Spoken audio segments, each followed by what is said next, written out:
we get to see the Ashe ban.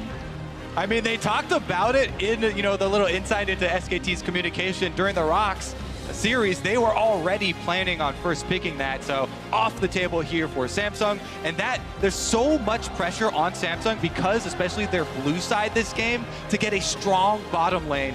Blue side bottom lane pushing is so important. And these bans are showing us a lot about the team's priorities. The Syndra is banned yet again from Samsung. This is something they've banned every single game they have since they lost to TSM, and the Misfortune ban also shows that SKT is not comfortable with that Zyra MF trade, at least now. I'm really curious if they have to ban Zyra or if they're trying to bait a first pick and take it with the second rotation. I'm so excited because Wolf said that he was trying to prepare, something special as well. And if there is another special counter pick that he's going to use into the Zyra, extremely excited for it, because that would also give them a bunch of power in the pick ban phase if Samsung used their first pick on that. I don't think it's going to happen, as the extra priority should probably be used elsewhere. Yeah, 3 mid lane bans. No Victor ban, though. But I don't see them first picking the Victor, especially with things like Zyra on the table.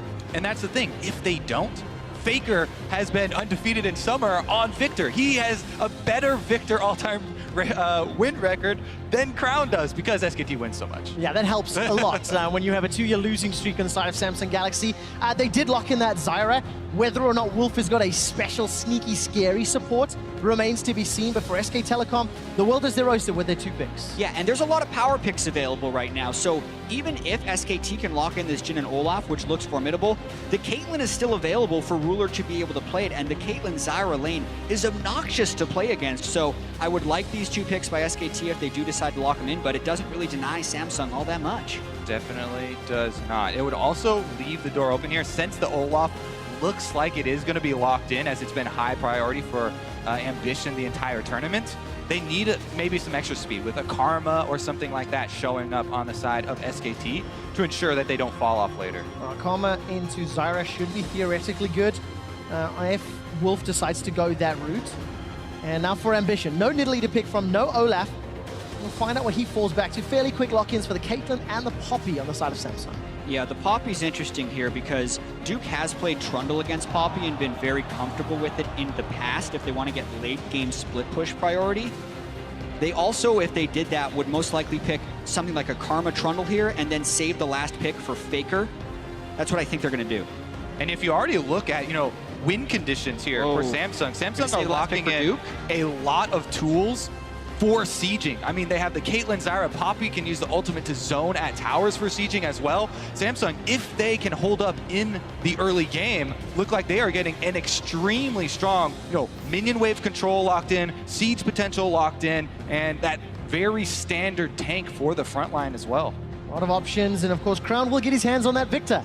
Not banned out once again, not stolen away. Instead, Faker with that Orianna. He's had some phenomenal performances in the semifinals on that champion. Faker, as great as he is, does also have a lot of hubris and will let people play whatever they want into him for the first game. I don't know if they'll let it happen again if it ends up being a big factor, but he's extremely confident in his Orianna, and that has been one of his best champions. It's been his most played champion all time as well. I'm a little surprised that they decided to pick it early if they were just going to pick the Trundle anyway. That's kind of a given going into the Poppy in the top lane, but like you said, Faker's just incredibly confident, and sometimes SKT do this early on in the game. And Lee Sin, first competitive pick all year long for Ambition. We heard the analyst is talking about it. There's a lot of pressure on Ambition's shoulders now. I got super excited as soon as I see the Lee Sin lock in for Ambition, because I'm definitely looking forward to his play on the champion, as he has used it before, but so long ago till we've seen it. The other thing is that, will this change his play style? Him and Crown have actually one of the lowest percentage of time spent together pre-15 minutes. Ambition does not spend a lot of time around mid, yet Faker has been the one to attack for a lot of the teams trying to take him down. And Crown said himself in the video that if you want to beat SKT, you have to beat mid lane. Camp mid lane, we'll find out whether or not Ambition decides to play that route, whether or not he's going to gank out. Kobe's obviously very, very excited to see Ambition, the leader, the captain of Samsung, and to find out exactly what he can do.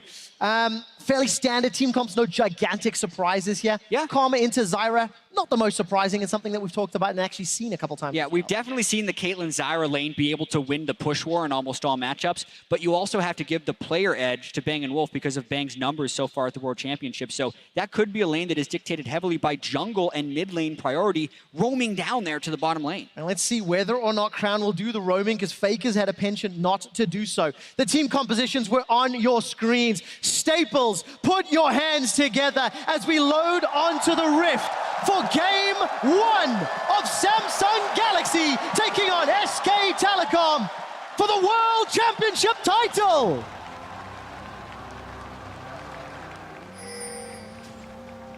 So exciting right here, and so much can happen in the very early game. Something that's been important in the bottom lanes in these games is people sending as many people as possible to get rush priority in the bottom lane. Notice how many people Samsung are sending down there so they can get the early push and guarantee it with the Zyra Caitlyn. Gold trade here for supports, and CoreJJ gets off all of his stacks on the Spell Thieves. Would you prefer the good? Bonus golden and a throw up of the flag for Samsung. Look at the invade here from SKT with everybody, showing on bottom side and the extra numbers for Samsung. They go in for some jungle intelligence. All right, we'll take a look at how Samsung handle this. Cuvée, a little bit of pressure. Three-man stack from SKT hanging around.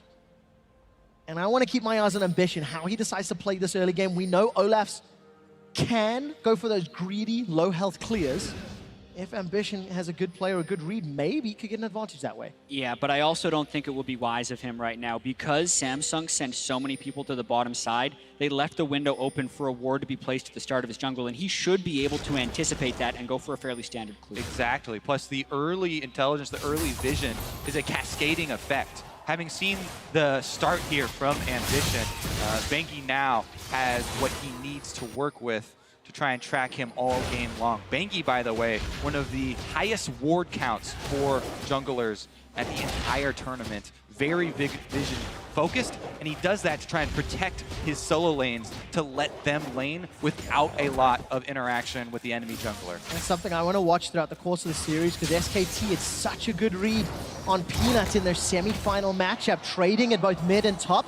Cuvée gets chomped on by Duke and then forced away. And really pay attention to who gets the early shove in these lanes, because if SKT is able to take control of all three, that gives Bengi absolute freedom. Duke on Trundle can shove into Poppy early. Baker's actually able to get a ward into the Raptors, which is huge. This gives them so much knowledge over where Ambition is going to be, and they're also winning the shove in the bottom lane. That is the second time he has done that, leash to the small Raptor a bit too far, and the one tick of regeneration denies him the last hit. Not going to be able to grab that little CS, but the information's still going to be gained. Ambition clearing out the bottom lane. We caught a quick glimpse of Bang and Wolf shoving forward with that Jhin Karma. Rula and CoreJJ, a little bit of pressure on that bottom lane. And CoreJJ, he's on a champion that can obviously roam, can set up some plays. This is a guy who has spent a lot of time assisting the rest of his team, not only in his regional league, but also here at Worlds. The thing is, on Zyra, that is very dangerous. Zyra definitely one of the supports most prone to getting killed off by mid laners early. Plus, she wants to stick around in the lane to spawn more seeds. Yeah, and it makes it marginally safer if you're a Karma to be able to do this, but this goes to show you how important the wards were early. Bengi trying to get an invade in, but Ambition is actually cycling back to his blue very quickly. They did see him at Raptors, so they know he could be here. This could be problematic. Blue Sentinel secured. Bengi gets the buff and gets out. That's that cascading effect there working for SKT. Bengi did a full power clear there, ending over on the blue. Hasn't lost any time, but Bang! Grasping roots onto Bang. Is going to take a lot of damage. No summoner spells. Exhaust was used by Wolf, though. And CoreJJ backs away. And all of these plays are actually being centered around vision. Suddenly, Samsung was able to get aggressive in the bottom lane because they had eyes on Bengi, and then they can use the aggression from the Zyra and the Caitlyn. It gets the exhaust out from Wolf, and it gives them the shove on the bottom side. Exactly. If you go back and watch so many of the games from both of these teams, even in their LCK games, a lot of the early kills come over those fights, either over pink wards or trying to clear the early vision. Also in the mid lane, Faker's managed to get a recall off, picking up a pink ward and an extra Doran's without falling behind in waves to Crown. That's actually very important and should kind of slingshot him to about a 10 CS advantage after Crown eventually has to back, because Faker is going to keep the mid lane pressure as long as possible now. Meanwhile, that blue pink ward in the pixel bush has been there before minions spawned. It's been there the entire game. That is one of those high-value pink wards, and it will stay there for a while. Ambition moving top, Might though. see the first gank here. Doesn't have the ward in the tri-brush. He snuck in through an entrance. Well, Duke can't get away just yet. Sonic Wave connects. Duke is able to literally walk to safety. Ambition shows his face, no kill or summoner, and down CS to Bengi. Yeah, that just... Duke is a very hard person to gank, especially when he is on Trundle. And he had to deal with Smeb and Peanut ganking him all series and was able to stay alive in most situations. And once again, that gank allows Bengi to go for an invade.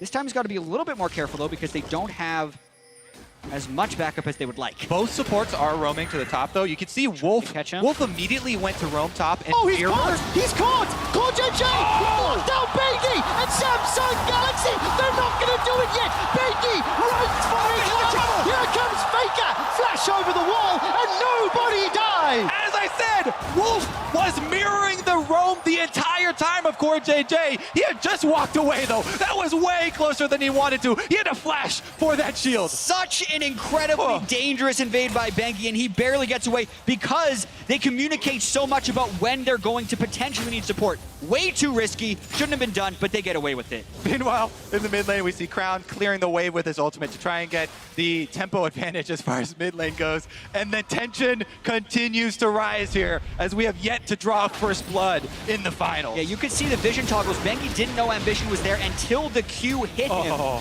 He popped his ghost early, but the flash shield by Wolf, and Ambition can't quite finish him off. Also, whenever you see this, this is basically a PSA. Start chugging your potion as soon as you get in combat, because that could save your life. Manages to get Bengi out alive. Summoner spells blown, though. So Ambition, no flash. Wolf, no flash, and a couple of ghosts. So Wolf is going to be a little careful. Down in this bottom lane, Ruler almost at that ace in the hole. Yeah, in a sense, both of them have to be a little bit careful, because even if Ambition were to try and gank, they would have been fearful of a teleport. Now it's been burned, though. See you later, dude. Why? He denied one minion, I think. I think he denied one Almost minion. nothing. That looked cool. To be fair, the cooldown's not very long, so... Cuve's going for the style points, all right? It's about sending a message. It's about starting this game and showing Duke who's boss. Crown is going to clear out a pink ward now in the mid lane. Actually done relatively well. That river sort of fight has allowed Crown to stay fairly even when it comes to CS. 4JJ gets caught down, gets locked down. Bang's looking to move forward. That's a flash. There's support coming from the bottom. Ambition's coming in from behind, but so is Bengi. Good flash from Bang. A lot of summoners used, though. Bengi is on the way as well for SKT, but I doubt they'll be able to get much done, as a lot of resources were used from SKT escaping that gank as well. And you can tell, Ambition was looking to punish the flash that Wolf used in the mid play where he roamed. Yeah, unfortunately, they had to go for Bang as a target, who still had a splash, but it's still a good amount of harass.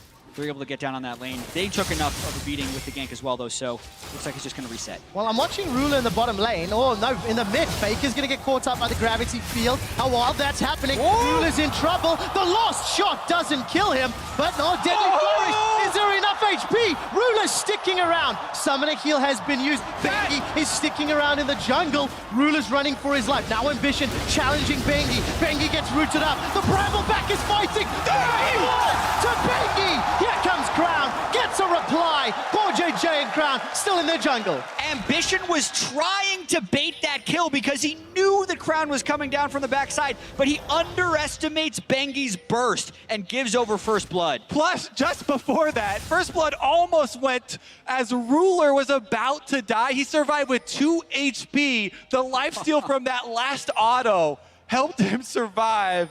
2 HP gives the first blood over to Bengi, though. Now, this is an assisted kill for Samsung, so they do get that extra money. Yeah, the first blood bonus does go over to Bengi, but that's not quite enough to manage what happened with the kill. And the fact that Crown gets the kill is actually very important for them if they can enter the team fight phase with pretty close goals. Yeah, Crown has been a huge carry for this team. Ever since he joined the team, it's been about him controlling the team fights later with Victor. Victor, this champion that can scale so well with AP from the mid lane and bring tremendous amounts of damage to those team fights. You know, getting closer to 10 minutes, small gold lead for SKT, and I want to keep my eyes on Ruler because this is a guy who has, throughout the course of the World Championship, been caught out, you know, alone in side lane, underneath towers when Core JJ's roaming, and it's one of those things you could attribute to being a little bit more of a rookie, a little bit more, you know, inexperienced in those calls. He definitely is a rookie. He might be rookie of the year, though, as he has also had a tremendous amount of good plays as Bengi returns for the second steal. Yeah, so this is completely denying Crown blue buff, which is going to make it really difficult for him to keep the mid lane shoved. Faker didn't even get the blue here, but he can still go back and get his own blue when Bengi so chooses. This makes it difficult for Crown. Look, he already burned some summoner spells, and he's ulted now twice just to shove out the wave. Might have some kill threat. Flashes still gets got the last tick! He's Crown! Solo kills Faker! He said to beat SKT, you have to beat mid lane. And even though he's down in CS, he did get his solo kill. Ruler's caught out, does have Summoner Flash. Wolf gets over the grasping root to the Strangle Thorns. Ruler turns around, looks for a headshot onto Bang. Bang reloads and ace in the hole. Not gonna be enough. Bang and Wolf don't get the kill. Look at the minimap. Ambition, he's coming in from behind. Sonic Wave needs to hit. Flash, kick into the Sonic Wave. Now Bang's the target. Ambition sidesteps away. Bengi's running in. The kill! He outplays the Ragnarok and the Ghost. Core JJ will go down, gets run down, and Bengi's got a second.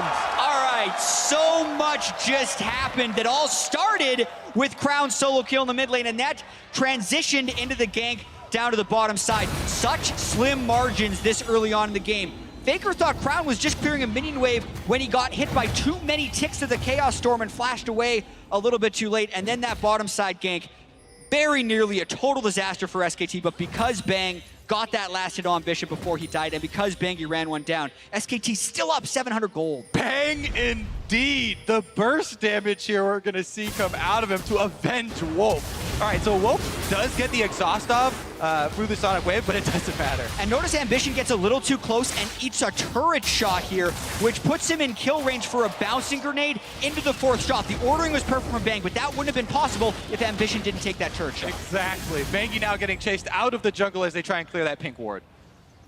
Well, taking a look at Bengi, by the way, 70 CS, 2 kills. He's plus 30 and a kill under his belt. He's got an Orianna and a Karma for support. Jet, you talked about the speed boosts that Bengi's going to want for Olaf. He's half-fed and he's got speed boosts. Yeah, I mean, this is a situation where if you had a jungler like Peanut, you'd think the team would play around him to carry the game. I wonder if SKT will do that with Bengi because that's where their gold is. Meanwhile, Crown taking control of that mid lane after the extra kill and taking the opportunity to roam up to the top side. Nothing there for him, though, and now he's going to have to get back very quickly, probably lose out on a couple of CS in payment for that roam. Yeah, and because of the 2 kills, he's also fully upgraded his Hex Core, which is going to help him move around the map a lot, getting the move speed on the Q, and it also allows his ultimates that he's already killed Faker with once to travel faster and make it almost needing for Faker to either burn a summoner spell or lose over half of his health just for harassing him in lane. Jet, we're approaching the 15-minute mark, and Crown's got 6 solo kills, 5 of which before 15 minutes. Let's see if Core JJ's going to get killed. Body blocked by Ruler as Whisper fires 2 and 3. Final shot through the wave, and Ruler body blocks them all. There's that dragon, though, being started up by Ambition. Pink ward outside and inside of the Drake. Looks like there will be no contest here from SKT.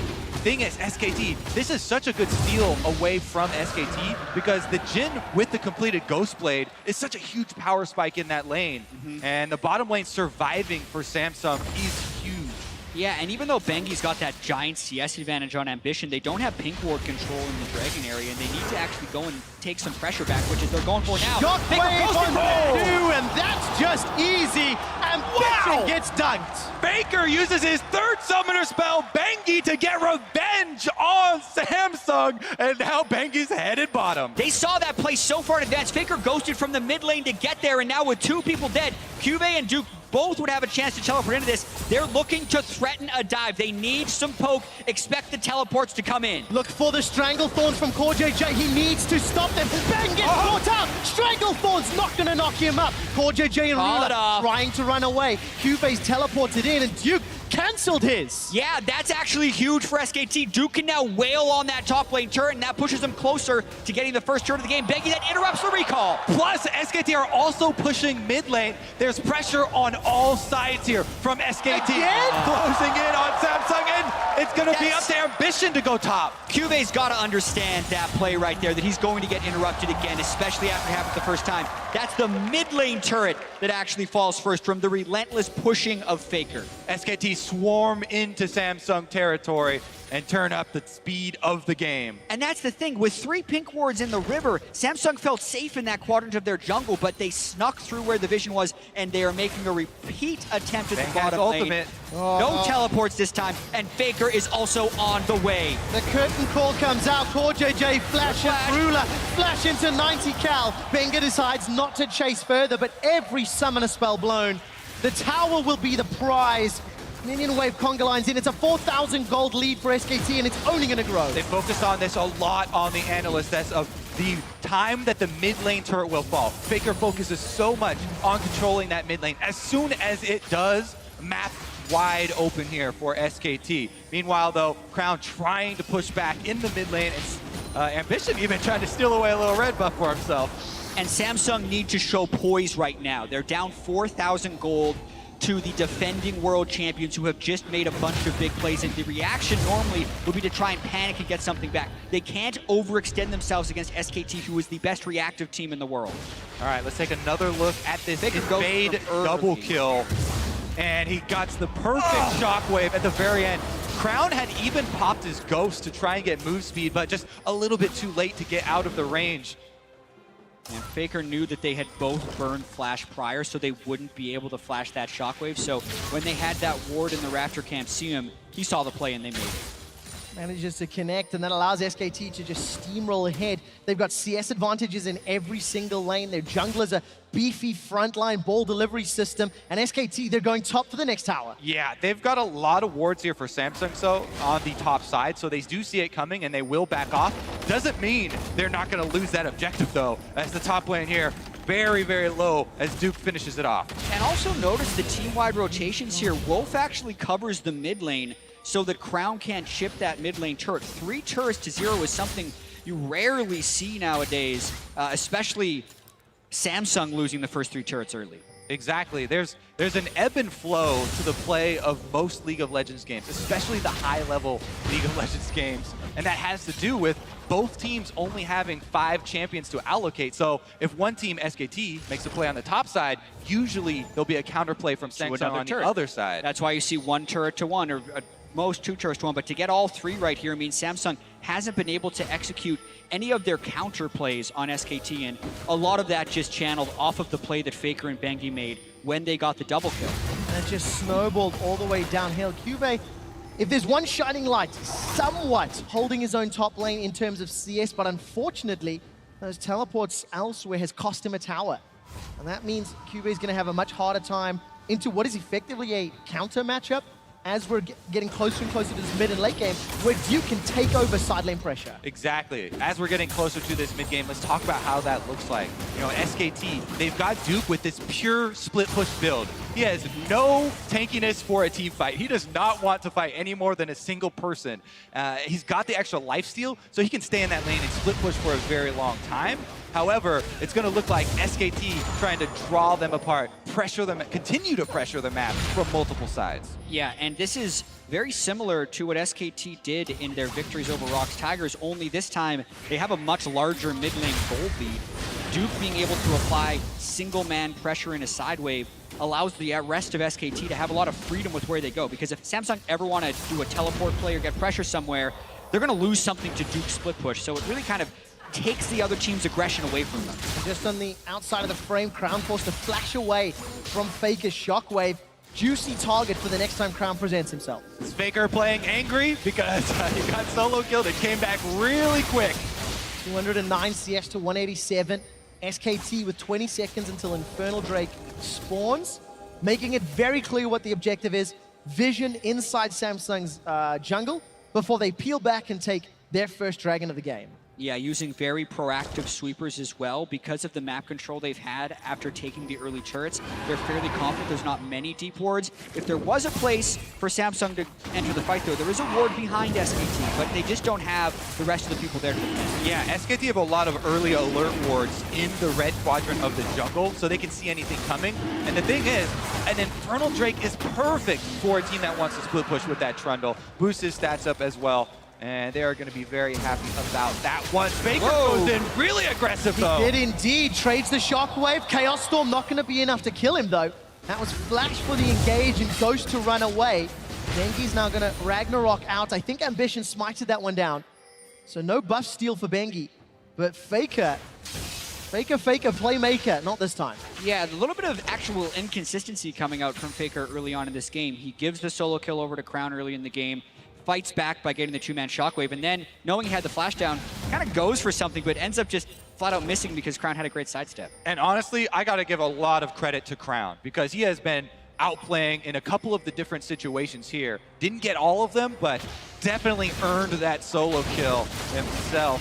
No summoners available for him now, though, to avoid any further aggression. Well, when you've got mechanics like that, just sidestep the meat. Don't get caught by the slow and always sidestep the meat, Now, Trevor. the thing is, Crown has to do this level of performance throughout the entire series, and potentially, if he doesn't get his hands on Victor, Ambition, wards hop backwards, Dragon Kick, pin onto Duke against the wall. He's just gonna fight him. Remember, there's not a lot of techiness, but he's got so much damage. Cuvee still got the Poppy Copter.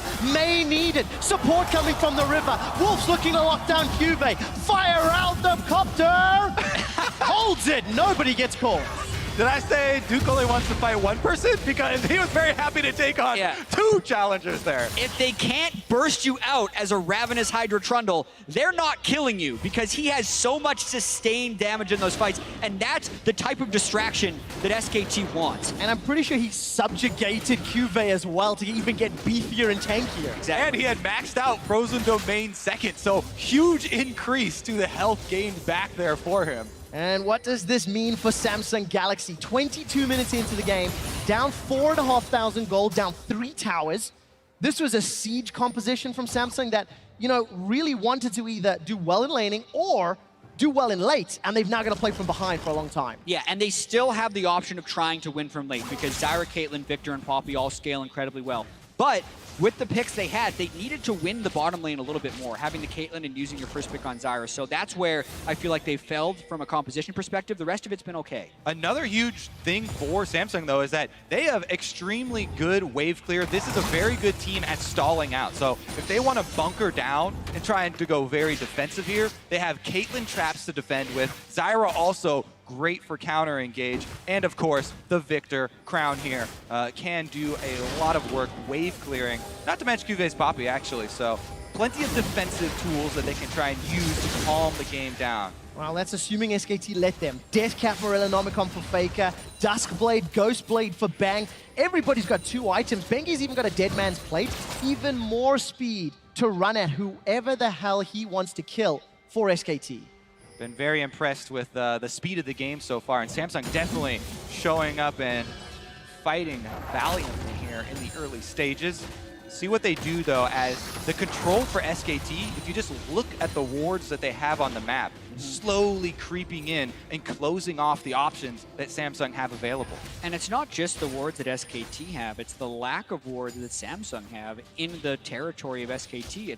Like I said, it keeps taking away the playmaking opportunities that Samsung have. The wards are doing that. So does Duke's Trundle, because he's always requiring Samsung to send tension up there, which just limits the number of resources that Samsung can try and make a play elsewhere on. And not to mention, when they do try and make a play, Wolf has Karma and he can speed everyone away. So good disengage options and a nice strategy being executed here by SKT. All right, strategy in the mid lane. Jump onto Core JJ. He's flashed over the wall, but that may put him in dangerous territory. Ruler gets caught by the 4th shot from Whisper. And Core JJ runs headfirst into Duke. Stranglethorns comes out. Exhaust. Oh, great knock away from Cuvee, but Flash, 2 ultimates just to get in your own jungle. That knockback saved Core JJ's life. He was out flash and was face first to a Trundle who'd ulted him with Hydra and Iceborne Gauntlet. Really clutch actually by Cuvee to save him there. And now we're going to see SKT, why they are so famous. You know, once they get an early lead like this, how well they can close this off. Samsung has to face check. Ambition has to escape. He does indeed. Sidesteps the deadly flourish, so there's no root just yet. Starts to back away. And SKT, they're now going to play the Baron game. Got a gigantic lead, advantages in every single matchup. And it looked like Faker was shoving out that bottom lane. Met Crown. And now the rest of SKT, look at that, pings all throughout that left quadrant of the jungle and the Baron pit. Such a tight grip on the vision game here from SKT. Both blue trinkets now on cooldown for Samsung, and it's getting very scary to play from their perspective. And it's actually a little interesting that SKT hasn't sent Duke to the bottom lane to threaten the split push there. Instead, they had Faker and Crown in the 1-3-1 despite not having teleport, but now they're kind of roaming back up and maybe looking to pinch Samsung within their blue side jungle. Plus, the next Drake that is spawning 30 seconds, SKT can back. Oh! Oh, good flash from Ruler. Keeps him alive. But that means, once again, a juicy target as Baron is going to be played. There's a Baron in the top. There's an Infernal Drake that might be easier / safer. And Samsung trailing heavily at 25 minutes for the first time in their last 12 games here in the World Championship. And this is a very small window that Samsung would have to maybe fight SKT while Faker's down his ultimate. Something he's done on Orianna has been to bait flashes with it. They set up a play, no flash on Ruler here with which to juke. Fourth shot connects onto Crown. Chaos Storm still available, and both summoners for Crown. Ambition takes a big chunk of damage as SKT. They get chip damage on the tower, and then they back away. Yeah, and to elaborate a little bit on the Faker point, the cooldown of his ultimate is much shorter than the flashes of the opponent team. So when they have a lot of control, he can use it to bait flashes. Well, good pin, good knock away. Cuvee sends SKT flying, literally, to save his life once more. Yes, but the jungle is only theirs for 5 seconds. Yep. SKT flood right back in.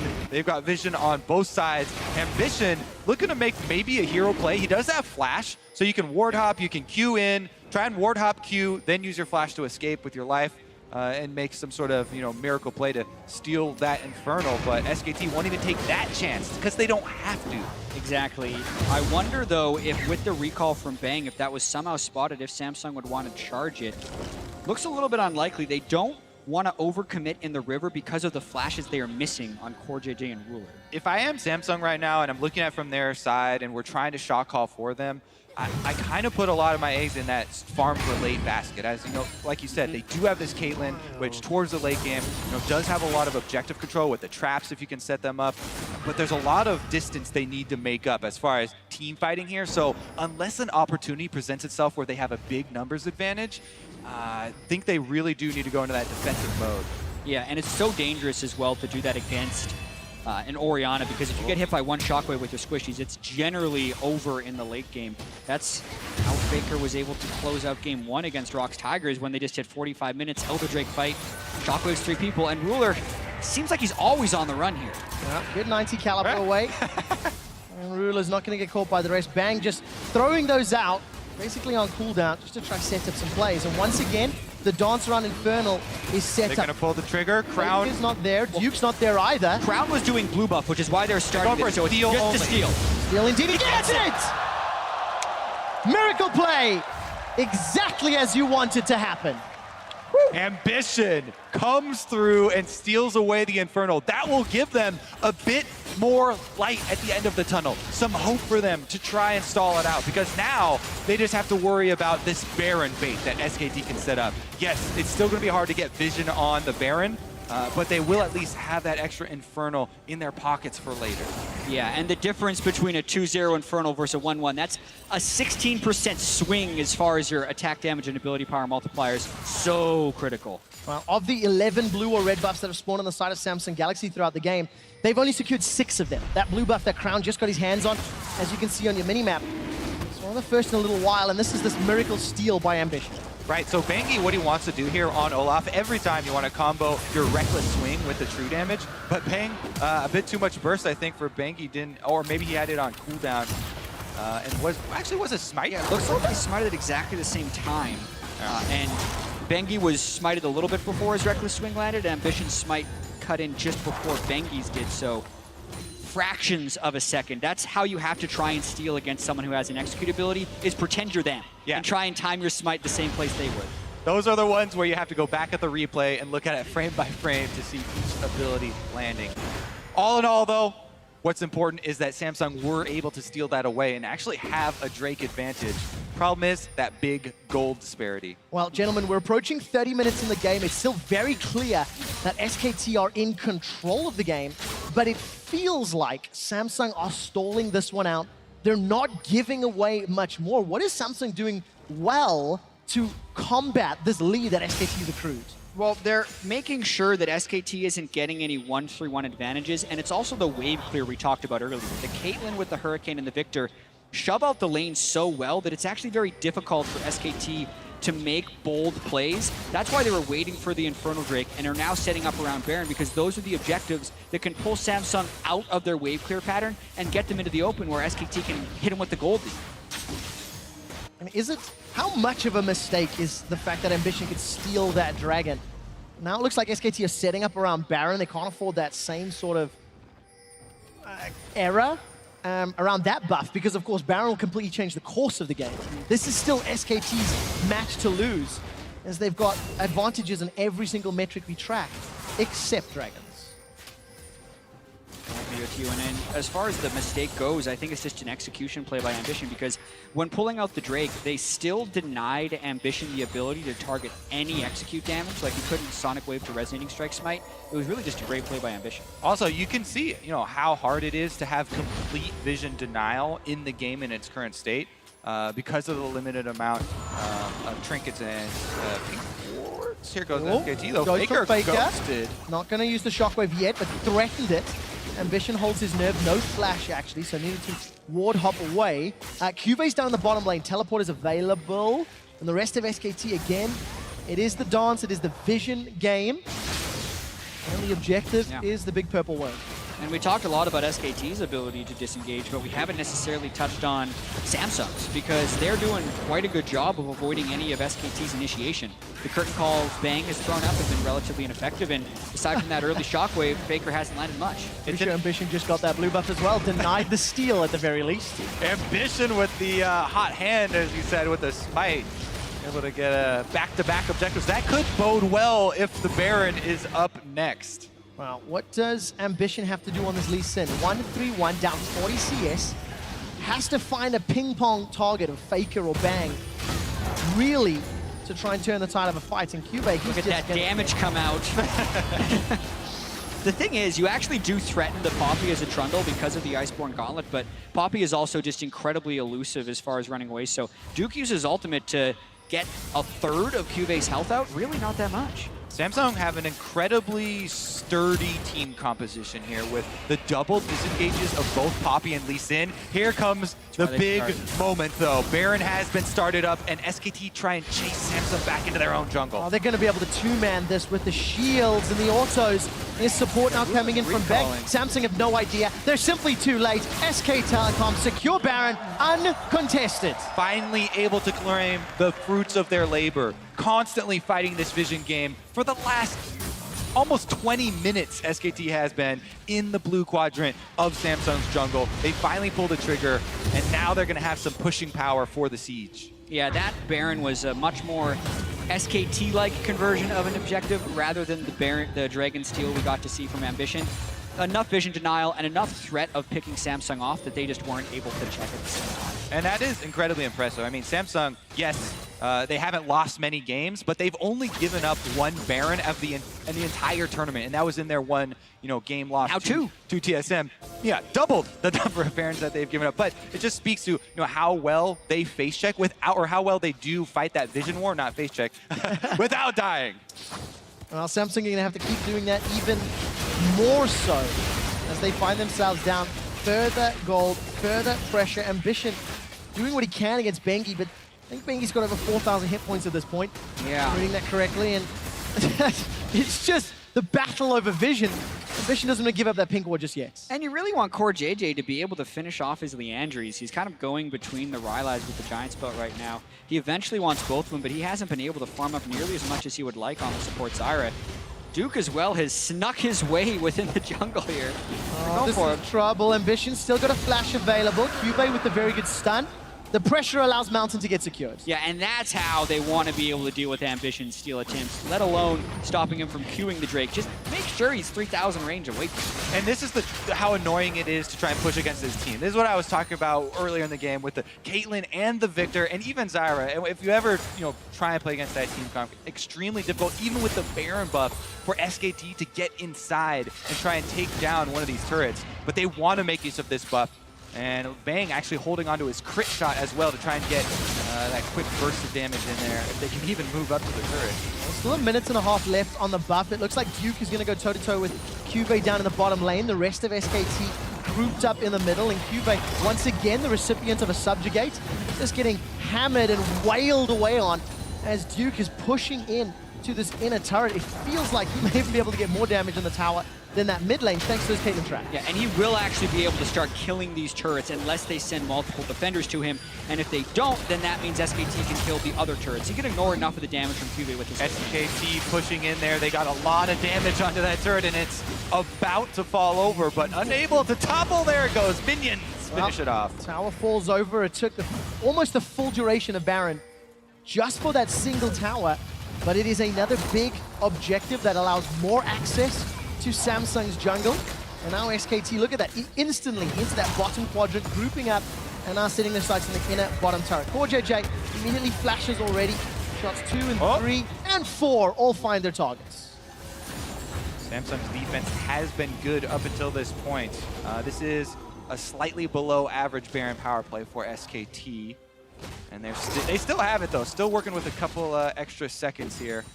Yeah. Keeping the pressure up bottom. I would also say it's kind of a slightly below average pace of game. SKT have really been focusing on wave manipulation this game rather than trying to get the right picks, and it's very slowly working. The score lead is increasing, and I feel like SKT is confident with their scaling advantage. Otherwise, I think they'd be making a few more aggressive plays. And if nothing else, not going toe-to-toe with what are phenomenal players on the Samsung side. We've seen a solo kill. We've seen Ruler and CoreJJ set up plays on Bang & Wolf, playing the map, reducing the risk for SKT to lose team fights. And obviously that was much more relevant early in the game.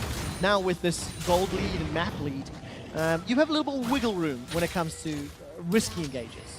Meanwhile, the CS numbers stacking up very high here for SKT as Faker 432, keeping pressure in the split push. Oh, SKT, they kind of spread out into the 1-3 run in order to get that extra outer turret that he just got on the top side, and now finally closing in on inhibitors. Even without the Baron buff, they were able to take half of that mid lane turret down. Duke always on the side.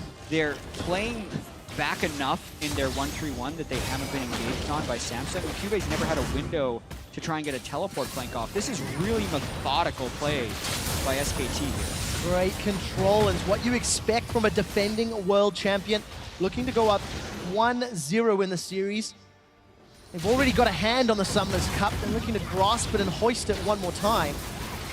In the bottom lane, Benji takes quite a lot of damage, but not enough to be worried just yet. Pillar of Ice throws Cube backwards. Gonna sidestep away once again. Great! Wolf is pinned against the wall. A lot of damage coming out, but the shield! That's a kill for Ruler! Now SKT, they've got to run for their lives. Look for the shockwave. That's gonna be game changer, even in a 4v5. Cube's rooted in place. The shockwave pulls him backwards. That's gonna pop the GA. Now curtain call. Second and third shots, not doing the most damage. Bang backs away. So few mistakes from SKT, but so often it's Wolf positioning error there. Yes, Bangi is gonna run through that turret and run past, but he's Olaf. Exactly.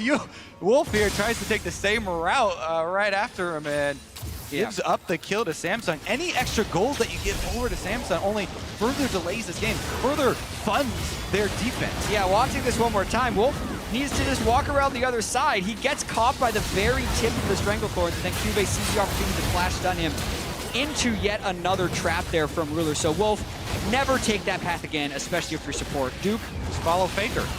Can they chase him? Good pin against the wall once again. Well, Duke went in a 1v2 earlier. This is now a 3v1. I think he's dead. Oh, they'll kill him twice. Gates and Frozen Domain. That's the GA popped.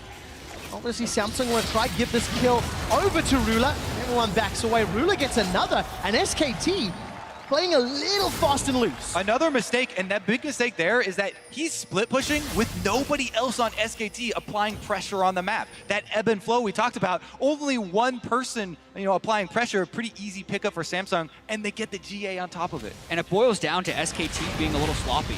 We thought they were being very slow and methodical, but now it actually seems like they may be a little bit unable to find the necessary means to close this game out. A number of things kind of going over to Samsung right now as the Elder Drake and Baron spawn approach. And it's 40 minutes into game. That's 7,000 gold starting to be less significant. That's a 4-item Caitlyn. Liandry's on Core JJ. Blue buff, 2 dragons, 2 towers, almost a third. And Yeah. Samsung, there's a big breath of life in this team. Duke and Faker are maxed items right now. Yes, Samsung is at 5, so this is actually the moment, the next 5 minutes, where SKT does have to win, they go fair. This is why you don't give up hope and you go for the farm for late. But this is going to be burned out very quickly, and SKT will get their second Baron. Duke teleporting way into the back line. But he's completed the teleport, jumps onto Ruler, 90 caliber, Sonic Wave, everything's connecting. Decent flash from Duke that will save his life. But Summoner spell's blown. Samsung, 40 minutes, they have to defend another Baron buff. And I think SKT is going to try and shove the waves and then go right for the Elder Drake right here. They have the mountain and can force it. And they could they just used their teleport for Duke, so they could have used Duke to split push on the top side With and Baron. then threatened the Elder Drake like you're talking about. However, because he just used it to try and cut them off, they no longer have that extra tool to apply the split pressure, and they're going to have to just burn it down. Samsung is so far back in this play, and this goes to show the lack of vision. If SKT gets Baron and Elder, that's just a massive flower player. We thought about Samsung being able to fight back, but if they're not able to harass the Elder at all, that's big trouble. Not in the right place, not able to contest or defend. Elder after Baron. Feels like the final nail in the coffin. But never say that until at least you're inside the inhibitors. And such a weird flow of game we've had because there were so many incredibly close and aggressive fights within the first 15 minutes. But really ever since SKT got the outer 3 turrets down, we've had, what, 2 to 3 kills in the last 25 minutes of the game? It's been so much 1-3-1 and such a small amount of engagement. It took 40 minutes of game time before Samsung took their first tower.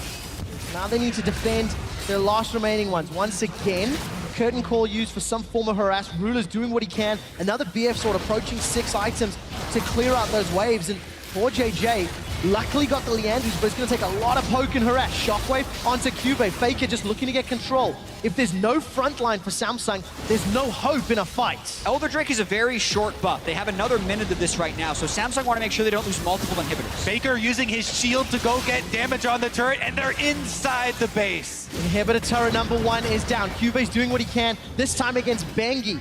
Trying to throw out that buckler and wave clear as much as possible in the mid lane. The inhibitor drops. Bang and Wolf, they open up the base. 2 lanes are exposed. SKT have so many threats in so many places. Samsung cannot find an opportunity. 30 seconds left on Elder Drake because Samsung really don't want to fight SKT while they have Elder Drake, as well as the 6-item to 5.5 item advantage. We have gotten to the point of the game where a single mistake holds a lot of weight. They can't afford for another play like Wolf walking through the turret or Duke split pushing by himself. SKT right now playing as a team, all members closing in at once. Good damage onto Crown, not going to be enough to kill him. He uses the Chaos Storm as well. That will allow the inhibitor to go down. SKT still got Baron. Ruler pops out. The Shockwave kills him. SK Telecom, they've opened the base. Even though Wolf gets knocked away, Cube can't do enough. Good pin onto Faker. Samsung aren't done just yet. Trying to rely on those Nexus turrets to help out. No damage from Ruler though. Nexus turret number 1 is going to fall. Crown's trying to wave clear, but it's against Baron empowered minions. Duke gets pushed away. The Nexus tower still stands. SK Telecom looking for the minions, looking for the support, looking for the tower. Cube's got a GA, so does Ambition. It's been popped already though. He's in trouble. There's a kill into Faker. Not enough for the game just yet. Ambition dashes to safety. Safeguards to a teammate. It's a double kill for Crown. He's not willing to give up the game just yet. And SK Telecom back away to have one more siege. but they lost multiple inhibitors, which is really painful. That means that SKT can group on the third inhibitor while Samsung have a full-time defender, so it's going to be really difficult for them to fight back. And this kind of just goes to show why SKT are so confident in their late game with Faker's Orianna, because it only takes one as far as them being able to get the pick. They kill the ruler and then they go and make this push. Exactly. Here is Samsung's attempt at defending their Nexus with a single Nexus turret left up. Ooh, Crown. Flash by Crown. Crown's defense here at the end, and then he's able to clean up Duke as well, cornering him against the turret, then using the zone of the turret as defense, and taking him down with the laser. Well, Samsung Galaxy now have 2 lanes of super minions to contest with. SKT going to be able to push in. The last outer turret from SKT has fallen, but it's an 11,000 gold deficit that Samsung have to try and fight back from. Taking a look at itemization, GA is available for both Duke and Bengi as well as Cube. Ambition does not have that up for this next fight. Yeah, Duke changed his build to a more late game build as well. If you notice the Titanic and the Frozen Heart instead of the Iceborne and the Ravenous. And the rest of SKT are going to try and get this third inhibitor. I have to say though, I was going back to check that pick, basically, and that, you know, ult you're talking about from Faker, and it was one of those mistakes that we were talking about, the late game, big mistake. Ruler with the net backwards the wrong way after he took damage, and you cannot afford. Oh, Bang almost gets 100% in. Not killed just yet, though. Manages to get the heal and the lifesteal. Bang's able to back away, and that's a lot blown for to try get that kill. Curtain Call now gonna land, connecting onto Ambition as they run away. Undertow's gonna slow them down, a big crit on Ambition. They've now gonna fight without Chaos Storm. And thank goodness Wolf was there for the shield, otherwise that would have been a dead Jin right there. Nice job by Crown to wait in the brush and with his Lichbane try and one-shot Bang. That nearly stopped the push. Doesn't work out this time around. Samsung trying their best to defend. Teleport's coming in the bottom quadrant. Cube's looking to come in from behind. He completes it. The minions are going to kill the last Nexus turret if they don't immediately retreat to clear them. There's no time for Samsung. They have to go. The minions That's a two-man route. Bang and Wolf are in trouble. The Poppy Hammer throws up. Shockwave pulls up Vision into it. Bang is down. Where is Faker? Gravity Field splitting them up. It's a double kill for Ruler. He's looking for more. Cuve fighting for his life. Cuve and Bengi, they're going toe-to-toe. The GA was popped. Here comes Duke in the base. The Nexus turret still stands. Ambition is clearing. And Samsung Galaxy live to fight another day. Samsung stand tall, but the Nexus turret still goes down. And that just goes to show how they had to go at that exact moment. Any later, minions would have killed the Nexus. They killed the carries first. And oh my goodness, the comeback is actually a possibility. This will give them time for the inhibitors to respawn. 40-second death time is on the side of SKT. Baron is up in 10. Do Samsung have enough time for that? I think they do. Zyra is one of the most spectacular Baron killing supports. We're going to take a look at the initiation very quickly and then jump to see them do the Baron.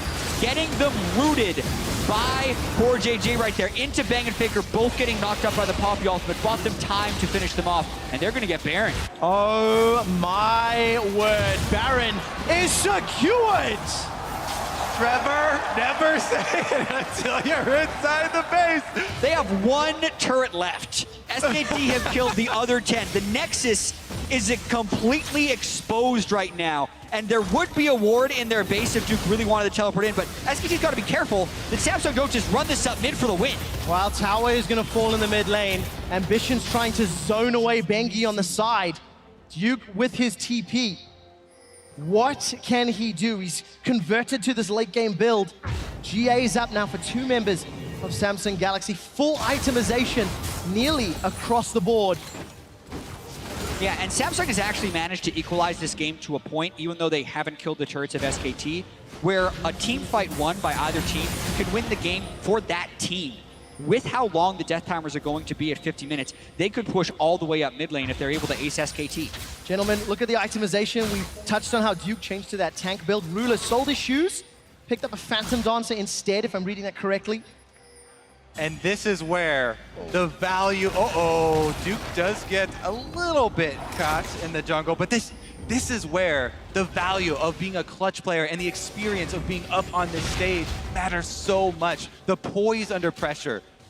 the discipline that SKT have, but Samsung are right there with them. Exactly, and for SKT, yes, they have poise, but they need to have the ability to recover right now, because you would have expected the world's form SKT to have won this game 10 minutes ago, when they had 6 items on all their major carries, and before Samsung could match them. And it's actually insane that Samsung were able to recover with their AD carry. Ambition with the pick, baby! Wolf is in trouble, flashes away, not gonna die yet. They got him! Forward, Ruler, not gonna get the kill. Ace in the hole, his body blocked, but it's not done yet. Teleport completes from Duke. Chaos Storm atop all the Stranglethorns. Duke is still locked up. Bengi's running for his life. Baron empowered minions and super champions, they're doing the work. The tower is fallen. Sonic Wave on a Faker, but Ambition doesn't follow it. Faker still has Shockwave, and there's no flash on Ruler or Crown because they flashed aggressively. So even though they'd want to push up, they fear the Shockwave. Talking about discipline, it's actually Samsung, the underdogs, that are showing it here. They don't overreach. They get their kill, they get their turret, and they back off to spend all of the money. Now they are all maxed out, and now it just comes down to the big plays. And watch this, Ambition goes for the kick. Wolf flashes, he shields himself, and also Mikhails himself for the extra heal, and that is enough to get him away. If Ambition had hit that the first Sonic Wave, his kick into Sonic Wave, if that had hit, that was a dead Wolf. Didn't matter though, Samsung still were able to take down that turret. So important, no flash on Ruler, no boots on Ruler. And you see the drop down, longest game at World. Samsung's average game time was 33 minutes coming into the series, and now they're looking to have one of the best comeback wins, if they can do it. Yeah, and it's still a big if, because they are without turrets on 2 of their inhibitors and without turrets on their Nexus, which means minion waves like this, Ambition has to go and manage, because if any semblance of minions reach their base, they will kill the inhibitor. Jett, it's a ZZ Rock portal once That'll again help. on That the helps World the way. Championship That's what they stage. need to do. He's placed it up on the top side, so that's going to apply pressure there for Samsung, and they can play around the Elder Dragon that's spawning in 10 seconds. 10 seconds, team fight is a possibility, but do not walk onto the Shockwave from Faker. Ambition under some trouble. Cubase threatening with that steadfast presence. And I have to point out an item choice here by Ruler. He sold Boots for a Phantom Dancer, which gives him over 100% crit, but makes him much less likely to dodge a Shockwave. If Faker hits the Shockwave on him, the game would most likely be over. Beyond a shadow of a doubt. Pressure again. Faker's shown his willingness to fire that Shockwave many times. Baron has now worn off, and Samsung, they are now just set up for Elder Dragon. Vision control means so much at this point. If you have to walk into an SKT team that are threatening, Ambition has been so good at stealing objectives with the smite, but he's not going to risk it here. They know they cannot fight a 4 versus 5. Sacrificing his life there would not be worth it. And there are some differences here since the last time SKT got Elder Drake. This time, they do not have Baron, and they also do not have the minion waves prepped in the right spot. But SKT are on a 2-minute clock right now to get the minions to Samsung's base and force Samsung to fight them while they have this Elder Drake. Can we just take a moment to appreciate the excellence that is the first game here of the finals, and the underdogs showing up in such a big way here? Well, we saw Crown, Ruler get rid of his boots. Crown's done the same. Yes. No Sork shoes, Ludens instead. And he has no magic resist items either. So Crown and Ruler will get obliterated if Faker lands a Shockwave on him. And you see a difference in item philosophy right here. SKT prioritizing movement. No one has sold boots in their max builds. Crown and Ruler both have. Also, there's very little hard CC on the side of SKT for this team fight. That's why you keep bringing up the Shockwave, Jet, because it's so important to their victory. And Faker being the clutch player is so important if they are going to end this game. Big shot, ace in the hole, connects onto Faker, and how important that Cloud Drake might be for Samsung, considering they've sold their shoes, considering they're going all in on the aggressive stats. It's a 6,000 gold game at 55 minutes. That literally does not matter anymore. What matters is who gets caught out of position, and Duke might be the man that's caught. Oh! He pulls it short! He pulls it short! It was an opportunity that maybe they could have gotten something, but there's 10 seconds left on Elder Drake. Faker had actually been harassed to get pushed back, and yeah, big miss by Cube, but they've also stalled for the Elder Drake. That's one mistake, but they have to recover quickly, just like they recovered before. SKT are knocking at the doors once again. The rewards behind SKT if Cube wanted to. Try again! Round number 2, steadfast presence. Pin not going to be a lockdown. Duke's able to get away. very easily. The reason they're trying this is because Crown and Ruler actually have enough damage to kill him here, but Ruler's in trouble, but Bengi takes so much damage. Flash away from Core JJ. Ambition's looking for Bengi. Faker gets caught up. Whoa, he gets Faker! Faker! That's the shutdown. Faker goes golden. He's killed by Ruler. What can Ruler do? Nothing. He's killed by Bang. That's 80 carry and mid laner down. There is a reply onto Bang though as Q-Face doing work on the back line. Wolf is pinned against the wall. Duke has to fight this one out for SK Telecom. He's trading with Q-Face. He traded. He sold. who can kill Trundle right now? All the damage from Samsung is dead. Nobody! The inhibitor's the target. Ambition forced a warthog to safety. SK Telecom take another They're gonna inhibitor. do it! They turn their attention to the Nexus. They're gonna go for the Nexus. Duke is stunned temporarily. The Nexus is being killed. There's 2 members of Samsung against 3 members of SK Telecom. And the Nexus goes down. The defending world champions win game 1. Oh my goodness, that final fight with all the big damage dealers down, the meat shield Trundle just walks to the Nexus to end the game. And boy, did SKT have to work for that one. 53 minutes plus there. And we said a lot of it was just going to come down to that incredible late game team fighting. Flashes were down on Samsung. Faker actually missed his initial flash forward, but he caught Crown with the second one. And even though he traded his life for Ruler, Duke and Bang were able to finish him off in that fight. And it was all worth it because if they get rid of the damage dealers, no one can kill Duke.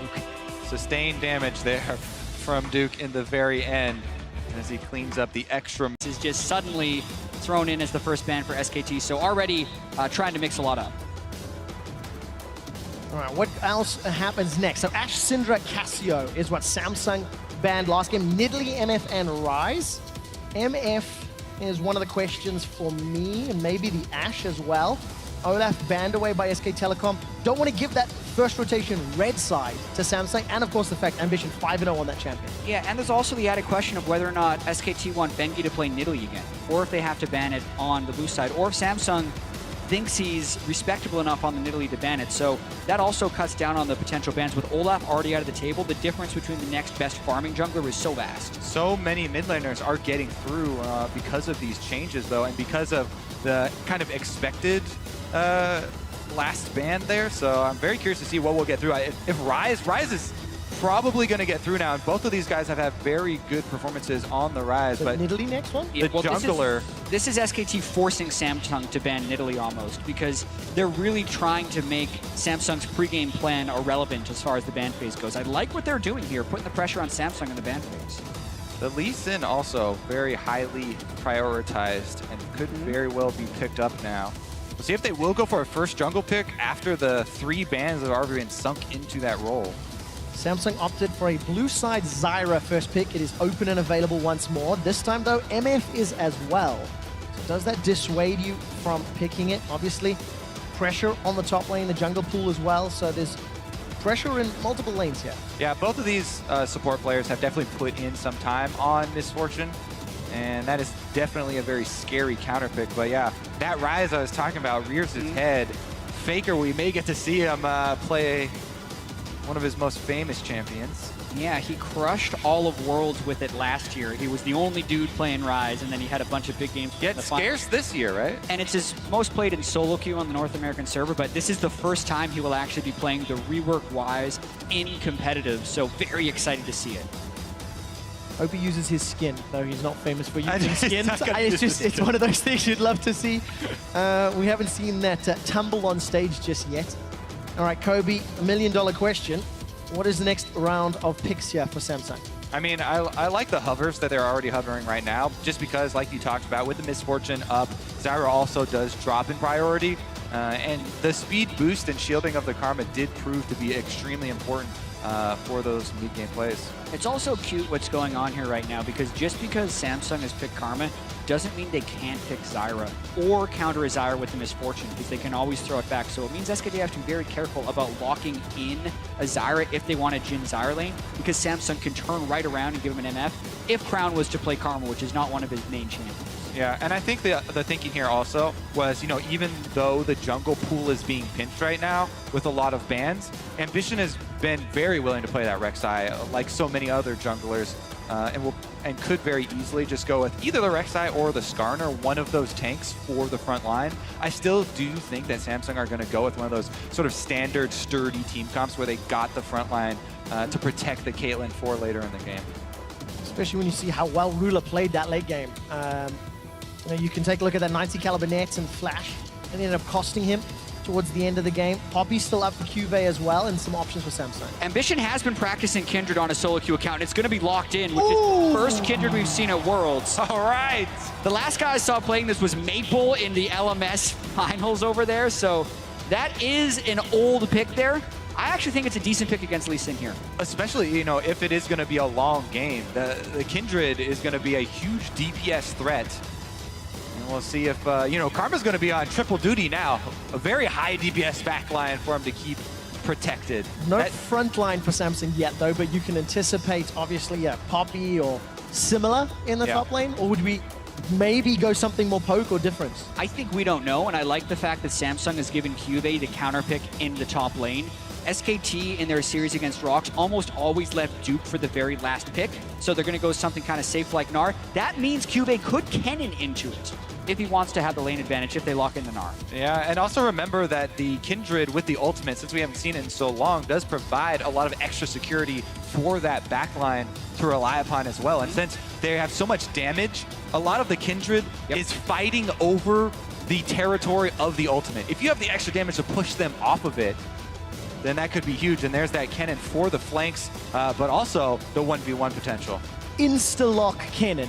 Jat, I think your words were pick in game 2 stronger early game. I feel like they've done that. Well, it's about having the shoving lanes in as many lanes as possible. And I think the Cassiopeia Rise is a skill matchup, but the Kennen should be able to shove, and the Karma Caitlyn should be able to shove. And how fitting is it that he goes back to the Kennen pick? The Kennen pick, one of the biggest improvements that QV made, practicing it a bunch in solo queue for the Gauntlet, which got them here to Worlds. And now they're at the last leg in the finals, down one game, looking to make it work again. And it's a really tricky team composition that Samsung's pulling out here, so they will need team practice on the Kindred lately as well, because this is 5 squishy champions. This isn't that sturdy tank line that they had previously, so they're going to have to be able to play pretty fast if they're able to get a lead, if they want to close out this game. It also does bring up all those, plays around objectives, because Ambition has been so good with his smite. Now you have to also take into account, is he going to Kindred ultimate, bait my smite out, and then you wait for the duration, as Smithy did at MSI. Well, going to be a lot of questions that SKT have to answer. And also, can Samsung pull this team composition off? You guys at home, jump onto Twitter, let us know the big moments of tonight using the hashtag #WorldBigPlays. Also, check out the 360-degree streams over on lolesports.com. You can actually check us out. Jumping up and down now as we load into game 2. SK Telecom have got themselves a 1-0 advantage over Samsung Galaxy. And QV loads up with his 3-0 Kennen. Let's see if he can lead the way and even the series at the end of game 2. Plus, we got Faker's Rise. Like, we're just jumping over is! that one. Hey! The skin. Championship Cup. So I guess he'll wear his own clothes. On his I think back. that's the way it works out, right? Honestly, though, this does play into our story of SKT at this World. They've been the most outspoken, the most confident that we have ever seen them. This is a team that is used to winning the championship. Yeah, and Faker's going to want to get enough skins so his entire champion pool can have SKT. Which would be every single champion, honestly. This guy plays Aurelia in the mid lane. He played Bachelor Yi in the mid lane. Riven popularized. He played Olaf in the mid lane at Worlds last year. Many of those picks were. All right, well, let's take a look at the level 1 here, because no deep wards this time around. No scouting of the jungler starts. Minions have spawned. We'll see if there's any sort of, top laners faking, taking damage from Krugs, trying to play those mind games of making the enemy guess where they've started. I want to take a look at how this early game plays out, because Samsung fell very far behind by the time we hit that 15-minute mark, and they cannot afford to do the same thing with this team composition. Yeah, and it actually happened because Faker was able to get an early shove in the mid lane and get a deep ward to find Ambition in the jungle. They also had a ward at the very beginning of the game to find him in the jungle. So the first ward isn't there this game, but there's a very early peek, actually. Exactly, from Samsung again. They did it last game, they did it this game. pink ward before the minion spawn. Crown goes over there.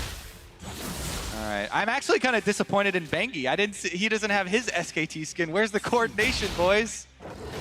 He's also going for number 3. Knockout Lee There we Sin. go. Gonna get his own skin again this time around. I want to take a look at just how Crown handles himself on this Cassio, because his Victor last game was as to be expected, and this time around now has to perform at that same level, but on what is actually a fairly technical champion when it comes to dodging all of those skill shots and landing those petrifying gazes. Yeah, and Crown has actually been really good at Cassiopeia on the laning phase, specifically at dodging ganks from enemy teams. He has the cleanse here, so normally the Rise Lee Sin is an incredibly potent two-man gank because you get the Rune Prison and Lee Sin can automatically land with you. But here, Crown's going to have to make sure he can cleanse if they go for that, and then he's going to have to play more passive in the next game. And we do want to touch on, the changes to Kindred, where the marks are even more important with their damage scaling. Going for the early scuttle here and grabbing it. Already off to a good start there for Ambition on the Kindred. Our new flavor pick. We have to have a surprise here in each best of 5 as we move forward. Ooh, actually, what he did there, I think he pulled the minions far enough so that Ambition was able not to drop into Fog of War, but I think he just revealed himself there. So the question mark did go down, and it looks like he gave up a little bit of info. Yeah, but he took a lot of harass on the minion wave just to try and freeze it towards his turret. Faker now getting a little bit more aggressive to make sure the wave hits the turret and can then bounce back. Both of these two mid laners do excel at getting the minion wave in the right place. So you always have a chance of stacking up minions to crash them in the turret, but you spend a small amount of time in basically danger of ganks. Great delay there by Crown just at the end. And it was in game 1 where Faker actually built up a 10 CS advantage by having a back timing advantage over Crown. He's on another ward, he can get stopped again. And does, Miasma again. Crown with some gentle love taps to the 2-time world champion Faker. He got a solo kill in the previous game. Let's see if he can do it again. Plus 10 CS already, and Faker's gonna lose a good chunk of the tower, it looks like. Significant delay, but you can see that Faker knows he has to go back and get his tier early. So he's committed to that recall, does go and get it off. That CS lead, though, in the mid lane should be a problem. Yeah, but we've been focusing on the mid lane. The top lane is going as expected. Cube shoving in Duke and harassing him a substantial amount up there, and this is buying time for Ambition, who also picked up the first mark. Now he may go for a dive. He's clearing the Gromp first, especially if Lee Sin gets shown, it's going to be a dive. Bengi is focused on taking away the mark on the bottom side of the map. There are no wards that will see him there, although he did pass by the pink, so they know about where he is. That's why Ambition is continuing to counter jungle because of that early pink ward. So much value. Yeah. Going to be 2 camps stolen away. But Bengi actually getting some deep wards for himself. Good advantage in the first 5 minutes for Samsung. Plus 20 CS in the top lane for Cuvée. Duke's already teleported back. I'll see if Cuvée decides to do the same. Small lane advantage for Crown in the bottom, and trading down bottom. Poor JJ and Ruler caught by CC.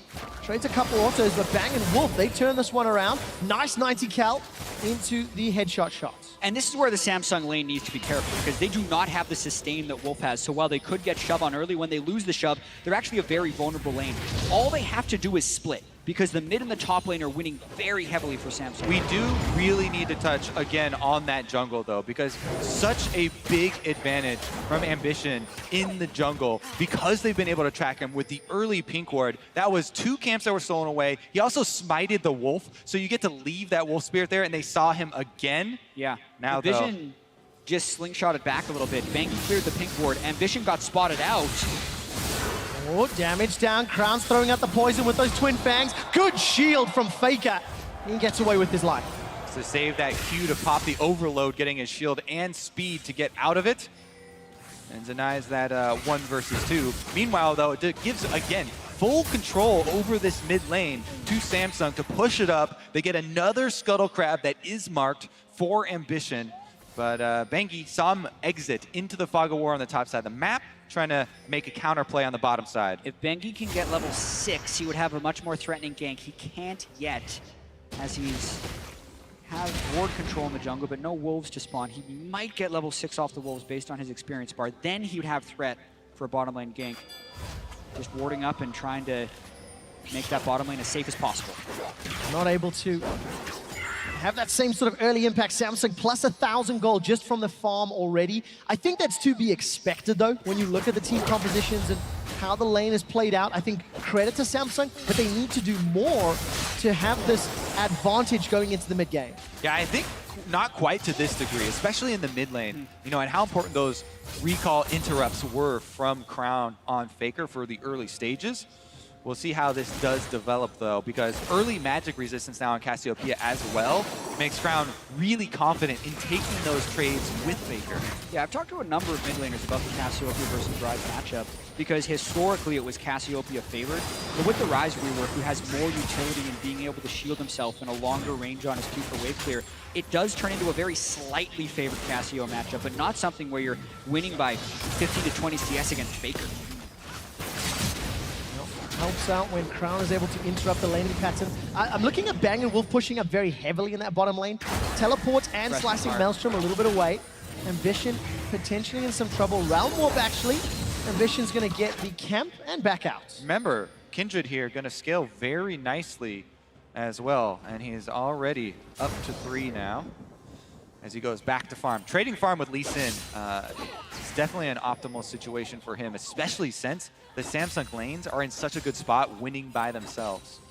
Yeah, and we talk so much about Samsung's story of how they got here in the Gauntlet, and one thing that happened is they became a much more aggressive team who, when they could get an early game lead, would just win it quite quickly. And that was with the Kennen-type compositions. And when you already have 3 stacks on the Kindred, they have the snowball potential if they can start getting these things going with the 1,200 gold lead already from the laning phase. And the thing to watch for with that snowball are those wards for Cuvée to teleport in on. As of right now, use it to get back to lane for more lane dominance. Ambition got the blue. Mistakes.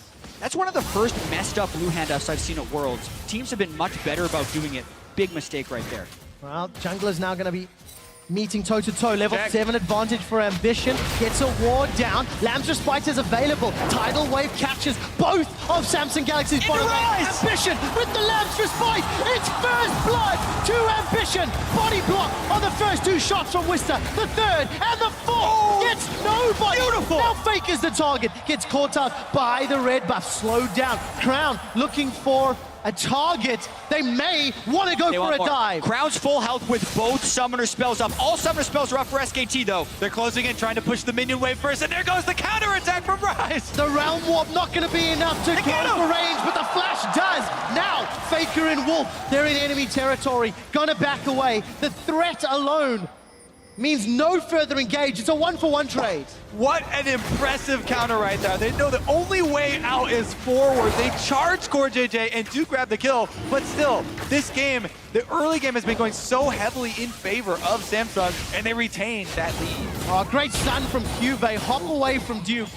Means that there's no kill yet. Actually, Duke's gonna Mega Gnar out. Crown's decided to pick a fight. Exhaust is already used. Miasma's put on the floor, and Crown cleanses away. No kill yet. Summoner spells He burn. burns every summoner as well as knocking the back. And just to rewind a little bit, there was so much awesome that happened in that fight.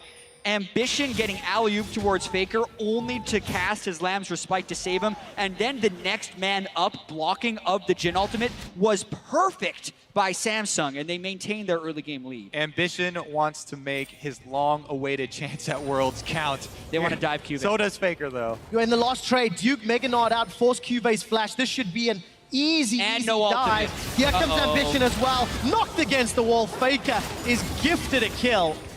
And they just made that look easy. And we talk about the ebb and flow of the map. There's no counter play here really open for Samsung. The only thing they're getting is a ward deep in the red side jungle. But again, let's look at this Ambition play. Yeah, he's able to get a lot of damage on Bengi, but then the alley-oop right to Faker, but he lands, is able to cast his Lamb's Respite, and then Bengi can't make it in. Kills him as he's trying to cross the line. You shall not pass. To get in. Then here again, body blocking Ryze is so important because of the overloads. Ruler stands in front, uses the heal early so he has more health. The Jhin ultimate last shots don't do as much, and this is the beautiful counter attack. Right here, they're trying to make a 4-man dive happen, but Faker just zooms forward onto Core JJ, and they're able to take advantage of the long range of Jhin as well to assist, and that completely stops any gank. 200 gold now separates these two teams. So 2 kills for Faker in the last couple of minutes. And Ambition is up to 4 stacks on that Kindred passive. the kill into Bengi, plus first blood gold in his pocket as well. Those CS advantages been chipped away from. As you can see, it's an even game mid, and Duke, while yes, it's still 20, relieved a lot of pressure with that dive up in the top lane. No flash for Cube in theory should make him think twice about pushing so far forward. Yeah, because this matchup actually can swing back to be Gnar favored if he's able to get Spectre's Cal and Frozen Mallet. So it's very important that Cube stay ahead of the curve there. Incredibly important gank, and the ebb and flow Kobe was talking about, it was a little bit enabled by Crown staying bottom lane to burn the 4 summoner spells. Now they're trying to get it back. Those 4 summoner spells are down. Here comes a Kennen with an ultimate. Cheeky play there over the back of the Dragon Pit. Pink ward, so they know there's nobody to see them. Bang and Wolf have no summoner spells. The teleport's coming down. It's a party. It will be a Mega Gnar. Slicing Maelstrom. Stuns SK Telecom. Duke Mega Gnar's out. They've traded 1-for-1. Ambition doesn't get the respite down. Faker Realm warps in. Gets the reply kill. It ends up being a 2-for-2. SKT can equalize plays that no other team can equalize right there. It looked like a 5-man party for Samsung, and it's just a 2-for-2. Absolutely insane. Faker crashes the party as another kill to the list for him, and that goes horribly wrong for Samsung. Let's take a look at the setup. Look how quickly Faker starts to rotate from mid lane. Gnar immediately channeling teleport onto the turret, and extra turret shot taken there as well. Let's watch how they actually turn this around, though, because Cube looks like he hits everyone with the ultimate. Ambition, though, He doesn't ult. doesn't ult here with the 4th shot and the Gnar jumping on top of him. That hurts, and then Faker is also here to clean up the second It's a kill. super difficult situation to be in as the Kindred, because you want to get the kill right before you ultimate, and there's a split second there, to try and activate it afterwards, and that would also save the Gnar. So he did get the kill first, which it was the necessary part. Yeah, and we talk about it all going wrong. It was a 2-for-2, but the investment to that play was so high by Samsung with the teleport as well as Kennen ultimate, and that allows Bengi to try and move into the jungle a little bit here. Not going to challenge Ambition, though, and still just making his way. No flash up in the top lane, no slicing Maelstrom either. I think this would be risky if they tried to dive it, but they could. Look at all the information that SKT is working with, though. As much as we talked about the play being set up nice here. game. Kicked into the wall, and that just looks so, once again, so easy, so well executed. And they know they can cleanly go for that 2v2. Ace in the hole's available for Ruler. Not gonna use it just yet. The exhaust, the flash, the heal. Ruler's face palming. He's flashed forward aggressively multiple times. This time it hurts him. SKT making informed decisions. They have wards seeing every member of Samsung, whereas Samsung Blind has invade. nothing. Ambition, can he get the Lamb's respite? Yes, but it won't be enough to get the kill just yet. Jumps back away, Dance of Arrows, and the 3-man SKT, they shut him down. And that's the poise of SKT. When they can get this Rift Herald after that kill on Ambition, that takes away Cube's ability to split push. Also, you're going to be more poised when you know where the enemy is. Look at the wards by SKT. That is also going to be a Rift Herald buff for Duke in the split pushing battle. Kennen, yes, is going to be great for those team fights, trying to flank in, but Core JJ taking fire. Aqua Prison locks up Core JJ and whispers 4th shot. Bang! You're down. That's 3 solo deaths in a row by Samsung. Ruler trying to make a play in a 1v2 situation. Ambition doing a blind invade and getting collapsed by 3 people. And then Core JJ on support Karma is up too far in the lane when SKT are able to finish that kill. Those mistakes can't happen against SKT. When it rains, it pours, and it's so hard to work back a losing vision fight because SKT had so much advance warning. Samsung, every move they're trying to make to try and get any sort of deep vision for themselves, immediately countered, immediately stopped. And after those solo deaths, it's SKT that immediately take control. 2,000 gold up. To Samsung's credit, they got the first Mountain Drake, the next one's spawning, and they are trying to once again set up some ring of control around this pit. Teleport not available for Cube. That is important if SKT try to contest. I agree with that. Not being able to make it with the Kennen could spell a Drake over to SKT. This is also something the analyst desk talked about of the flow of SKT series. First game is close, second game isn't as close, and third game would be a stomp. Samsung need to control that just onslaught from SKT and find a way to equalize this game and get some positive plays going for them. They do have a lot of damage on their team. And with this second Mountain Drake, Samsung would have a huge threat of just burning through Baron. Their entire team outputs Can damage. Casio. So this would be an incredible, even 2 members of this team could sneak a Baron after it spawns. So SKT have to be very wary of keeping up that vision game and continuing to be diligent about putting those wards. Good dance of arrows, sidestep, and Ambition may be able to make it away, but not enough from Faker. Tagged by 2 shots already, uses the flash. Remember, Lamb's Respite's still available. Dance of arrows over the rift, Scuttler. But still, Summoner Spell wasted, really. So many abilities being dodged here, and Bengi isn't able to finish off that ward. Pink wards do regenerate now, so he's got to get back in there if he wants to finish it off. And this is, again, another game where you're seeing the mechanical outplays every single member. Level 11, 12 rather on Faker. Round Warp comes in. Cube's got Slicing Maelstrom and Flash. Got no minions under the tower. Got a Protobelt forward. Duke takes a turret shot. Flash forward for Cube. Looking for the Lightning Shuriken. Shut down. Duke with the boomerang. It's incredible the speed at which SKT make their calls. As soon as the information comes in, they say, oh my goodness, Ambition, Crown, they're invading our jungle bottom side. Faker, what does he do? Immediately moves top to go make the play with his ultimate on Rise. They camp that side. They're gonna get the first turret on top of it. And SKT so willing to play around Duke this game. He was picked into a bad matchup. Samsung saved their last pick for Cube, but that's about all they did for Cube because Ambition has been down on the bottom side, and that's the 3rd unique champion SKT have sent top lane. This time it's Faker to help out with Duke. Duke takes the turret early. Not the cleanest of ganks because Duke takes so much damage, but then the double flash right there prevents Cube from being able to get in. Faker can follow and finish off the kill. I mean, oh, there we go. Ambition gonna buy some time. There's a little bit of support from Cube coming up, but it's not gonna be enough just yet. Ambition dances around.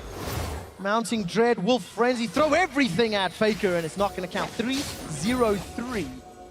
Faker is a monster. First game on the reworked Rise, and he's showing absolute mastery. No one was in doubt of Faker being able to play Rise just because he hadn't played it so far at Worlds. They have really taken control of that quadrant of the map right now. The Gnar is building up towards Frozen Mallet right now, and Cube has really fallen behind the curve that you don't want to fall behind as a Kennen. Not to mention the magic resist that SKT is able to build up just casually with the Abyssal Scepter and the Hexdrinker. Samsung do have the teleport on Cube to try and make a play on the other side of the map to get back into this. But even if they do that and they leave top side, Duke will take his toll or follow with 2-level advantage on the Gnar. Well, we talked in Picks and Bans about how this team composition from Samsung Galaxy was hard to execute. It's significantly harder when you put yourself in a position to get punished. Now they're behind in gold, and if you look at the mini-map, more pressure. Oh no. Rula's gonna flash away from the tidal wave. Poor JJ's already used his flash, and he gets shut down by Bang, who's now on a killing spree. And to elaborate a little bit more on your point about how hard this comp is to execute, if you look at the squad from Samsung, they have so much damage, yet their whole team fight relies on these 2 big ultimates. The hard CC that they have is the Cassiopeia and the Kennen ultimates. Those have to hit multiple targets, have to lock people in place because there is no tank for this team. Until Cube is able to get his Zonias and buy some time that way, it's all about Ambition's ultimate, which has been down. Yeah, not available. Look at that. Yeah, and it would also require them to be able to set up at all. But SKT has been so far ahead of the pace of this game. Ever since it was close at the beginning, SKT just pick after pick. They kill Ambition, and now Duke about to hit Mega Gnar to try and zone him off the turret. Yeah, Cube potentially could turn around the engage with that Maelstrom. The tower doesn't fall in the mid lane, though. All the pressure from Duke is allowing the rest of SKT to set up. Deadly Flourish from Bang. Won't find a target, and the tower will allow... The pressure on the tower allows SKT to then just reposition, steal away the Sentinel.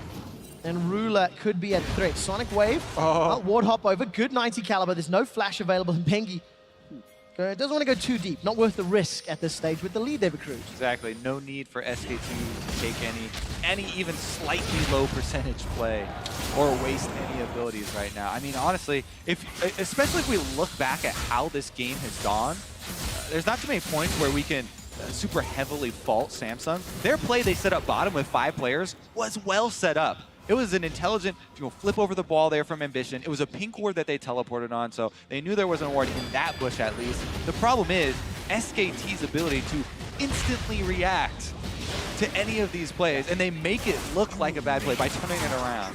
And the map play has been so much stronger. from SKT this game. One thing that we kind of noticed about Faker before this Rise game was how he would play to the mid lane and only look to pressure down that turret, and how he wasn't necessarily looking to roam, very rarely taking teleport. But on this game with Rise, he has been very willing to roam, realm warp in to get his side lanes and team ahead. And interestingly enough, he actually lost his mid lane turret in this game, almost in exchange for all the kills and assists and map pressure that he's picked up for his team. He's playing extremely confidently right now on the Rise, and he's showing it. I mean, he wore his own skin, one of the extremely rare times where he actually uses a skin, and it's in the finals here, looking to get his third chance in a cup. 5,000 gold deficit for Samsung Galaxy. The next dragon is once again a Mountain Drake. That's the third of the game. And Samsung have teleporting QV. They've got 2 already, and there's Baron spawned, but they're not going to risk that just yet. Looking at the minimap, pressure going up towards that lane. Yeah, you can tell that SKT have this in mind. They know that there are already 2 Mountain Drakes on Samsung. Samsung do have a lot of damage and convert it down. That's why Duke is hovering around the Baron while they go for this Drake. They're covering their weak side of the map. All right, while the dragon was being taken, taking a look at some cooldowns that have been used. Bang fired his Curtain Call. Crown has used, I believe, both Petrifying Gaze and Flash as well. So there was some sort of exchange in the mid lane where Crown is now down a summoner spell. And Faker just gets 75% of that tower HP. It's just relentless pressure, and Bengi's behind Core. Yeah, Core JJ's in so much trouble. The tidal wave will hold him in place. Exhaust buys enough time for him to flash to safety, but the tower goes down. Faker's realm warped in looking for Ruler. Lands the spike, will buy some time. Faker's caught in a trap, takes a lot of damage for his troubles. And Lamb's Respite saves Ruler's life, plus the Summoner heal. Once again, Summoner spells blown, towers falling in multiple lanes, and SK Telecom, in SKT fashion, taking control of Game 2 more confidently than Game 1. Yeah, and you think about the way Samsung would want to try and get back in this game, it would be a flank teleport from the Kennen. But the amount of map pressure that Samsung has is so low that Wolf is almost always going to have his exhaust for the Kennen, and the forward targets like Duke are always at full health in the split push game, so more controlling action in Game 1. They've got the exhaust, plus they have the Lee Sin kick from Banky, which can be utilized that way, or utilized to push people off of the Kindred ultimate if they need to, chase down Samsung into their own territory. But once again, it's the same story we talked about last game, where the vision just creeps in, the entire map starts to become dark. Look at, they're trying to just place defensive wards in their own jungle in the first bush, and he almost gets killed for it. Ward jump flash for the right side step there. And even if they don't get the kill, it still buys them time to take down that mid lane turret, and Faker's able to burn a bunch of ultimates right there by getting the Kindred ult out. Just means Samsung Galaxy are once again playing from behind. In Game 1, they were down 5,000 gold at 25 minutes. That is now 6,500 gold in Game 2. And for SKT, I think they still need to be very careful with their vision. They still need to not overextend, because if QV can find a miracle teleport, there is a lot of damage that could follow on if a front line or a back line can be out of position. The thing is, at this point in the game, if QV teleports, it has to be like from the fountain or something, because he cannot 1v1 this Gnar. Duke will smash him in the 1v1. Duke will push up, and he will keep him pinned down at that bottom turret, so it removes so much threat from the Kennen teleport in that case. And if Samsung do make a move, it's kind of an all-in move where their backs are against the walls, they don't have much else, and very risky. I agree. He also couldn't 1v1 Faker. He's just not in the position where he has the threat, so he has to be in so clean, most likely flash over the roots and field that SKT would be able to throw at them. And that's where Wolf's Nami could come in clutch as well, because if QV teleports into a flank, all Wolf would have to do is tidal wave the bulk of the Samsung team, and that will give them enough time to hopefully kill QV. So we're kind of stacking the advantages in SKT's favor here, and it's looking pretty grim for Samsung. As SKT do every time they appear in an international final, they are on the cusp of another matchup win here this game, and they've got all the tools to do so. That Frozen Mallet, Black Cleaver, once again, Duke playing the split push, once again, itemizing at this stage in the game to dominate a side lane and to maintain map control for SKT. Because they've just had such fantastic vision, such fantastic, pressure across the map at all stages. Samsung once again are going to have to play their turtle mode with Caitlyn here as the Baron being taken. There's not really any counterplay here from Samsung. It's completely dark map. They would have to do some crazy move to even go get, and it would probably cost them a lot of their lives. So defensive play is again the name of the game. Yeah, and this is immaculate play by SKT. After the early game where Samsung looked like they were trying to snowball, as soon as SKT halted that, they've been turning it right back around. And here's a Realm Warp. All right, Realm Warp's going to deliver Faker and Duke. It should be enough just for the tower once this minion wave comes back up. Cuvée with the Proto Belt got away. And you know, to go back to that point, SKT, immaculate play. Bengi once again starting. I think we were talking about how only if they lost with Bengi, maybe Blank would start a game. And Bengi on this Lee Sin, 3-1 and 2, while he didn't necessarily need to gank, he got some kills, he was in the right place at the right time. Bengi's got to be one of those magnificent anime stories of a League of Legends player that we have had ever. Because this guy, you know, he also is going for a third championship. It's not just Faker. And he was on the bench for so long. People called him washed up. They wrote him off. They're like, he's just sitting there because, you know, Blank is still new and they're only using him for the first game to scout. But Bengi has been such a huge, instrumental part in the victories of SK Telecom here in the later stages here at Worlds. And you look at the junglers they've had to go through. Peanut, he was 3-0 against in the semifinals, and Ambition in game 1. Bengi was way up in farm against Ambition. In this game, he's equalizing the farm of the Kindred in the late game and getting picks like this. Oh, the fourth shot misses, but Bengi doesn't care. He jumps in. Oh, while we were looking at that top lane, Faker had a 3-level advantage over Crown. Crown was just equalized. It's now 17-15. But look how easy it is for SKT to just push this. It's 10,000 gold before 30 minutes. Yeah, and they make it look easy because obviously this isn't easy. Otherwise, every team would do it. They have so much control with the wards in this game, and they're always all on the exact same page when they're going to make these plays quick shot. That's what's so impressive. Well, it's so unfortunate for Samsung Galaxy in their final for the first time with this roster. Not even really able to advance through the LCK playoffs, but they ran the gauntlet. The fairy tale story and the amount of pressure for these guys that they've put on themselves. Unfortunately, they faltered. 3 solo deaths is what allowed SKT to just start the snowball. Definitely can be very happy with their run here at Worlds, though, and they are getting, you know, that experience on Ruler and the big stage, getting some of those nerves out as far as the play. And especially Crown has really shown up and impressed a huge amount of people, definitely getting his name out there as well. Yeah, but this game also kind of goes to show the momentum for SKT, because the first Baron they picked up in game 1 was, you mentioned, a very low Baron power play, 2,800 gold. That was when Samsung had a lot of wave clear champions. Here, they had still wave clear champions, but SKT is up to nearly 6,000 on this Baron power play. With all that being said, though, we're 1.5 games in to Worlds. Well, that's a dead ambition once again. Oh dear. Now Bang is going to be the target. The Esma tidal wave. Cuvée can't find anybody more. Slice of Maelstrom is down, and all of a sudden, Duke turns the pressure around. Bang, bang, unstoppable. As Cuvée is shut down. Duke going to be able to Mega Gnar out.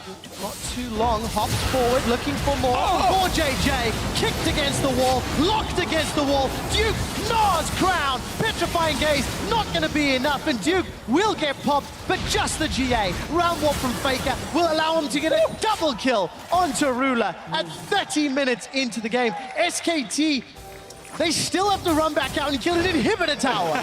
You can't help but just applaud SKT for that play, because you call them a slower, methodical team, but when they have the advantage, they do know how to take it. Ace inside the base without clearing out the inhibitor turrets. They managed to get everyone in there, and they might push for the win here. Ambition left alone under the Nexus turrets against all of SKT's. Rune Prison down. This time gets the respite out, but it won't be enough. Cuvé's caught out, sent back to the fountain. The Samsung Galaxy, they cannot defend their Nexus. SK Telecom jumping forward for more. Core JJ on the steps of the fountain is killed by the god Faker himself. And SKT are 2-0 in the finals. And that's the type of defeat you don't want to have if you're Samsung, because this is the momentum building of SKT's war machine, as they are now 1 game away from their 3rd world championship in 4 years. Distraught looks on the side of Samsung Galaxy, because this was a heavy-handed defeat. It is incredibly demoralizing to play against a team like SK Telecom, where you really do feel like whatever move you take, whatever option you choose is still, even if it's the right option for you, still countered by this team. Yeah, and it almost feels like you can never fault them against SKT, because as soon as you make a mistake, they crush you. Even if you feel like you've made good plays, 20 CS advantage in the top lane, 20 CS advantage in the mid, you make one mistake and then SKT wins in 30 minutes like we saw this game. Crown looks broken. Last player to leave the stage. Head hanging low. And he's doing... It's just that now they're up against the real thing, and they're losing tempo very quickly. I agree with you. So much of it is in-game, and the first game was by far the closest one, where it seemed to come down to mere seconds. The first ban that is different than what happened in game 1 is this Olaf ban by SKT, where last time they banned Misfortune. However, Samsung has identical bans to the last time they were blue side. Well, with the jungle pool pinched more heavily, and knowing that Ambition sort of leads the way for Samsung, live and die by the Ambition, do they prioritize an early jungle pick, or Zyra was, first pick blue side for Samsung? I don't think that's the option right now.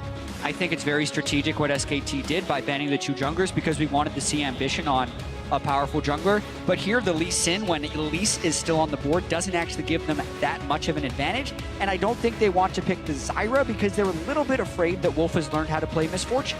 Definitely true. I mean, teams have shown over and over the counters to Zyra. Now, it's definitely risky to early pick it, and I don't think that SKT have to do that either. So SK Telecom have now got 30 seconds to lock in their first rotation. They went Jin Olaf in the previous game. Obviously, Olaf is banned, Nidalee's out, Lee Sin's off the table, so safe picks. And Faker's going to be very confident to anything with this Orianna. Yeah, well, he did have to pick it before Crown's mid laner in the first game. Confident in doing it again. And this is with just the Ryze, Cinder, and Cassiopeia banned, so would Crown do it? I mean, see, yeah, you say just with the, Cassiopeia and Ryze banned, but those have been the 3 champions that he plays. He played Varus one time, tried to play Varus, and Bjergsen solo killed him instantly with the Syndra. So definitely lost a little bit of confidence on that, because that was something that he played a lot during the regular season as well, was the Varus. Another thing that he fell back to. However, it's just so vulnerable. Yeah, I completely agree. We were wondering about the depth of Crown's champion pool, because he had been so good on that Reach core for set the of stars. Thing is, Victor is still available, and that was an okay matchup for them against the Orianna. But if SKT has struggled against a champion, it's been Aurelion Sol.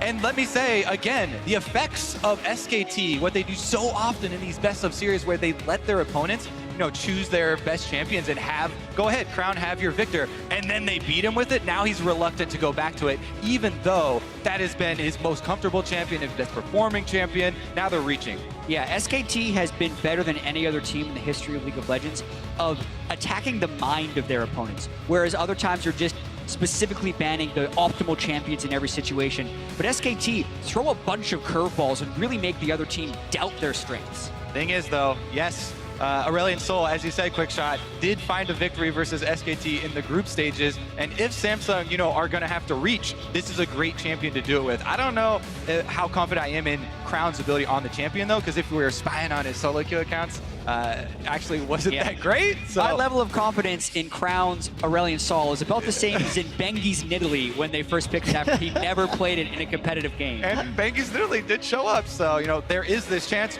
Let's remember how you play Aurelion Sol, though, right? This is going to have to be an early push. There's going to have to be roaming plays, making proactive plays, and Crown is going to have to do that against Faker's Orianna. All right, obviously the MF Hover is as a reply to Ezreal's Zyra. Samsung, I feel, have crafted a well-rounded team composition with a mix of strengths early, late, team fight, frontline.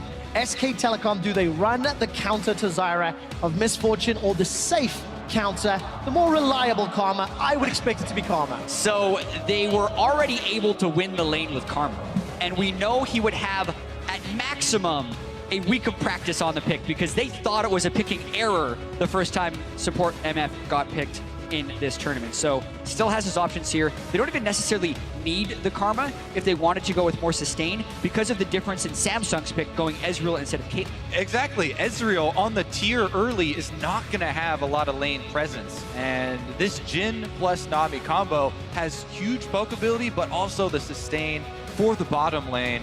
And the bottom lane has been, such a huge turning point. If you can hold on to that area of the map early, then it really gives a big boost to try and play off for the other two. Do you think it's fair to say Samsung Galaxy cannot afford to mess up any dives with this Lee Sin and this Aurelion Sol because you know the play pattern of both of those champions? I feel like it's safe to say they can't mess up at any point in this game, Quick Shot. They are backs against the walls, down 2-0 to SK Telecom in the finals. And yes, you're right, having those two champions does kind of exacerbate that issue. And I'm really surprised that they actually put Ruler on Ezreal instead of on Caitlyn, because the go-to composition that works so well with Aurelion Sol was Aurelion Sol Caitlyn. You just put him behind the dragon and you hit turrets from long range. They can't do exactly the same thing with the Ezreal, and I think it's because Ruler is doubting his Caitlyn right now after poor games on it. It's frustrating because of how impactful he could have been if the team was on a more even keel, if they had gone into those mid-game team fights not being in a 5,000 gold hole. And that's exactly what Samsung have to try to avoid this time around. I'm going to ask you for potentially one last time. Jump onto Twitter, vote. We saw it was a 75% in favor of hashtag SKT win. Los Angeles and the Staples Center for Game 3 of your World Championship final. Put your hands together for Samsung Galaxy taking on SK Telecom T1. And so much of this comes down to Crown and whether or not he gets the early shove on Aurelion Sol and then can go impact the other lanes. It's so important that this champion gets going early. When we talk to people like Huhi and the other people who have been successful on this champion, it's because it gives you all the options in the world, because you shove every champion early in the game, but you have to convert on those options. Otherwise, the pick doesn't work. No crazy first blood shenanigans today, unlike New York. And we're going to see these standard lanes match up. Now, when SKT were in losing lanes in Game 2, they did fall behind in CS. However, that was all. They didn't give up too many kills, they didn't give up too many towers, and that allowed them to bounce back when Samsung made some mistakes. Yeah, Samsung have actually had, quite a few good moves early on in the game. And as far as the other lanes for Crown to affect, I feel like his target has got to be bottom lane. Because, Duke has actually already shown how well he can evade, pressure up on the top side. And even then, getting a kill onto the Trundle, not the hugest factor for this team. So I think it's actually very clear, even to SKT, what Samsung want to do early on in this game, and that is Crown, trying control of mid and trying to go affect that bottom lane. I do think, as you said, it is good that Ruler's not on the Kate again, because he's shown with a couple of mistakes that it doesn't look like that is really his champion he's most confident on right now. The netting backwards and summoner spells. We'll see, though. Crown goes in probably for a Raptor steal. Yep, very standard play here. A lot of times they're trying to take the one Raptor. They also get the deport in. Very surprised he didn't place it over the wall to try and spot the Elise at the red buff, but a safe invade, something that could have been very dangerous, but he gets off the board. Yeah, he wants to make sure that there's no crazy play where Elise is coming from behind him to gank him at the expected Raptor steal there. Does pay off, grabs them both. We're watching Ruler and CoreJJ again go toe-to-toe with Bang & Wolf. Bang & Wolf, arguably the most seasoned duo lane in the world. We've been playing together for 3 years. Duke's going to be pushing QV out, but Bang & Wolf, they're under some pressure. Ruler and CoreJJ, that's a Ignite Zyra, trying to shove in, trying to get poked down, but they need to get through Wolf's mana pool, through the sustainables, and through that ebb and flow heal, which will be coming in for Nami. Yeah, that's definitely a good point to bring up as far as the experience of the bottom lanes. We were going over the histories of these two, and Ruler and CoreJJ barely over 20 games played together before this series in a competitive setting, whereas Bang and Wolf have been playing for almost 300 games. Yeah, a gigantic difference for sure, and I think that fits into the poise of these lanes. If SKT's losing the lane, they're still able to bounce back from it, whereas the experience by Samsung is so recent that you don't necessarily know how they respond to adversity. What a difference. All of that advantage Rula and CoreJJ built up in terms of the poke and the pressure. Rula is now out of consumables, eats himself an aqua prison.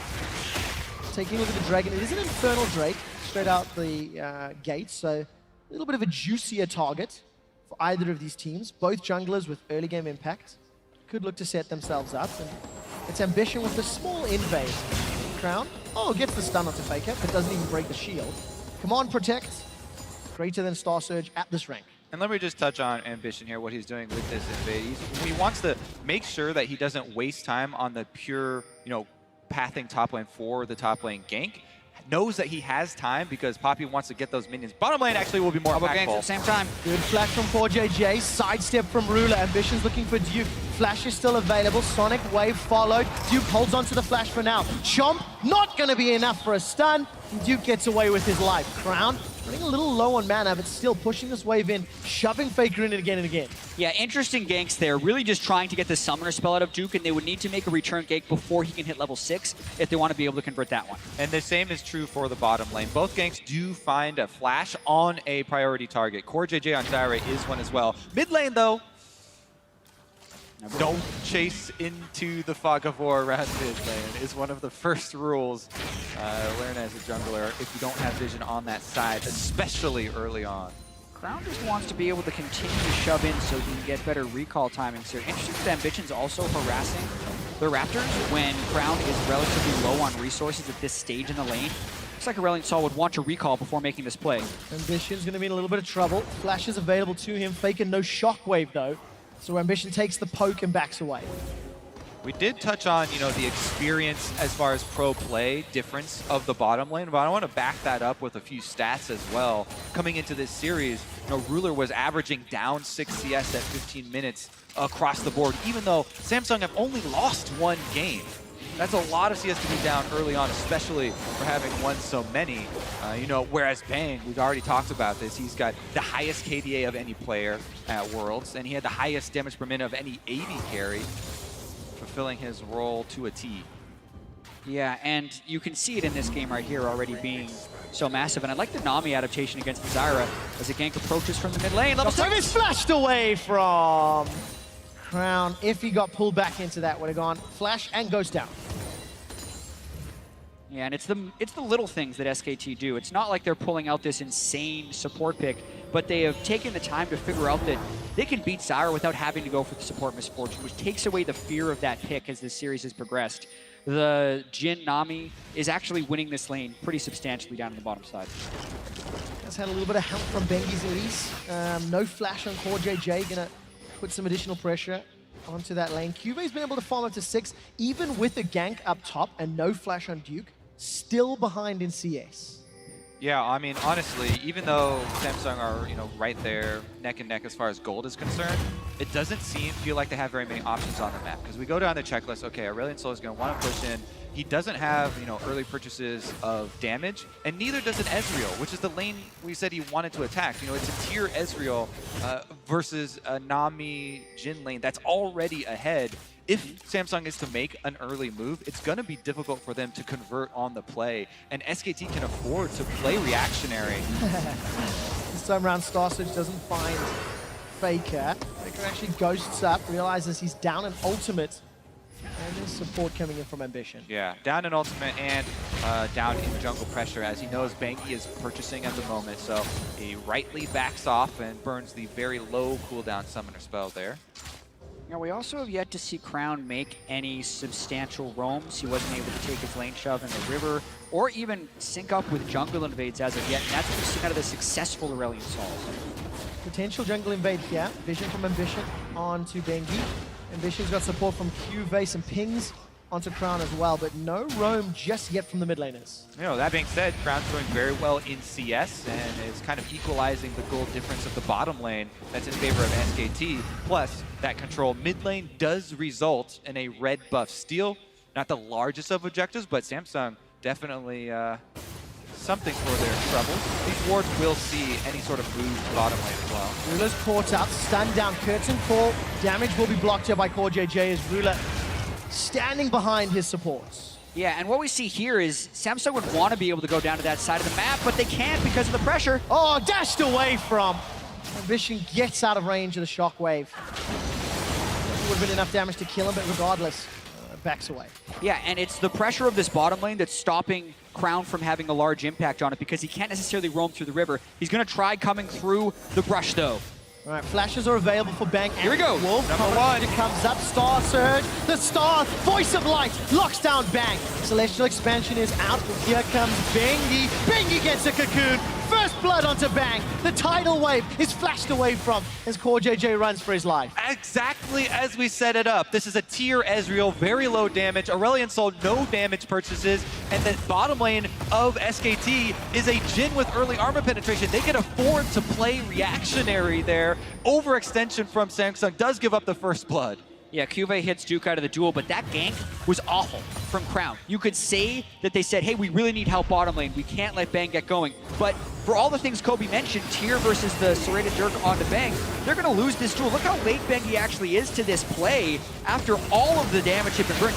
Even if it was 2v3, they might have still had to run away. But Bengi comes in, secures the first blood for Bang, and easily build on the strength of that duel lane. If you want that play to work, you need to bring all of your Everyone. damage. Exactly. You have to bring your teleport, you have to bring your jungler. They didn't even have, Ambition down there passing. Now, they will get the consolation prize of the dragon, which is an Infernal Drake, which is extremely important. So at least they do get this counter. They need to sneak it very quickly, though, as Bengi's on the way. Mini map, some threats coming in. Crown should be able to get out. You need that Common of Legend, not this time around. Boots of Swiftness going to help him out. So first blood onto Bang, plus 25 CS, let's call it. Gives him a 750 gold lead, already at 10 minutes. Even in the mid lane, that roam from Crown allowed Faker to claw his way back into the lead. And for Samsung Galaxy, they do have some scaling on their side again this time around. A lot more of a risky early game. Crown once again takes the shockwave from the blue buff Faker. Yeah, when Faker's able to get blue buff, he can start applying this type of pressure, which is very important. And as you mentioned, Quickshot, because of all of the gold lead being on SKT's AD carry, this mid-game becomes incredibly important. It does indeed. Voice of Light comes out. Bengi is going to repel apps as Celestial Expansion is not finding a target, and Bengi just gets out of range of that Sonic Wave. It looked like a close fight, but nobody really infiltrated. And also most of the damage goes to the jungler there, where Bengi can go back and farm. Now Faker has control of the mid lane. He clears out some pink wards. Crown has to go recall on the Aurelion Sol, and Faker gets to push this lane in with that blue buff. Won't even lose any mana after it. It's 1,000 gold, gentlemen, and Samsung Galaxy's first few plays have not landed. They get maybe 2 more shots, if I'm thinking of this game, as the pressure builds for Faker in the mid lane, and Crown's effective gank range diminishes. If you take a shot at SKT, you better not miss. Luckily, Bang did miss and Ruben survived.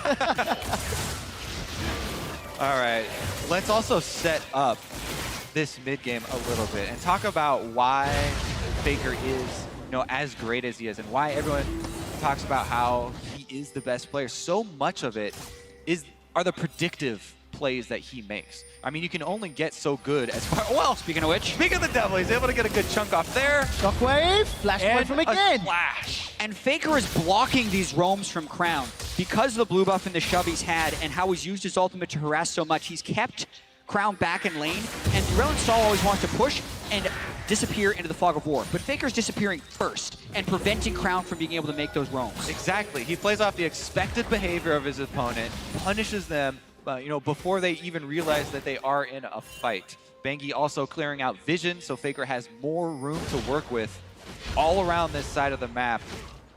They've got, early alert system on Ambition. An exceptional play from SK Telecom to get the advantage. We've not watched Duke and Cuvée a huge amount, and even though CS is relatively even, Duke's been bullying Cuvée a lot. In his face, been pushing that wave in to Cuvé's tower over and over and over again, despite the fact Duke was actually the recipient of the first gank from Samsung Galaxy. Yeah, but then there was no follow-up, and he hit level 6 on Trundle, and now he's building up his way towards sustain. So unless Ambition was going to send 3 people up there, which you'd think they'd be able to do with the Aurelion Sol and the Lee Sin, but they haven't been able to do that because of the mid lane pressure from Big. Exactly what's been happening for 13 minutes. QV needs to find that great teleport play.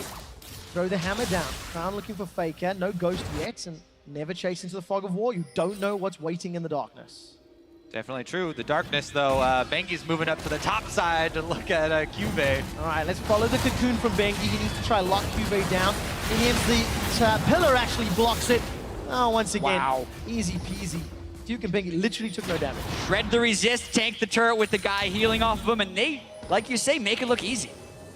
Melt him like butter there. Also, this Poppy is stacking armor, whereas early Sork boots on Bengi allow him to just rip through the Poppy. Not to mention that subjugate you talked about. Faker, though, fighting in the brush. Is indeed Shockwave still available. They've traded a lot of damage. Voice of Light. Faker gets Command Protect. True Shock Barrage is sidestepped. Crown doesn't get the kill. Crown was trying to bait him into that two-shot barrage. Faker didn't quite take it, but pretty close little 1v1 there. Yeah, worst trade Faker is taken in this lane. He's going to be forced into a recall, and I wonder if Ambition would want to go for the kill. Oh, not if you miss. What was the line? If you take a shot, you best not miss, Kobe. Yeah, well, he missed. The funny thing there is, too, Faker had flash. He held on to it because he's like, Ambition? Ah, no big deal. I know that I can just walk away from this one. That right there is discipline. Bengi's going to find Ambition. Also a little hubris. It is indeed. Ambition does want to run the risk of getting caught out. Look at the 4 pink wards in the bottom quadrant of the jungle around this Dragon Pit. It's a minute away until spawning, so Samsung know they have a lot of defensive vision if Ruler and Core JJ were going to get jumped on. Yeah, and Samsung is hoping so much to be able to turn a positive play in this bottom lane where they're down nearly 40 CS to the Ghostblade Jhin. But Ruler just doesn't have the items yet. He's going to need to complete some of these and get about a 20 to 22 minute power spike. If somehow Samsung could get a 4 to 5 man dive in the bottom lane and get him some kills before he actually just transitions to that power spike, it would be a way for them to get back in this game. But that's a huge investment for a play that probably isn't going to happen. There is, but Jack, if there's one positive thing here, Samsung are down a less amount of gold than I've seen them down at 15 minutes. It's only 1,000. It did feel a lot more substantial in games 1 and 2, Duration 2 close. Also, but they're not hemorrhaging more. Also, That's yeah. a bad thing to say, but like, Well, honestly, well, here we go. SKT setting up a play. oh, is that my fault? Did I give the cast a curse? 4JJ still got Stranglefalls available, gonna throw it down underneath Bengi's feet. So a little bit of time and ultimates invested, and the flash from Bengi. Good counter, and the thing I was about to point out for Samsung, in addition to not being down as much as last time, as you said, quick shot, is that they're in a better situation as far as the vision is concerned. And they have been keeping up their wards. Plus, as you can see right now, 4 pink wards in the inventory. They are doing their due diligence and keeping those wards down in order to set up these plays. Plus, Yeah. looking ahead, go ahead 2-0 as far as the Drake count. The Drake control is actually very important. The Ocean Drake for the extended laning phase, very important, as well as the Infernal Drake for the potential late game scaling. Gotta knock SKT a little bit for, considering they've had the dual lane advantage, not being able to get the vision up around the Drake can be considered a failure by SKT. And I guess the counter argument, if Bengi had made that gank stick, they would have got a kill, some tower pressure, maybe the Dragon as well. But unfortunately, Ruler and Core JJ outplayed, survived longer. Frozen Fist is now picked up, that Iceborne Gauntlet. So Ruler's going to have a little bit more leeway in that lane. But it's still such a significant difference.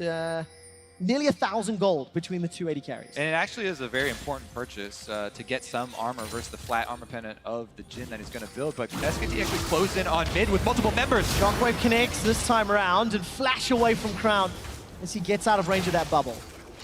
Tower First Blood, though, going to be on the list. Not going to get secured just yet.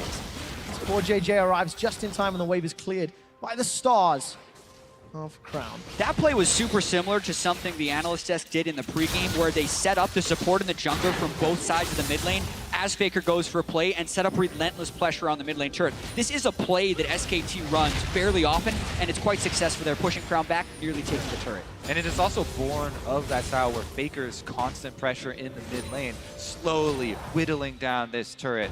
Now SKT trying to move in for that Vision Wars, but Samsung doing a good job of defending themselves this time around. I mean, we honestly have to look at it from Samsung's point of view, from the underdog point of view, to try and see where the cracks are. I mean, that's where That's where all the plays have to happen. For SK Telecom, the expected outcome is 3-0. The predictions were there, the caliber of the team, the world's buff that they seem to show up and peak at the right time. And for Samsung, if they can stall to late, if they can play spoiler, they need to do that 3 more times to get their hands on the Summoners Cup. Also got to get their first kill of this game because SKT, you got to start small in this one. You're thinking about World Championship. Let's get a kill or a turret, and also defend this mid lane turret where Faker is relentlessly pushing. Look at the wards up on the sides as well as the pink ward clear. How's Crown going to actually defend this? Solo gold going over to Faker. That's huge. Yeah, big time. Town First Blood against Aurelion Sol. That's not something you say a huge amount, especially when they're not roaming. This time around, Crown's gonna get surrounded. 3 members, Shockwave. No summoners. Decent stun onto Faker, but Cocoon locks him up. Teleport's being channeled. Duke may get interrupted. It looks like he was. Flash over the wall from Ambition, and Bengi follows over. Curtain Call fired, and Core JJ blocked 1 shot. The 3rd and 4th, they don't have the range. Just the kill to SKT, but they took the tower a moment earlier. Yeah, and credit again to SKT to just shoving in the mid lane over and over again and making Crown have so few options. Bottom lane. Oh, Ruler, this has happened again and again and again. There's no flash available. Well, manages to arcane shift away, but it's Faker that kills a Ruler. Well, the 4th kill of the game. And Quickshot, how often are we saying there's no flash available? Because SKT is using the flashes with the first play and punishing the lack of flashes with the second play. They are so far ahead in tempo in order to pull off these plays. Meanwhile, the follow-up here from Bengi over the walls, and Ambition is going to be able to safeguard out of the range, but it doesn't matter. SKT take their toll. Faker gets his tax. Another outer turret. Yeah, now it's 4,500 gold, and you have to start thinking of SKT. Could this be another 3-0 finals victory like they had in 2013? And it's incredible when you think of it from a large scale. When we first started League of Legends, we were wondering with how much they changed the game and how quickly some players are burning out, would we ever have a repeat champion, let alone a team that could win 3 and 4 years and a player who could be considered the best player in the world for 4 years? They're already the only ones to do it twice, making a very good case moments away even from doing it thrice. Feels like the inevitability. The expectation wasn't there coming into Worlds, but after seeing SKT in the group stages, that feeling that it was going to be 3 times, the hat-trick started to build and grow. And it's by punishing mistakes, by punishing tendencies of their opponent's team. Ruler has been left alone multiple times. And look how well executed this dive is. Cube gets a decent stun, but some damage onto Bengi and Duke, and you know, it's just, it is methodical and calculated. Yeah, and the play that Samsung would have to bounce back, SKT is already blocked. They don't have anyone in the dual lane with which to dive someone on the other side of the map, and they already have Jhin in the mid lane to try and block a push over there. So really, SKT just playing incredibly sharp as the series progresses. Meanwhile, they're even playing defensively on their weak side of the map. We talk about ebb and flow, and this has been kind of our conversation over this series. Faker, you can see, yes, he is bottom. He is part of the gold income for SKT, receiving that main wave, but he doesn't try and defend that turret that's about to go down. They need the only dangerous spot on the map in exchange for the huge play top where they get even more. Wow, 6,000 gold down, 5 kills to 0. Samsung do have a couple dragons under their belt. There's Cloud spawning in 20 seconds, but it doesn't matter if you can't find an opportunity to fight. All right, Faker picked up a Luden's Echo after his Morel and Omicron. Ruler's going to Arcane Shift, then insta-flash away. Once again, Summoner spell down. Ambition follows the Sonic Wave. There's not a lot of follow-up as the GLP spits out some ice balls. Ruler's going to Arcane Shift forward. Voice of Light won't kill Bengi. Bengi actually proto-belts to safety after being tagged by True Shot Barrage, but Samsung throw everything and the kitchen sink and don't even get a kill. I think that may get a 3rd Drake for it though, and that is the one thing really going in their favor. The problem is, even with all the Drake control, SKT are going to go back and purchase, and the combat strength for them right now is more than enough to still take the team by victory. Yeah, and as far as teams that would benefit from Infernal Drake, this is one of the lower compositions for Samsung. Aurelion Sol doesn't really build that much AP to multiply. Blue build Ezreal also doesn't have that much attack damage early. There's a lot better champions they could have to try and take advantage of that Infernal Drake. So yes, it's cool that they have the 3 Drakes, but that is nowhere close to the 5,000 gold lead. Bengi Proto belts forward. Not going to go into human form to look for the cocoon, though. And Ruler's able to escape with his life. You know, we touched on the SKT legacy, but it's even more amazing when you look at the fact that they've changed players, they've built teams around Bengi and Faker over the years, and continue to be the most relevant international team from Korea. They've won more international titles than any other League of Legends team. And the most impressive thing to me is the longevity of Bengi and Faker. Both of those players have sat on the bench. Those are going to be the only two players, you know, with the triple crown. Oh, Kyubey, run the other way, buddy. Yeah, only see Deadly Flourish could lock him down, and it does. A couple extra shots, and Duke sets it up. Bang brings it home. Triple cup. And the Infinity Edge also being built early instead of the Duskblade, making sure he's got some late game insurance on that Jhin. And I agree with you guys, the duration of dominance for these players. Bengi also just sticking with SKT and Coma as well, knowing when to sub the players in to really utilize the six-man roster in their last two big World Championship victories has been very impressive. Now they go for Ruler. Bubble, tidal wave, curtain call.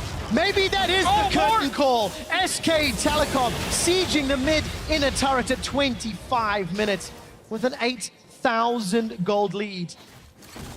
It is both beautiful in its irony and simplicity that curtain call secures more towers for SKT. It's almost hard to watch to the complete destruction that SKT brings to their opponents.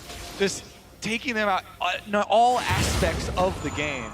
Yeah, and they have the right answer to so many things. They know where you're going to be going. They're there before you. They know what you're going to be picking, so they prep a counter for it. Duke's Trundle, the best Trundle we've seen for sure. And Bang already preemptively retreating Crown coming down the mid lane. And guess what? Now they have an answer. Where's Crown going to go? Duke's going to throw up the pillar. Does get stunned up, and GLP's already been used by Crown. Decent pin. Stun onto Duke. This might be the first kill. Dragon's Rage kick. Voice of Light is sidestepped, and Wolf is being tagged by those stars. Kyubey stuns Wolf against the wall. Still not down. Shockwave catches two. And finally, Samsung Galaxy are on the board. It's 1-7, but now they're routed, running for their lives. Fake is on a killing spree at 3-0-1, and they trade it back. We said a couple minutes ago Samsung had to get that first kill, but the gold lead was about 2,000 for SKT then. Step one. Ah, crap, forgot about step two. Now they're down 9,000 gold to this team. Watch this one more time. Duke doesn't actually ult anywhere in here. Yeah, the reason they get this kill is because Faker's so far away, and Faker is such a big part of that team fight.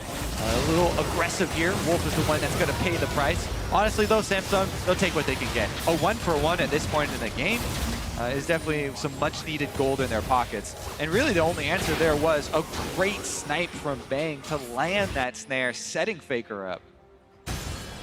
Again and again and again, that Jhin has worked in Bang's favor.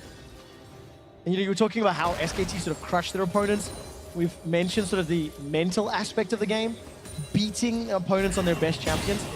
Victor was available this game, was there, and because of the game one result, Crown did not go back to the champion he's played more than 50% of his professional career games on. No, that's a ridiculous amount. Samsung felt like they had to do something different, and with the posture of Faker to pick Orianna so early, it just showed how fearless he was against the potential of another Victor. And I feel like Samsung respected that and tried to do something different, but Faker has been the victim of a few bad games against Aurelion Sol, and it definitely feels like he's improved the way he's playing, always being in the right place at the right time whenever Crown tries to make a roam at him. This is what Faker plays like when he's angry. Honestly, it doesn't feel like they're that angry in this game. SKT feel actually kind of lax. And similar to Samsung, in the early game, in the first game, they showed so much fight, so much willingness to make those proactive plays, reach out to try and take some chances. But SKT have kind of removed that from their playstyle. I agree, and we talk about the history of Bengi and Faker going for 3 World Championships. Bang and Wolf are going for their second, and they're going to be some of the only players to ever do that. We talk about how long they've been a duo lane together, playing nearly 300 pro games. Oh, Ruler's done for. Curtain call not even needed. Wolf and Bang speeding each other up, healing each other. They're going for more. They are indeed. Flash away from poor JJ to save his life.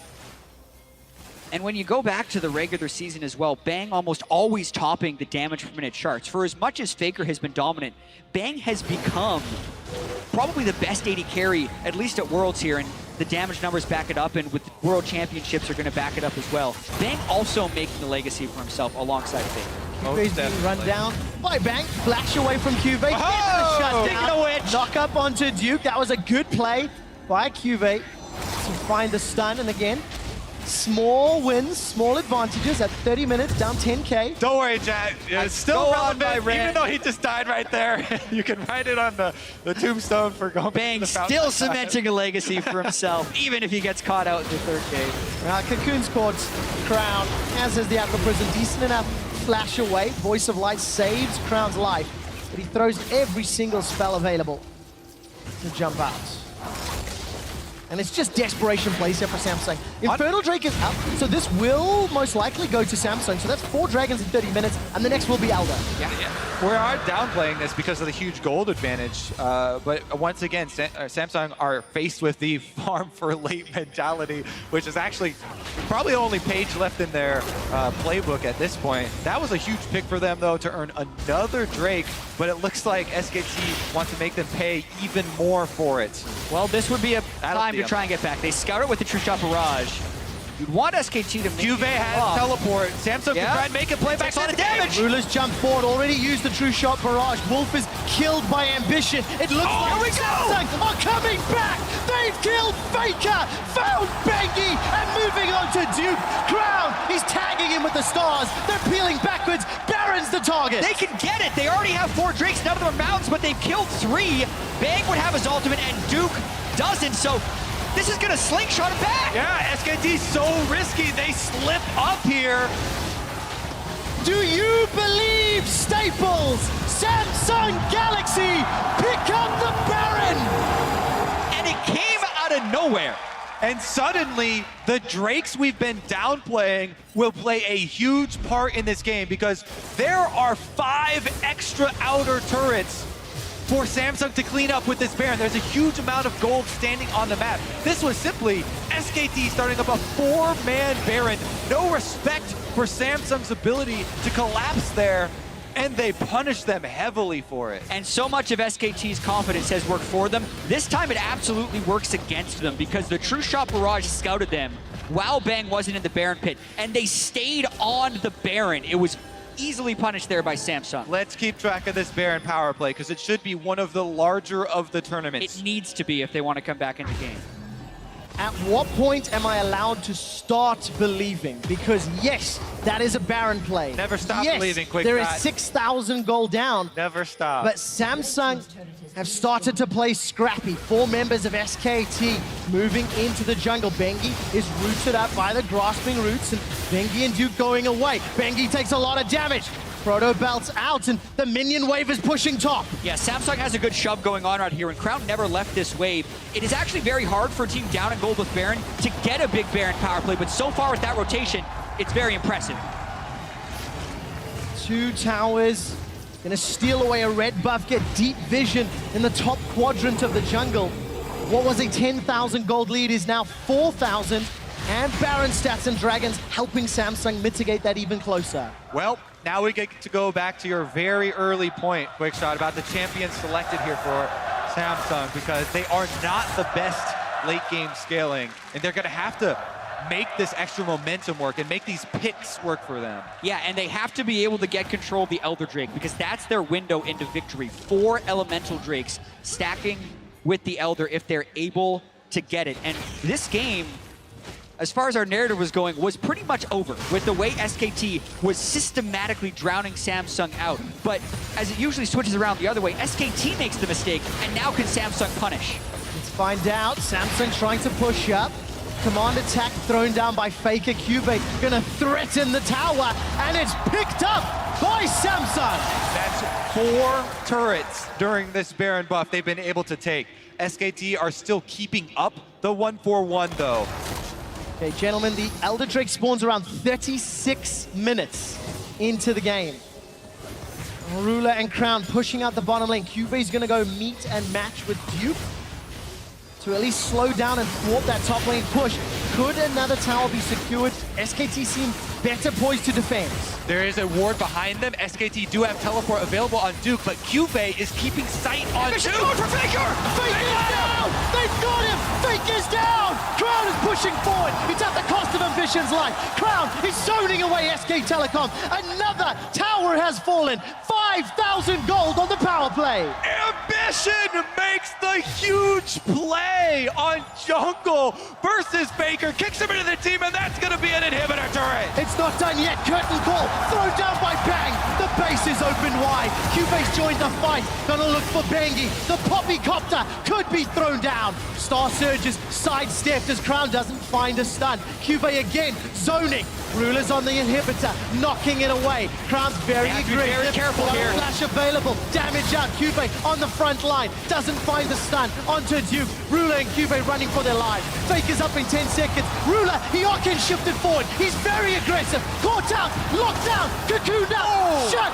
down by Bang. And SKT defend the inhib. Banky and Bang played that backline so incredibly well with Ruler shifting in, and they dodge out, land the cocoon, and take him down so close. Yeah, watching this play one more time as well, Faker was looking actually to try and get some type of aggressive engage when Ambition sneaking around the side. War Jump Flash doesn't give him time to react. Also, Faker's flash is down. And it's almost as if SKT was lulled into complacency by their own dominance in this game and weren't necessarily respecting the Baron power play there or the flank from the Lee Sin. This means they have to now reset and figure out how they can win this game that they had been winning for the first 28 minutes. Samsung Galaxy now on the warpath, trying to close this gap. 3,000 gold remains for them. 2.5 cleaned up, and the Elder Dragon that we keep setting up. This is going to be the battleground to really decide the way this game plays out. That was a 6,000 gold Baron power play. And Samsung Galaxy averaged 5,500 coming into the series. They did that against SKT down 0-2 in the series. Elder is up and alive. A minute 40 till Baron, and Samsung don't pull the trigger yet. Pick potential is huge right here. Who can actually start the fight first? Would it be Bengi's Cocoon, Faker Shockwave, or could Ambition make another play? Because if Samsung can pick off Faker or Bang, they could actually win the game after being down 10,000 gold at one point, because that would transition to Elder, and they could push to win with that. Either pick SKT off or separate SKT using the Poppy ultimate and snare with Zyra the rest of the members into a teamfight scenario, thereby artificially creating a numbers advantage and basically picking SKT. Yeah, and with that though, SKT is trying to restore order to the map right here. They have the Trundle pushing on the other side, who can make it to the inhibitor. No GA, but you have to send two people to stop him, actually. Cuvée would have to get down there, or he has to start the fight right now. Let's find out. Order has not been restored because Samsung are defying the Game 3 rules of logic. Bounced back, punishing some mistakes. Look at that iceberg of a mountain. And it's turned around. I don't know, I'll spare It's a great visual. I'm just visualizing this floating mountain here. Oh, poor JJ does get companies out. Not taken down yet. Duke's siege on the top lane is stopped. Elder is still available, and SKT are setting up. Also remember how important this vision battle is around the Elder Drake. We mentioned the pick potential on Samsung, but that is there for SKT as well. Anytime you have a late game Jhin, pick potential is definitely there. Staples is electric as SK Telecom are slowly regaining control. Baron is up as well. You now have split objectives. We could see teams prioritizing one over the other and trading. And it means you have to have vision in both spots. Orianna can actually solo the Elder Drake, but I believe there's a ward in the back of the pit that can see burning down so but it's quickly burning down here. so quick. Samsung isn't there to defend it. Baron is available though, and that will be the next battlefield as Samsung don't choose to fight over the Elder Dragon. Right, but with 0 elemental drakes, this Elder Drake is actually very non-threatening as far as Samsung is concerned. It's a very small amount of true damage burn. Which is also the reason why SKT were able to burn it down so quickly. Much easier to kill it the less drakes that you have. Lower risk, also lower reward. Is this the moment that Samsung turn the game around? They're still down 5,000 gold.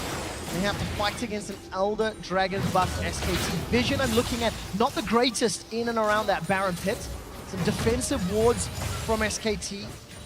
And neither team going to set up. 2 GAs on both sides, but Dukes is on cooldown. Also have to worry about scaling at the moment. I mean, Aurelion Sol, the drawback, to the great early game in the roaming prowess is drop off of that damage as you go later into the game. Faker on this Orianna, he's level 18, he's peaking, he's almost 6 item, full item build here for Orianna. Faker can completely destroy a team fight, whereas Crown has to do so much to zone and keep his AD carry up. A lot of DPS from Samsung has to come from Ruler.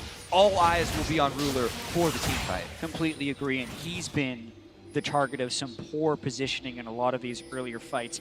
Also, if we're thinking about the way that Samsung can actually make plays in a standard setting, if it's not SKT going at Baron earlier on when they had a 10,000 gold lead, you would expect it to be the Aurelion Sol with a hyper carry behind it, setting up those zones, but they don't have enough control of the minion waves or necessarily the champions or lead to do it, so it's really hard for them to get control back in this game. Duke very close to securing Flame Horizon on Cubase. One bright side to Samsung Galaxy, their champion's range could theoretically stay out of range that shockwave, but they cannot afford a mistake. Ruler has arcane shifted and flashed forward aggressively so many times. Most of them have actually backfired. Ambition does not follow the Lee Syndrome. Instead backs away. Yeah, Faker again, picking up his 6th item, Zhonya's Hourglass. Before 40 minutes, he did the same thing Game 1. Now it becomes about getting picks. Wow, Flash was used by Wolf in exchange for a ward. No Dragon's Rage if a Baron fight were to break out for the next minute and a bit. And instead, it's just a Vision battle again. As Kobe, both of these teams are now trying to play around the Baron. You can see how pivotal it is to initiate plays for both teams. And because of all the extra damage here on SKT, they've been able to gain control of this Baron pit, and establishing Vision is that all-important first step because of the importance of the pick. If Samsung get a pick, they don't have nearly as much damage to threaten. And Ruler, the prime target! Caught out by at least one shot from the vehicle. The second swims past Ambition. Bing is in a little bit of trouble, but he's going to be able to repel up by a lot of time. That is so much poke, though, and Samsung doesn't have the sustain nor the vision of the Baron pit to deal with that in the right fashion. Ruler has to stick around now at half health. Shots onto Ambition. He's still got that GA. SKT have started Baron. Watch for Bang to hold on to that crit shot as long as he can. Uses it on the Baron. He's got to reload now. Cubase now pushing forward. Stuns up Bang. Already trying to back away. Cubase in trouble. Tifa's verdict has sent SKT away. Wolf gets hit by the Baron. It's helping Samsung. Wolf goes down. Core JJ gets his first kill of the game. Bengi and Duke, they want to reply. Not only do Samsung stop Baron, they get a kill as well. Samsung still have life in them, still fighting here. They're able to take down Wolf with the help of Baron. Pincer movement there, and they buy more time in the game. And look at the summoner spells. Only Flash used by Cube. And here, you mentioned Bang wanted to hold on to the 4th shot. He doesn't, and that gives Cube an opportunity, but it's all about the Poppy ultimate here. Ruler zones Faker up from the side. Wolf is again trapped between Baron and the enemy team, and Bang just barely flashes that last heroic charge. Otherwise, it could have been 2 kills for Samsung. Cube did an immense amount of work in that team. Samsung going for Baron. They're the ones tanking it. All of SKT is here. Curtain calls, firing, lands onto Cube. Star Surge not going to stun anybody. Crown's taking damage, throws down the GLP. Baron's helping out. Only Cube is caught. Faker's tagged. Bangs on the back line. Faker uses the hourglass. He's bought so much time. GA's popping. Faker is killed. Duke gets his GA popped as well. He's going to spawn, but here comes Bang. Bang's running low on ammo. Whisper wants blood, but he's running away. Deadly Flourish finds nobody, and this time round, SKT stop Baron at the cost of Faker's life. And it's just the one death and not the Baron, as you say. Wolf was returning from base, so Samsung do a very bold Baron start with the complete intent of peeling off to kill Faker, but SKT manages their defeat there. And they even traded one Guardian Angel apiece for the actives here. All right, here comes Samsung. They pull off of the Baron, and Duke walks away with the Shockwave active. Ambition, once again, targets Faker, kicks him into the team, and the rest of them take care of the damage. And the margins in these fights are so slim. Look at how low everyone is on Samsung as they do that. And they're forcing again. No Faker this time. This is not a replay. Fake is still dead for 5 more seconds. No flash on Bang either if Ambition can get him. 4,000 hit points on Baron. Stranglethorns will buy time. Bengi's caught out the pit. Ambition decides to peel for the fight. Ambition takes a lot of damage, but Duke is the target. He's tanking up 5 members of Samsung. Ruler goes forward with the arcane shift. Faker's alive! He's on the way! He's respawned, and here comes Faker! Are you kidding me? You have to work so hard to take the late game of first SKT. They are run off of the Baron. Faker revives. I just want to take a moment to appreciate the intensity that this game has delivered when it seemed like it was going to be a walkover for SKT. Samsung not saying die, regaining their composure, and making aggressive calls that aren't desperate because they're willing to peel at the right time and they're peeling as a unit towards this Baron. It's not necessarily winning them the game, but for being down so far in this game as well as this series, they are putting up a heck of a fight. And clutch plays. We've kept highlighting it. We gave credit to SKT. I think we need to give credit to Ambition. This guy, back-to-back plays onto Faker, who we talked about having so much damage, being full build, full level Orianna, and he's able to find him twice. Step back and look at the whole of Samsung. 2 games of this series, they have dug deep. They've waited for an opportunity, and they've allowed themselves to extend the game. We're going to another 50-minute match in the Championship Series World Finals. This was meant to be a 3-0, and yes, it still could be. Samsung is showing way more spirit than a lot of people gave them credit for. I agree, but we also have to look at what is still a Herculean effort for them to come back from. SKT's team has just so much health to cut through. Duke's build is insane. He's transitioning for later and later game tank items, and Samsung just might not have the DPS to kill him in these fights. Vay's caught up by Curtain Call. Tidal Wave used as well. 4JJ's going low. Ambition has joined the fight. Aqua Prison locks up 2, and Cuba's going to finish his teleport. They've knocked Bengi backwards. A 2-man shockwave, but not onto the DPS. GPA is going to be used, and that means Cuba's in trouble. Gonna start to back out. Safeguard saves his life. Ruler still zoning away Duke, doing so much damage. Looking for those mystic shots. Samsung Galaxy are not done yet. Faker again puts the Orianna ball on a member of the front line who's trying to escape. Does get 2 in it, but it only hit the tanks. Yeah, he's not hitting the money shockwaves you want him to get onto Ruler, Core JJ, and Crown. But with that being said, it is a tankier backline for Samsung than they had the last time Faker played Orianna, so not necessarily the one-shot potential on a lot of these targets. Very, very true. And neither team willing to fully commit to the end of that fight because they know the next team fight, complete victory, will be the game. Baron is up, and whichever team is victorious in that team fight will have a tremendous amount of pushing power.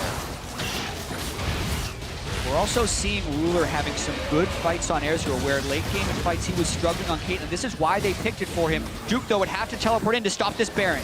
Well, Samsung are going to peel away. They've not fully committed for the objective. Duke has decided not to teleport in yet. He's going to have an advantage. It's huge. Cuvée doesn't have teleport. Duke does. They didn't force the teleport out from Duke. That means SKT can force 5v4s at Baron.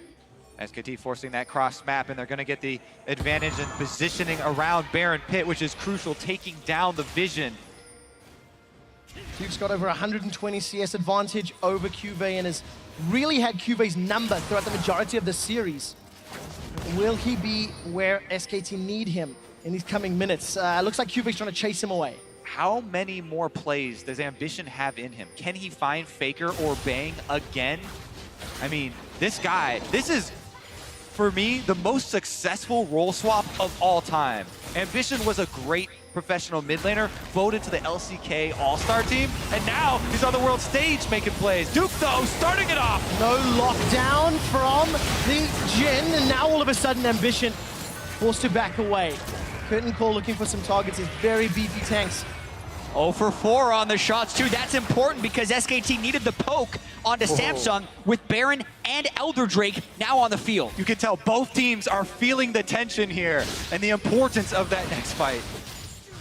Where is the priority? Samsung have another shot at Elder Drake. Vision, there's a pink ward in the pit. for SKT, and it's very clear SKT have had control of the Baron, but Core JJ forced to flash. Shockwave wasn't actually used by Faker.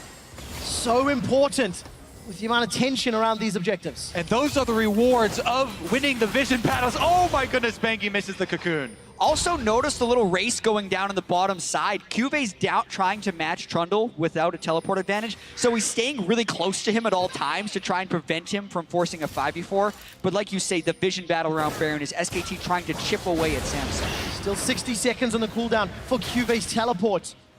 Samsung are dancing on a knife's edge, challenging the vision that SKT has set up. That's why SKT is somewhat in control of this passage of play. With teleports, with vision control, it's Samsung that have to regain control. And it's a little crazy, Quick Shot, because we've been on this knife's edge for 13 minutes. Since Samsung's Baron power play ran off, we've had an Elder Drake taken by SKT, them not doing anything with it, Elder Drake respawning, and in that time, the gold lead hasn't changed. Everyone has hit max items, and we are still at a stalemate. Samsung set out to prove how great of a team they are and that they didn't just slink into the finals.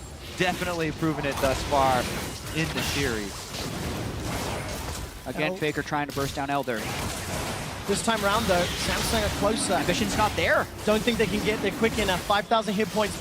It may be enough for a challenge. Duke is on the front line, looking at back down Crown. Elder Dragon is secured by SKT. Crown takes so much damage from the curtain call. Cuve's trying to back away. The call is run. The call is run. Samsung are trying to follow Ruler. Cuve's flashed over the wall. Ruler arcane shifts to safety. The dash, the dive. Nobody's died just yet, but Samsung are ticking. They're low and in trouble. Even if they get back to the base, they're so low they're going to have to heal, and SKT have positioning to return to Baron with the Elder Dragon buff. Clutch secure there. The Ezreal came through, and I saw it at 400 health, so that was very close to a steal. But as you say, the health bar is too low. Looks like SKT can get this, but Teleport. They're trying to stop it. SKT have got so much damage. I don't think they'll get here in time. Baron down to 1,500. Looks like it's secured. Baron and Elder for SKT. Cuve's now left alone. No support until Ambition safeguards his way into the pit. Faker has Shockwave. They're locked in. Stunned up against the wall. Bangy is popped. The GA looking to respawn.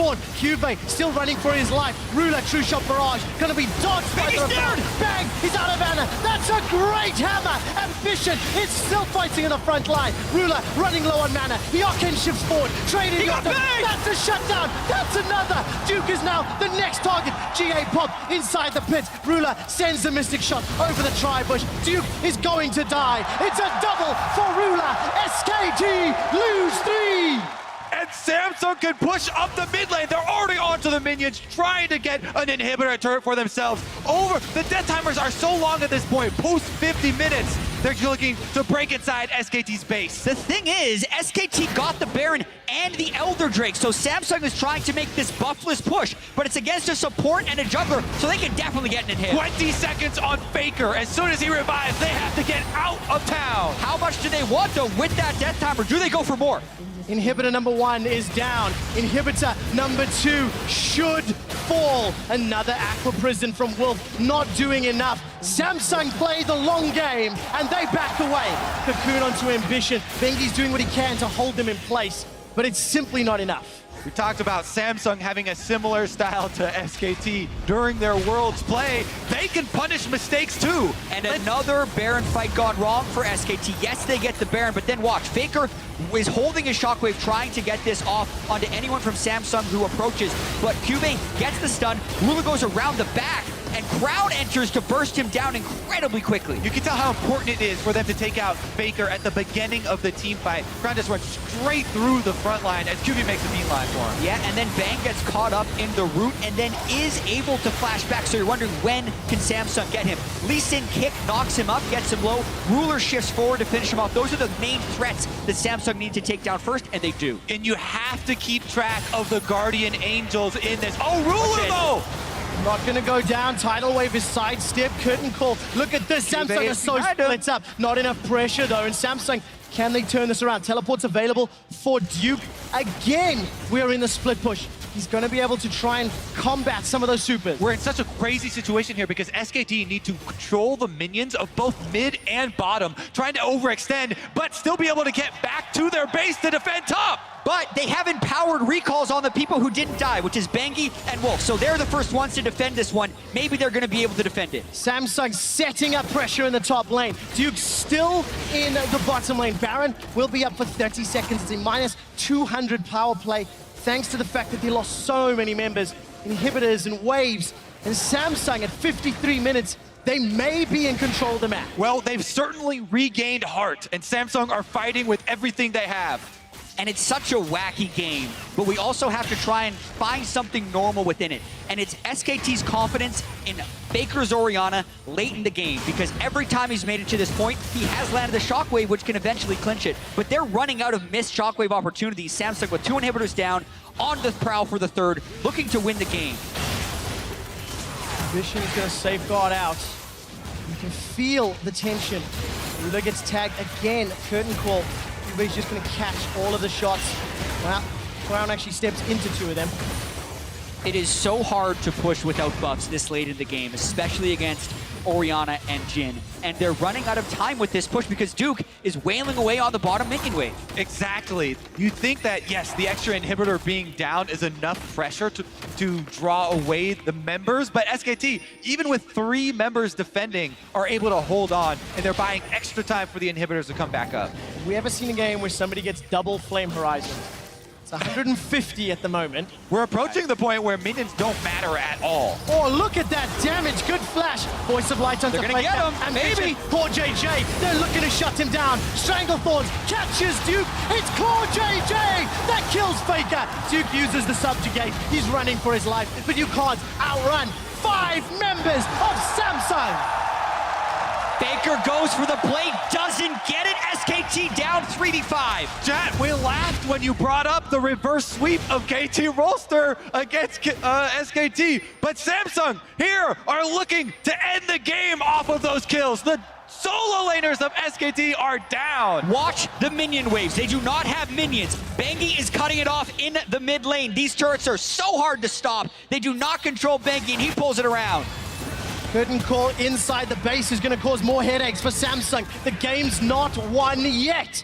Bengi's pulling the minion wave. Samsung going to go for maybe the safest option. 30 seconds for Faker, 40 seconds for Duke. Win or die. That is what's on the line for Samsung Galaxy. How hard is it to beat SKT? They're at 100,000 gold, 55 minutes, still 5v3. Samsung looking for inhibit number 3. It's going to fall, the tower that is, as Samsung look to grab another inhibitor. They are still down in gold, and SKT will have a full complement of champions to defend the next wave. Those mid and bottom inhibs should be up very, very soon. And the thing is, even with all 3 inhibitors down, we're going to have another respawn of Baron and Elder Dragon to fight over for these guys. The big deal is that SKT has so many minions to clear, but a pick onto a member of Samsung would buy SKT more time.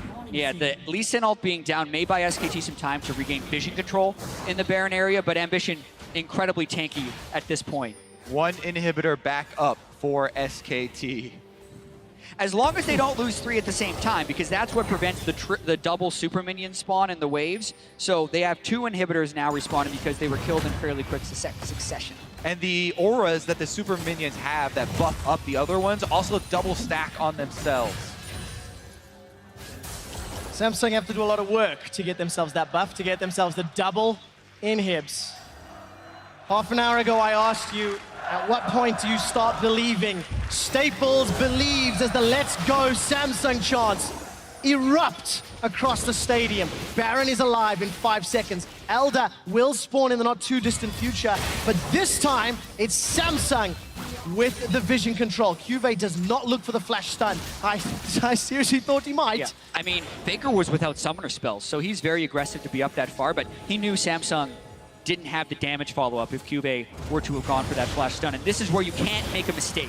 Comments of Legend interrupted. Khan doesn't want to overreach because of how much is at stake. Samsung are going to start Baron, and will they look to complete it or peel for the fight? We're going to find out. Here we go, all 5 in the pit. They'd want to peel off. They saw Faker in the lane. He can't make it to the fight immediately. They might just try to burst it. It looks like they're going for the burst. Ambition dives back in. It's secured. Samsung get the Baron. Now they need to win the fight. Ambition dives in. GA's not popped just yet. Crown, Core JJ. They're gone. Shockwave. And Stalker. Look at that hammer. There's a Shockwave. Shockwave. Faker uses the Hourglass to stay alive. Ambition, Ruler, and Crown running for their lives. They need to survive. Duke, Bengi flashes forward. His GA's now popped. Ruler's still got a lot of hit points, a lot of mana, but he doesn't have a lot of support. Crown is down, and Ruler's running for his life. He has flash and heal, but 3 members to deal with. He fights them all Powered minions. It's not done yet. Flash and heal still up for Ruler. Here comes Ambition. Sidesteps away from the deadly flourish. This is 3 versus 5, and Samsung are cornered. SKT close in. They But lose Ambition, Faker gets him. but they lose Ruler. Now Faker's the target. Ambition's got a GA. Cuve's doing what he can. He too can survive for a few seconds longer. Flash away from Ambition. The Baron still stands. Can he defend? They need to buy time. 30 seconds for Core JJ. Another Shockwave. A Shockwave started the fight. A Shockwave ends the fight. But that goes to show how long Samsung delayed and how they prevent that first death from being the end of the game. 70-second death timers, and somehow Faker gets 2 ults in the same fight. And Core JJ is already back up for Samsung. The real big issue, though, is once again, Elder Dragon is up. That will be SKT's prize. Actually, will it even? Crown is coming back up as well. We get another one of these team fights, baby. We gotta watch this again because Faker's coming around from the top side as Samsung burst it down since Bengi couldn't make it in immediately, but the GAs stay in the front for SKT, so they're zoning out this team fight well. The ultimate comes down from Zyra, and you think here, they've turned it, but that's when Faker got the shot. He also ejected 1 kill for themselves right there. Here goes, though. Ambition actually trying to get some vision onto this Elder Dragon. Now, it definitely is not worth Gotta give it up. sacrificing your life to steal at this point. The power of a champion is way too big. Yeah, they would love to be able to get a cheeky steal because if they can get the 4 elemental Drake Elder, that would be enough power to win. Some support coming up.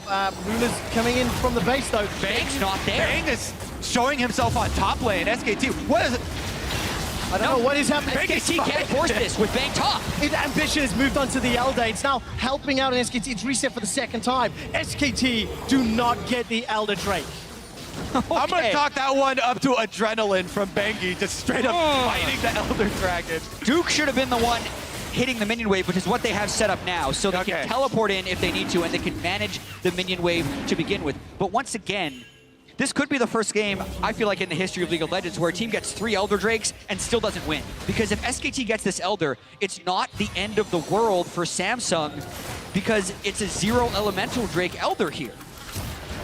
And SKT not willing to fight over that. They've now given up priority and man. spacing. This is Samsung, they've committed. Duke would have to teleport in to stop this. It takes them longer to kill it because they have 4 Elemental Drakes already. A lot of damage from the curtain call. Once again interrupted. Zyra Plant's keeping it tagged. Faker trying to zone off to allow Bang to get the full ultimate down. Remember, Duke is clearing out minions in SKT's base still. This is SKT defending 4 versus 5, the Elder Dragon. Samsung move up bottom lane, though. And every defense will actually pull SKT to a spot on the map. And with 3 exposed inhibitors, if Samsung get the right rotation, they can force it. But they can't get caught out. This is so scary. Bang, takes a take lot of out Bang! damage. Here comes Crown. Voice of Light doesn't do anything. Bang's in trouble, but so's Ambition. True Shot Barrage will not be enough to kill him or pop the GA. But it is Ambitions that does. He needs to safeguard out and does not do so. SKT get themselves the first kill of the fight. Samsung are not backing away yet. They've got a big minion. Ruler caught!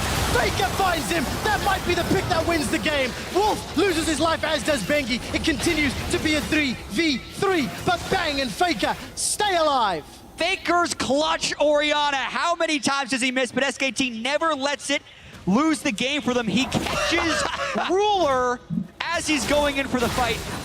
Quick Shot just took off his tie because he can't handle this game anymore. 62 minutes in, and even with that, SKT, because they lost Wolf and Bengi, the game goes on. I'm going to say right now that the longest game currently at Worlds, the record is 70 minutes and 20 seconds. So it's a possibility that we do approach that here in the finals. But look at this pick. Because they don't have the extra vision, Ambition is actually the one surrounded by SKT. And then after that, Ruler with the Arcane shift in, tries to, salvage the situation or something. This play right here, there's no no real reason for this. Definitely misplayed fight early by Samsung. He's going for a pick on a Faker, but with the shift and no flash up, Faker immediately turns it around. But that also sets up some damage as Crown is on the side of this fight with a 6-item Aurelion Sol. Bang also did a great job there, flashing that heroic charge. And man, the intensity here of this game. Banshee's Veil popped by QV, and Elder Dragon plus 4 Drakes helping Crown out as far as damage is concerned on that Aurelion Sol. And you know, I'm starting to believe he's comfortable on that champion. It doesn't matter that we're 65 minutes in. The early game and everything that happened an hour ago is now irrelevant. Absolutely. The Elder Drake started again. Crown was top lane, shoving a minion wave in, but with a 17,000 health Elder Drake, it's not like that thing evaporates. Definitely does not. He fights his way out of the pit here. All right. Another moment of calm here. Quick shot. Stop vacillating here. You mentioned longest game of Worlds this year. Longest game in World Finals history, I'm willing to say. Also, another record, Faker has, in this game, surpassed Uzi with the most kills of any single player at Worlds. 209 kills now racked up over his career for Faker. Another 20 CS will give Duke a double flame horizon. Can't say that I've ever seen that either. Duke is with the team this time around. Now slowly moving to the top lane, has to answer that wave, pushing into the SKT base. Baron is up in 30 seconds. There is no vision. And I just wanted to see the damage. We're nearing 100,000 damage for Bang, which I have never seen if they're able to win another fight. Like, this game has had so much conflict. It's insane that it's not over yet. If he gets 100,000 damage in a game, well, then they're going to be world champions, you think. The thing is, even if Samsung do that, they still need to win 2 more games. Ambition once again, caught by a cocoon in a bubble. Blue buff, I think, goes over to Ruler. That could be very important. Elder still on the map. Baron now on the map. Remember how incredibly important the Guardian Angels are in this game as well. Because of the deaths previously for Samsung, they've had to sell theirs, whereas SKT have 2 extra lives on the front line. And we talk about the DPS that Samsung has is lacking, especially against the healing and shielding and tanks of SKT. So that's only exacerbated by the fact that it's 2 GAs to 0. And the thing is, Core JJ has been the one to take up the extra damage because he's on Zyra. He's a mage. This is Core JJ's bringing the extra damage that the other lanes are lacking compared to the Nami here for SKT, which is full support. Bingy playing very far forward, zoning away Ambition, threatening the cocoon. Deadly flourish from Bang. I don't think it found a target. Samsung Galaxy now backing away. SKT trying to get some control in that Elder Dragon pit. Yep, Baron is also up again, though. So again, we have these split-focused objectives, as we had 30 minutes ago. But eventually, it has to have an impact on ending the game. The chokes are so important, and as you mentioned, because Core JJ has that Death Cup, it makes the chokes even more dangerous for both teams. And look at the wards. Both of the teams do have wards behind their opponents. Teleports are ready for both top laners, and SKT once again start up this Elder Dragon. Look at those 2 lanes. Somebody has to deal. QV's in the top. It looks like Crown is coming in from the bottom. Samsung threatening this fight. You have to teleport in early because they need every member there at the start of the fight. So you have to be very careful about that long teleport time. Curtain Call's going to tag Ruler with 1. Ambition the 2nd and 3rd. Dragon is still tagged. It's not regen. Teleport's now coming in. It might be too late. 4,500 hit points. Ambition's looking to chase out. This shockwave still available. The Poppycopter sends 3 away. Duke and Faker left alone. The Dragon's still tagging Bang away. is not there to finish Elder. Here comes the rest of it. It's reset. The Star Surge not going to lock anybody up, but Crown's down. He's tagged. He's down. He's killed. But at what cost? Both GA. The Dragon's still alive, helping out. Ruler is now on the wrong side of the fight. He's in trouble. Flash is still available. The Dragon, oh my god, it reset again. The double GAs came in so key there as the frontline sacrifices themselves, and we get more finals. I don't have a voice for more finals. I'll take over play-by-play. I got you. Samsung Galaxy continue to fight. Let me tell you, if they do go down in this game, it's going to be the longest 3-0 in World Finals history, that's for sure. Watching this fight one more time. Next 3 members and the solo laners of SKT left by themselves. And they can't lock down Faker post on is because he flashes in the proper direction. SKT, though, right for Elder. I think this Samsung are running for Baron, though, right now, trying to establish vision control and force can he steal? SKT to face tech that Ambition! Ambition steals the Elder Dragon! He gets away with the lives! This is a 4 Drake Elder Dragon! He lives! Ambition saves the game once again! Could that be the breaking point that sends Samsung in Game 4 in this endless game? 2013 LCK mid-lane all-star, transfers to jungle, picks Faker in multiple fights, steals the Elder Dragon, and buys Samsung a chance at the Baron.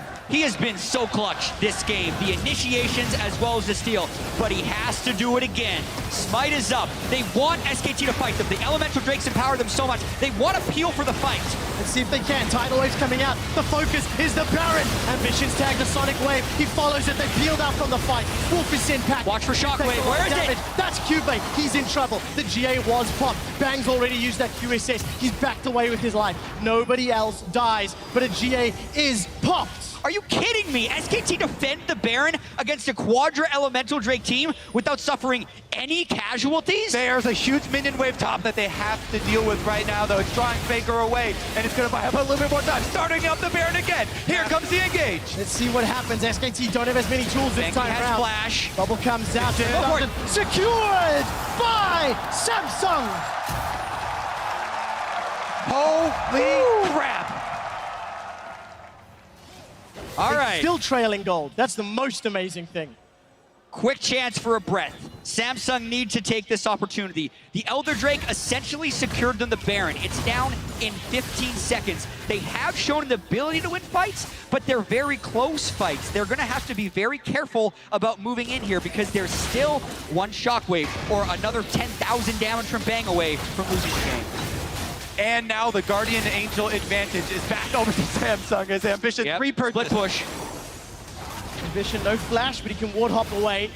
No threat just yet. Look at those minions hammering away on the inhibitor. Top lane is under pressure as well. Cubase looking to break open the top. Ambition and Ruler, they break open the bottom. Pressure now moving.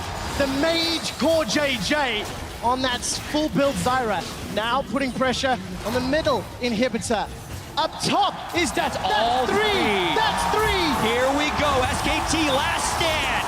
Samsung Galaxy and SKT have had the longest game at World 2016, and the world might be stunned if Samsung can close this out. They're on the pressure. The Nexus turrets are being focused, and there's so many minions. 3 inhibitors down, double stacked up, super minions empowered by the Baron buff.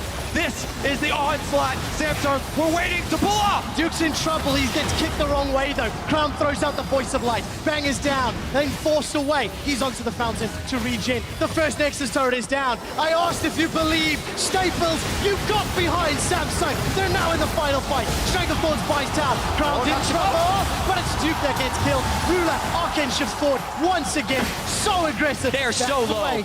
Crown barely lives, and he's going to have to go back to base the heal after that one. But Samsung going to building without him. It's not over. The Nexus is down. Samsung stun the world and defeat SKT for their first game in finals.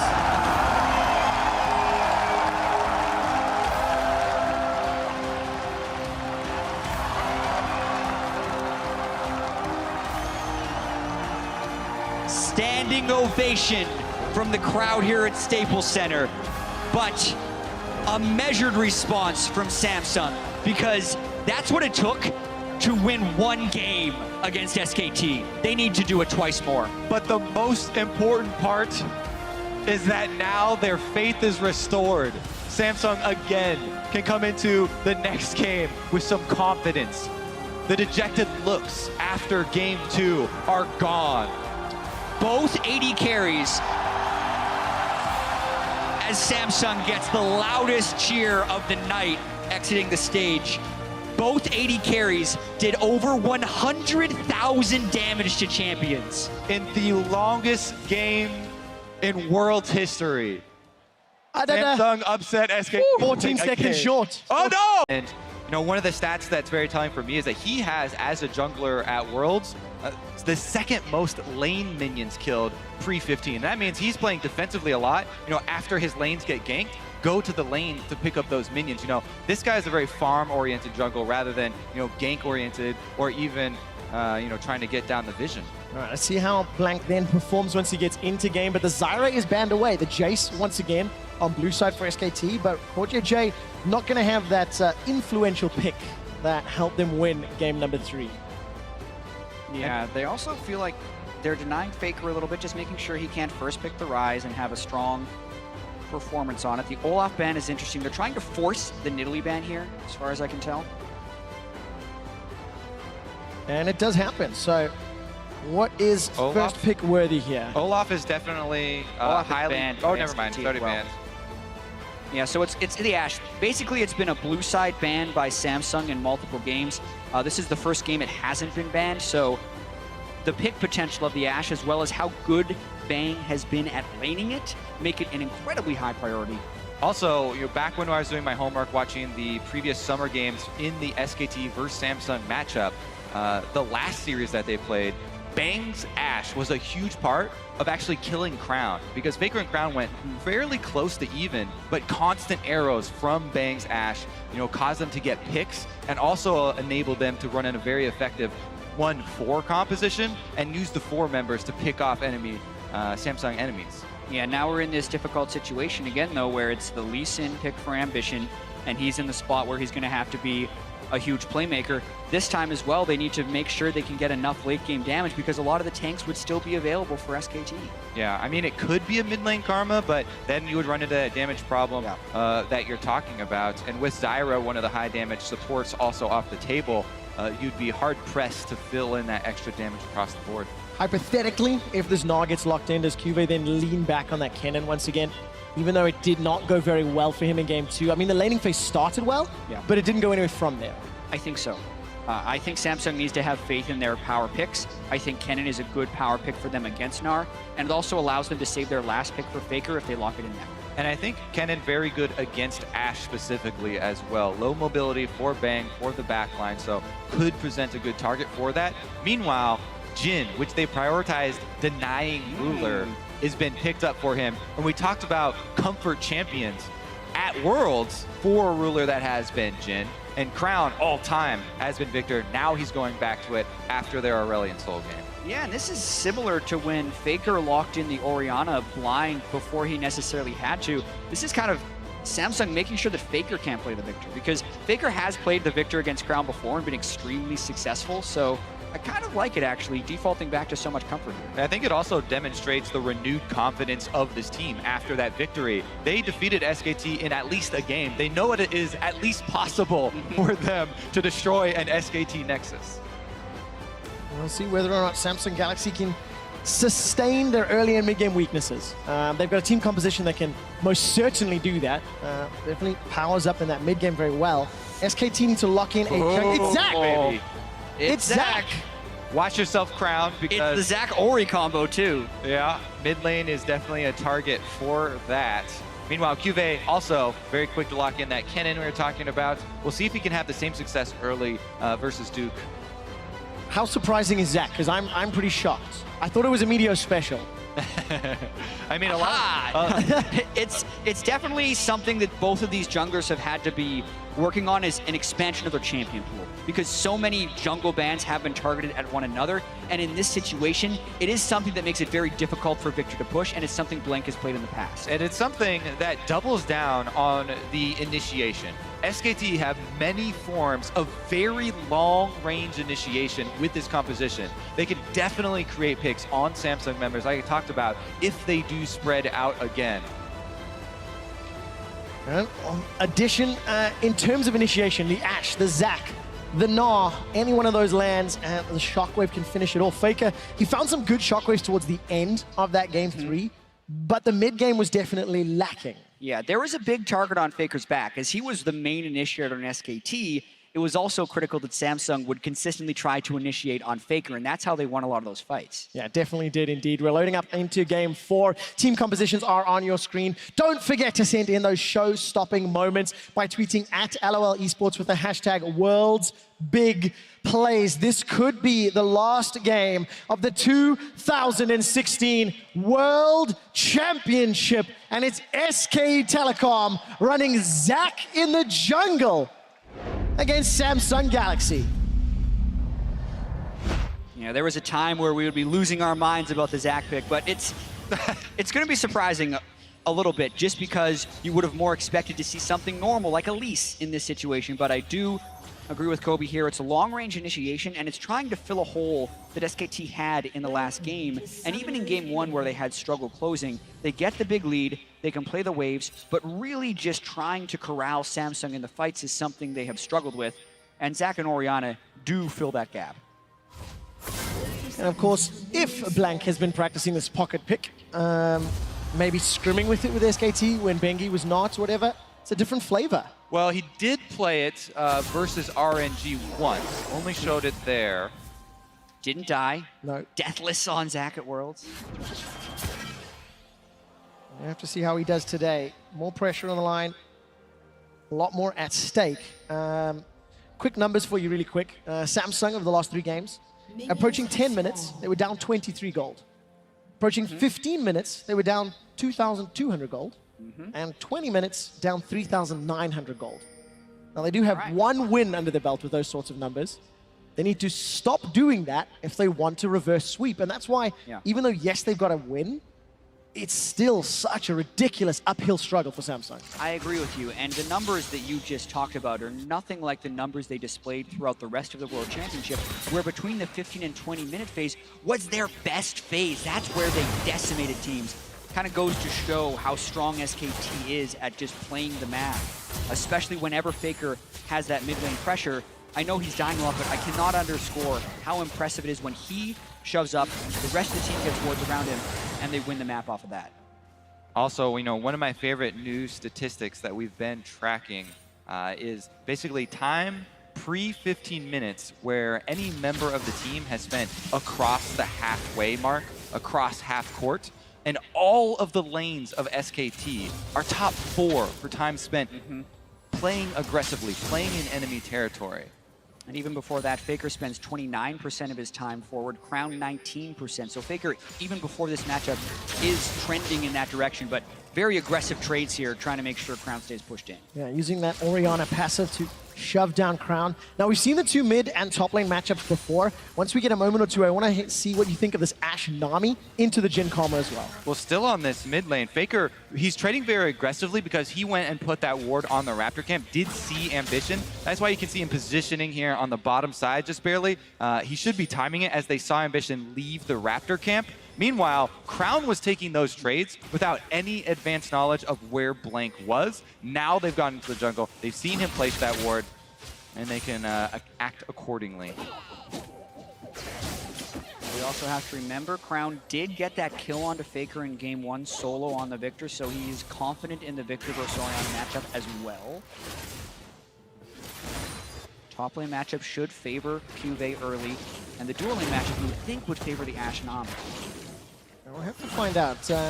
Bang's still 21 CS to 15, an early blue buff donation to Faker.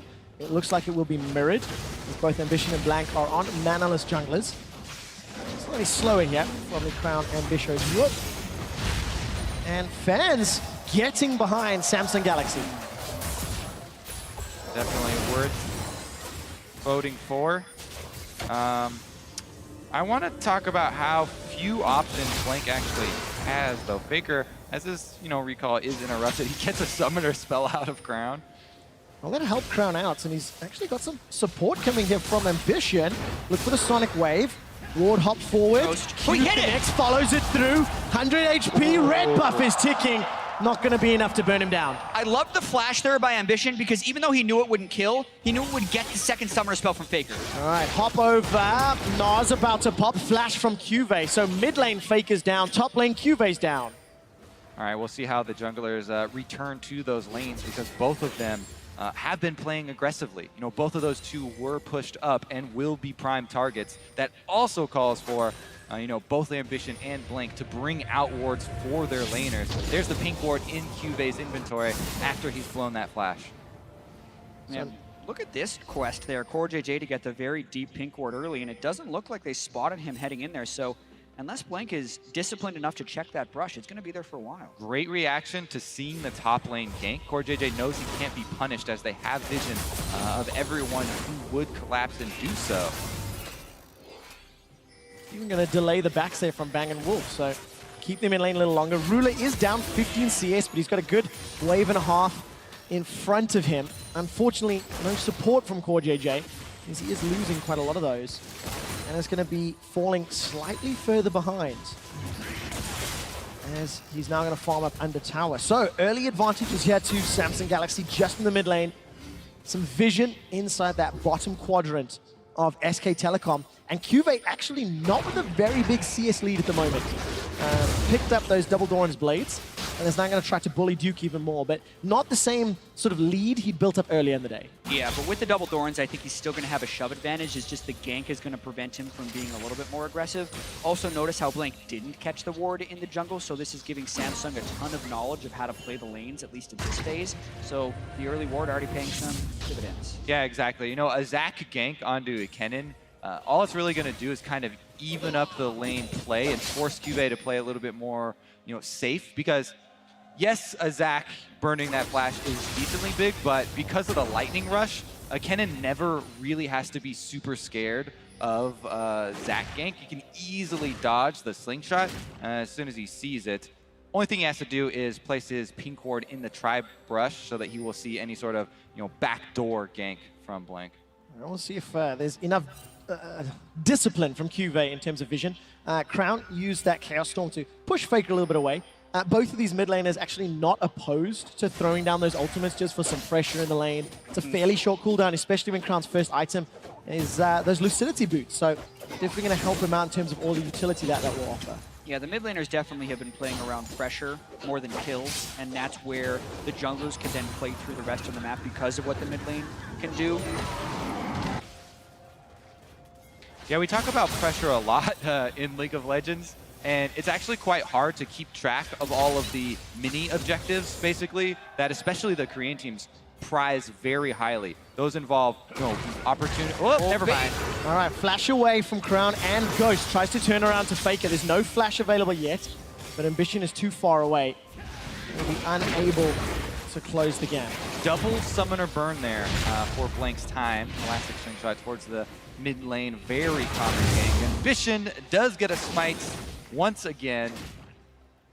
Interesting, he actually smited after Blank, so Blank got the Raptor buff, so immediately Ambition had the ward pop for Blank there, and he loses the buff So he right knew away. that there was no... Gets it. Easy. Ambition's got access to that Dragon's Rage kick. No flash available to him yet. Ruler and CoreJJ, they've been able to stem the bleeding. Down 10 CS, they were down about 20 a little while ago. And that pink ward that CoreJJ placed earlier, spotting out Blank, spotting that red buff, that's been there for 3 minutes already. It was placed around 5. It'll be interesting to track just how much information this gives Samsung Galaxy. It's allowing them to play, you know, a little more aggressive when they know where Blank is and how far along his ganking path is. Crown would have known that was coming. Both sides pink warded here for Samsung Galaxy. You can tell they're very well aware that Zac has a penchant for ganking mid lane, and Ambition, once again, even showing up in the lane, placing the forward ward. The pink wards are great to prevent the ganks, but it also is kind of evidence of the matchup. The Lee Sin is a better duelist early and a better clearer early than the Zac as far as healing is concerned. So he's able to get the ward control to prevent the Zac from making those plays. Even threatening the jungle, stealing away the Gromp as well. Yeah, really just trying to deny Blank farm. If you get a Zac behind in a game, he becomes very useless. But this feels like more discipline from Samsung. I'll finish the point in a moment. Duke and QV trading. Slicing Maelstrom comes down the hop. Not going to get the secondary proc, and Duke is going to get away. The last time Ambition tried to invade was in game 2, like that style, on the Kindred. He had no support from his team. He got killed and ganked. This time around, QV was there. Crown was already pushing through the river. It feels like Samsung a little bit more conscientious of their movements around the map, and that is a good sign if they want to continue playing into this mid game. Yeah, they also have the early game matchup advantage in the jungle and the top lane. So it's a really close game in that sense right now because SKT's bottom lane is pushing, Samsung's top lane is pushing, and the mid lane is split. And the important thing is to play off of your area of the map that has a strength. They want to transition it down to the bottom lane with the teleport that they have on Kennen. Oh, it's JJ braided! is caught. Double bubble means trouble. Core JJ flashes away. Summoners blown, 3 of them, and ultimates. That is going to reduce options for trying to transfer your power down to the bottom lane because, look, there are no wards for Kennen to teleport on behind the bottom lane. Plus, he has to wait for his ultimate to come back up before that opportunity, and we'll be there for him. While all that's going on, Fake is pushing into the mid lane. It's a lot of damage onto Crown, as well as the tower. Yeah, the timing's worked out so well here for SKT because he has the blue buff, whereas Crown would want to go and get the blue buff, but that's allowing Faker to just be relentless on the turret, not to mention the harass down the bottom side to maybe go for this Infernal Drake. Looks like Samsung has something to say about it, though, as they're heading down that way. They Gotta did be a blind see face 2-men check. exit. Now he sees it. Gotta be very careful. Enchanted Crystal Arrow is not available, nor is the Curtain Call. Infernal is peeled away from, and Samsung threatening enough to push them out. That pressure on the Drake caused Crown to miss almost the whole wave there as Faker was pushing it into turret, and that evened up the CS for mid lane. And Faker, once again, getting more damage on that mid lane turret. More control, and this is a good sign for SKT. This is a team composition that wants to scale, that wants multiple actions. They're going even against Samsung's team comp that should have advantages in 2, maybe 3 roles of the 5. Well, Samsung really wants to hit these power points where it's the Ghost Blade on Jin and the Proto Belt on Kennen. Those are really big points for them to make those plays if they combine the teleport of Kennen down bottom lane with their Jin ultimate. Bouncing grenade flies across. Bang takes a little bit of damage. Still somewhat in control of this lane, but being pushed backwards by Rula and Core JJ. Yeah, nice for them to get a little bit of breathing room. They still don't have ward control in the river, so they have to be a little bit scared. But every time they would see the Zac, they can be a little bit more aggressive. Also, there's little micro power spikes we have to worry about here as the items go back and forth. All right, trading ultimate for ultimate, I'm sure. Shockwave catches Crown, Chaos Storm. Here comes the junglers. Blank and Ambition. Show face, give a little love tap. It's like mirrored 100%. 100% mirrored. It's insane, actually, how both junglers enter the frame at exactly the same time. Well, I was also talking about, the limited option for those two. They know that, that is one of the few places for the Zac to go. It's hard for Zac to land a slingshot onto Kennen, especially since Cuvée has had double wards on top side the entire time. What we haven't seen very much, especially from these guys, are the ganks where you run into the side brush of that lane. Up top, it's very hard for top laners to keep wards in those side brush of their lane, so those can be very effective. Kennen's flash is obviously back up now, so that's much less deadly. And bottom lane, they obviously have the supports that are trying to clear those out and retain control of those breaths. Yeah, not to mention the little small item spikes like the Mercury Treads on Duke, or the pink ward that's still sitting in SKT's jungle. Let that be a lesson. Always check that brush when you're jungling, because if someone sneaks a ward in there, it ruins your gank potential. 8 minutes up. Blank just walked past. I don't think he spotted it either. Still alive. Infernal Dragon's now been started by Samsung. This is because of the recall of Faker. Those mini objectives, back timings are a premier mini objective that allow you to work your way up to the dragon. Faker back at base. That means Crown can come help, and the dragon secured there for Samsung. That red buff ward is still spotting Blank. It's going on 9 minutes of lifetime. Multiple pings from Samsung Galaxy. They get their hands on the Infernal Drake. There was a questionable tidal wave from Wolf. Samsung are going even at 15 minutes, but they're hitting those power spikes. Almost Ghost Blade, Proto Belt's up. So this is where they've got to pull the trigger and accelerate ahead, right? Use that mid-game spike, that sort of 1-2 item spike on some champions. Well, the Proto Belt, the 2 upgrades on the Hex Core, and when Ruler can get his Ghost Blade, that would be when Samsung would want to make a play. They already have some of those people with full items, though. Ambition invading the side of Blank. If they can get harassed, you want them to try and dive Duke, but very subdued play here. No one wants to make the first mistake.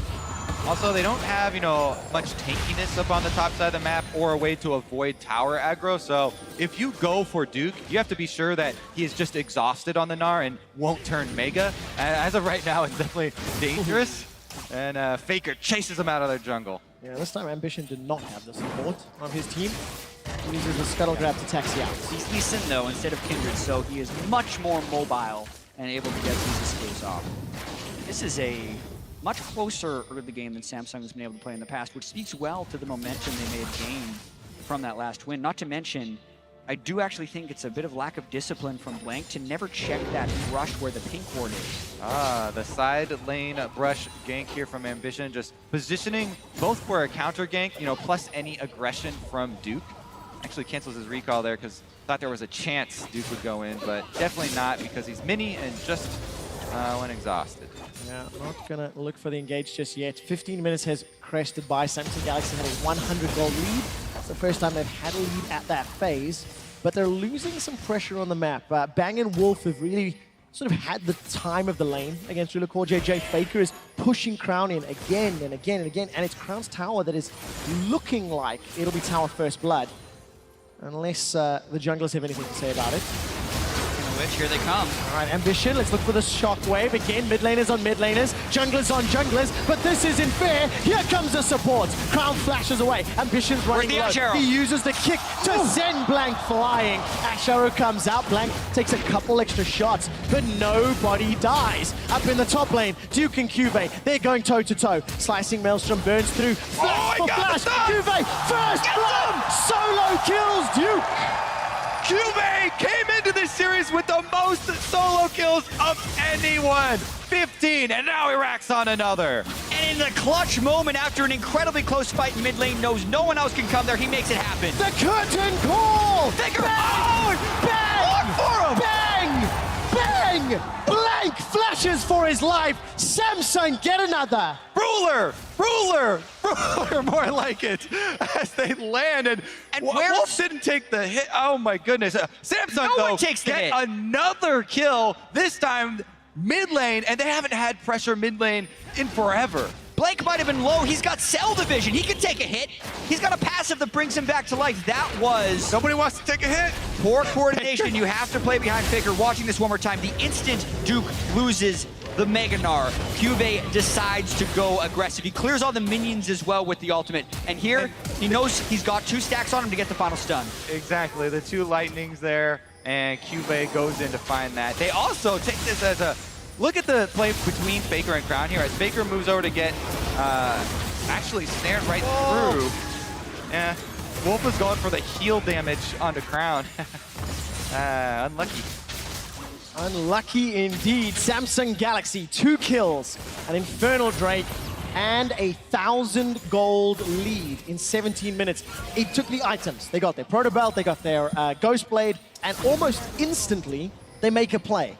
This is what you would have expected with the team composition, right? They need to keep doing that and keep pushing ahead, because if they maintain a small advantage, the scaling and the team fight power that SKT brings to the mid and late game is going to add up and be terrifying. Well, look at this. They got scouted out as they dodged the Ash Arrow, but Ambition got scouted out by the Wolf Sprite right there, but that is going to push Duke off and probably give them first turret as well. First turret gold is so important. First blood gold for Samsung. They can definitely snowball this one. Completely different story. Their 2 carries are on. They're comfortable champions here, and Cuvee is in a comfortable top lane spot of solo killing people. The first 3 games of the series, Samsung were down on average 4,000 gold at 20 minutes. They currently have a 2,500 gold lead at 18.5. And for the record, that red buff ward is still alive. That's going on 13 minutes. We're gonna track that. At a certain point, Core JJ needs to move it because they need to get another pink ward on the map, but that's insane. All right, let's see. More pressure in the mid lane. Shockwave traded for Chaos Storm. I've seen that movie before. Here comes the junglers. Blank has jumped onto Crown. Unstable matter and let bounce. This should be the kill. Crown gets safeguarded. He sidestep. He dodges. The ebb and flow takes him down. Cuvee's in trouble, taking so much damage. Will stun Blank up to buy some time. Blank may be able to charge the elastic slingshot. He swings and misses. We'll get rooted in place by Core JJ. Buy some time. Cuvee still running for his life. Still not down. He's going to lightning rush away. Proto Belts to safety. And Cuvee lives. But Crown did not. Wolf Again, went for the heal damage on Crown. This time takes it off his head. And Duke cleans up the objective afterwards for SKT as well. Wolf had the right idea first time. This time it actually works out. And it also leads to the mid lane turret falling, which can allow some more roaming. Watching this one more time, they trade ultimates as is customary, but the difference is Wolf is here. CoreJJ's in base on Karma, so this turns the fight in Samsung's favor. Crown can't really get away from Blank right here. I feel like if he would have run straight backwards, he had a bit more of a chance. Exactly. We can't focus on the aftermath, of these skirmishes. Focus on how SKT set that up.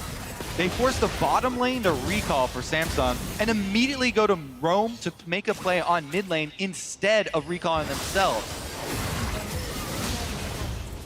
And the narrow escape right at the end is Blank's never able to get the elastic slingshot to land. Nice juking by Cube. Support from Ambition means Samsung Galaxy take their second tower of the game. 20 minutes in, they're still up 2K. Mountain Drake will be up in the not too distant future, and Samsung Galaxy in a very good position going into the mid game.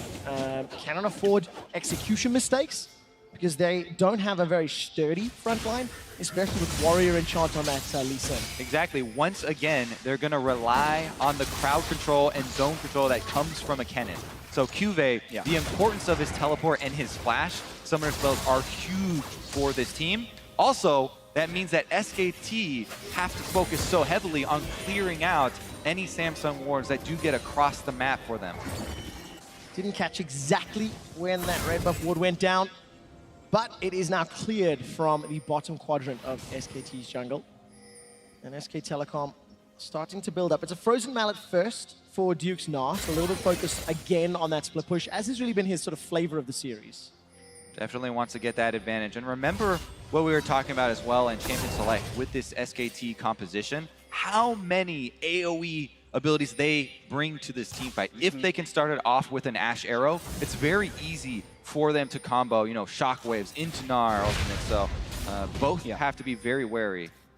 The tools for initiation are there. The tools to outplay kind of there for Samsung. As far as zone control that we were talking about earlier, Crown also, to me, on his Victor, has better use of his gravity field than any other Victor I've seen, as far as preventing the other team from getting initiations. And as long as he's not getting hit by the Ash Arrows, his gravity field can stop the follow-up initiations a lot of the time. And one of their biggest tools as well for dodging those initiation tools that SKT are bringing is the speed that CoreJJ on the Karmas bring. We already saw it in lane a little bit with Ruler, dodging that Ash Arrow as CoreJJ applied the speed to him. But that will also be crucial as far as those mid-game picks that we are anticipating in these Vision Wars. Pressure now in the mid lane as Samsung Galaxy grouped up. Got themselves that dragon. They maintain a really passive control of the map. Only outer tower remaining is now behind Faker. They're going to commit some resources to taking that down because they don't have a tower to fall back to. That safety net rather is just not there. The other thing about setting that up with the Ashe is Bang is one of those players who's played Ashe for a very long time, and he's the guy that will sneak into the pocket of Fog of War to fire it from so that you have less time to dodge. So the wards not only will serve as teleport locations, but also early alert, to try and see the Ashe Arrows come and try and dodge those out.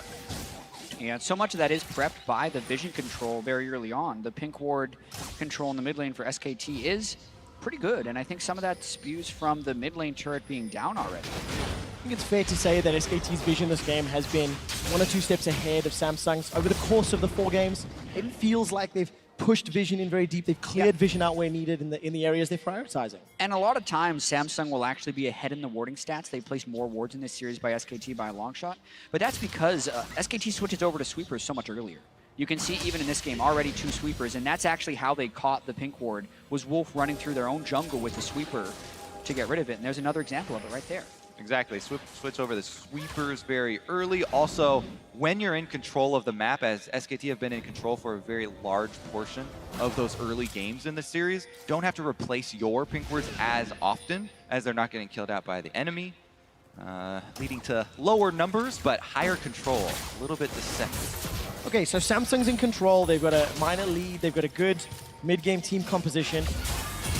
And good flash. Respect flash from Ruler. Now Samsung is in the position that SKT have been in 2 games, going into the mid game with somewhat of a lead. It's not as big, but how does SKT play from behind? Let's see.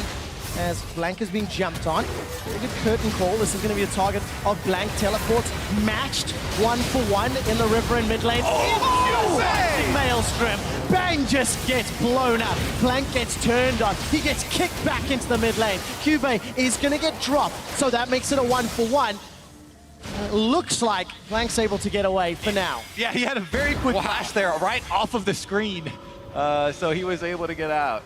Yeah, really hectic engage right there as they trade 1-for-1, and even though Faker landed a decent shockwave, it wasn't nearly enough to save Bang, who had taken a lot of harass from Ruler's initiation. This is kind of the classic matchup we've seen this year between the Ashe and the Jhin, where yes, Ashe can fire with the arrow, but the curtain call can be just as threatening on the enemy AD carry. All right, gonna use that Ghost Blade, 1-2 more shots, even though caught by a prison. Crown is gonna use that Did grab. they overstay? That's gonna catch Faker. That's very important to prevent further engage. And look at that, captive audience slows Duke down and prevents any further chase. Samsung get the tower. Huge for Samsung. They get all of the outer turrets, and that is so much in the next step of the vision game. Here we go, though, with the ultimates that you're talking about from Jhin on to Bang, and he doesn't respect that teleport in. You know, Cube is definitely going to immediately use his ultimate. Yes, he gets stunned under tower range by Duke, which is great to get the counter kill for them, but not going to be able to get any more out of it. And by the way, with that flash as well, Blank did save his passive for cell division on Zac, so there's the 2-step initiation of the Ashe Arrow into the Zac slingshot that's still very much available, and he has the confidence that he's got the extra passive to die in that middle of the team fight as well.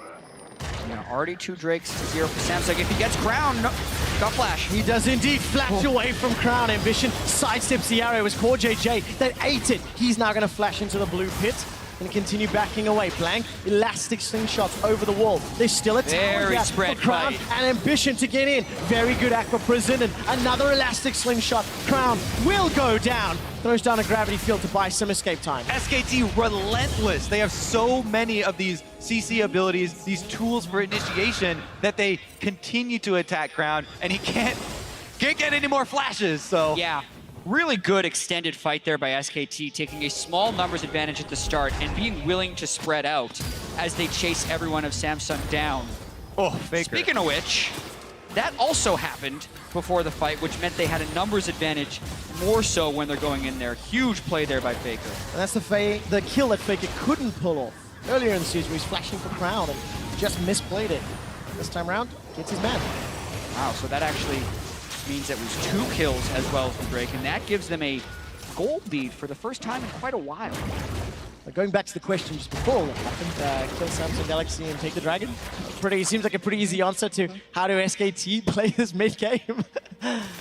Constant engages from the Zac. Definitely much bigger impact than the Kindred pocket pick from Ambition. Yeah, definitely a big move for SKT. But remember, Samsung, they've been controlling the Dragon previously, and they've already got the Infernal and the Mountain in their pocket, which is going to help a lot towards the late game. Whereas the Ocean Drake is going to fall off, and another Ocean Drake is coming up, so not really an opportunity for SKT to answer as far as those spawns are concerned. And really, it is going to be so much about, are these Ashe Arrows going to hit? Are they going to fire over these wards? And yeah, who's got flash up? Neither of the carries for Samsung have flash up at the moment. Well, Ruler doesn't need it. Gotta walk yourself out then. Bitman's gonna safeguard in a second. Gets caught by Let's Bounce. The kick, the shockwave delivery system. That allows a kill onto Ambition. Curtain Call is only tagging the tank. And Blank has just got so much HP and armor. And even without these Ashe Arrows connecting, you're seeing how difficult it is for Samsung to 1-3-1 safely. Because as soon as they have Crown in the top lane, SKT is fearless in their initiation. Relentless engage from SKT, and they're not done yet. That's more. All right, Blankson gonna get jumped on by 2 members, but the support from Wolf as well as Bang coming up from the river. SKT grab themselves another kill. And it feels like whenever Samsung do not have a flash, they are such a juicy target. Remember that the backline for SKT is also quite juicy as far as Cuvée is concerned with the Kennen. His flash, his teleport, both about to come off of cooldown when he hits level 16. So where are the wards, Kobe? I can see one in the bottom lane behind Duke. It's not the most ideal of targets. couple in the mid lane. So SKT would have to overextend to present themselves as a, juicy, perfect target for QV. It's true, and also Duke would have to have less split push pressure, because even though the Kennen has the early shove on the Gnar, when you get that Frozen Mallet and Spirit Visage, it becomes really difficult for QV to actually get a window with which to teleport.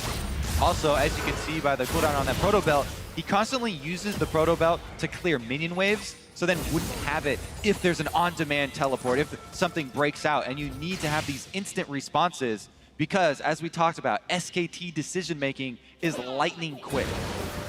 It's allowed them to win 2 games of the series. Faker threw down the Ghost and the Shockwave, didn't kill Core JJ. We've gone over 30 minutes, and it's a 1,500 gold lead for SKT. The towers are even. Baron is starting to become a juicier and more interesting target. And Blank has picked up GA, so not only does he have Cell Division, he's also got that Guardian Angel. So nice, you have to kill him thrice. If at all. Great feeling, actually, to be able to die multiple times. Just charge straight into the fight. We'll see if it's necessary, even though. As Bang, again, looking for those pockets of Fog of War. They're all on the bottom side of the map at the moment. Samsung know that, they can't let up as far as the vision control around Baron at the moment. Yeah, and Quickshot, you mentioned Guardian Angel, but the Death Cap and Void Staff completed on Faker, and then the Infinity Edge and the crit build being completed on Fang. SKT is incredibly strong right now. We don't have the same level of item power spikes on Ruler or Crown right now, so really if SKT can get some type of pick here, it could turn into a massive advantage. Well, this is where the scaling side of the SKT comp really starts to come into its own. Black Cleaver now picked up for Duke. QV sitting on his 3-item spike, Void Staff, Hourglass, and that Proto Belt. But he needs the wards.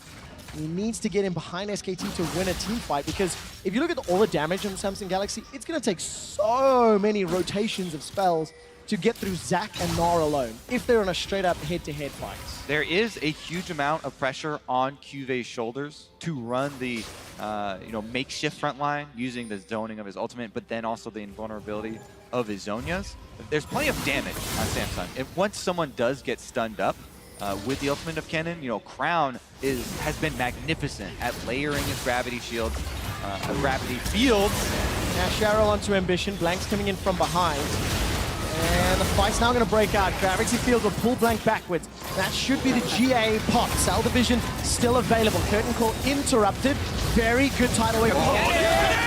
He's found 3. Oh! Blank charges up. The Maelstrom. The Slingshot. Faker's down. Samsung get 3. Quick shot, just like we talked about, the wards, and SKT move right up into Samsung's jungle, right where they want him. They collapse.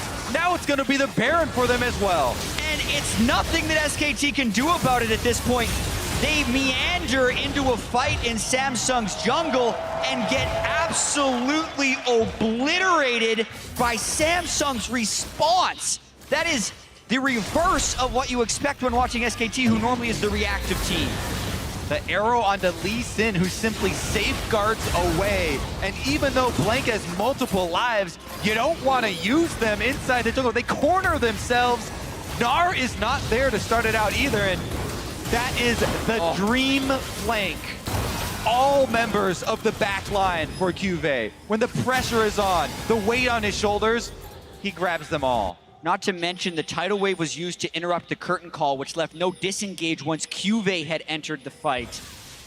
Massive play. That's a Blank special. Just overreaching. No, just overreaching. You've seen it so many times. And that's why Bengi seems to sync better with SKT sometimes. He was over the wall. He didn't hit anyone with his elastic slingshot. And then everyone was waiting around for his Guardian Angel. All right, I love criticizing Blank, but that was probably a team call. One of your favorites. It was probably a team call there, because they went with Ash Arrow. They wanted to engage on it. All right, Tidal Wave was thrown down in the mid lane. They got Faker! Galaxy, they've killed Faker. We didn't see the setup, but it doesn't matter. With Baron buff looking to make a play. I can see Ambition's flashes down. I'm sure we're going to replay of that. Much like in the last game, Samsung get Baron, Faker tries to defend an outer turret, and Ambition just sneaks in the backside to get the kickoff. This is going to be another big Baron power play for Samsung. Already at 3,000 gold, they take their 5th tower of the game. They're sieging up in multiple lanes. Now they're pressuring the mid inhib. 28 seconds before Faker can respawn. Inhib on the bottom lane is down. Samsung are now pushing onto the inhibitors. 15 seconds before Faker comes up. Mid and bottom might just fall in a matter of seconds. Mid Oh my God. synchronized. Inhib. Ruler gets tagged. Instantly throws the QSS down and is able to run away. Woo! We are getting closer and closer to a 5th game in the World Finals, which we have never had before, but Samsung would have to be able to close. They're 5,000 gold up, and SKT will continue to scale. And almost all of that gold came from this Baron power play. This is approaching a 6,000 gold Baron power play here. Look at that. Ambition goes in, finds Faker again. This is almost like we're watching it over and over again. Ambition in on Faker, takes him down. Yeah, and Blink, down his Guardian Angel, down his Cell Division. Going to be difficult for him to get a good engage, especially because Samsung is just using their zone control, staying spread out. They have the QSS on Ruler already, and when they get the Mikhails onto Core JJ, that Asher initiation won't be possible.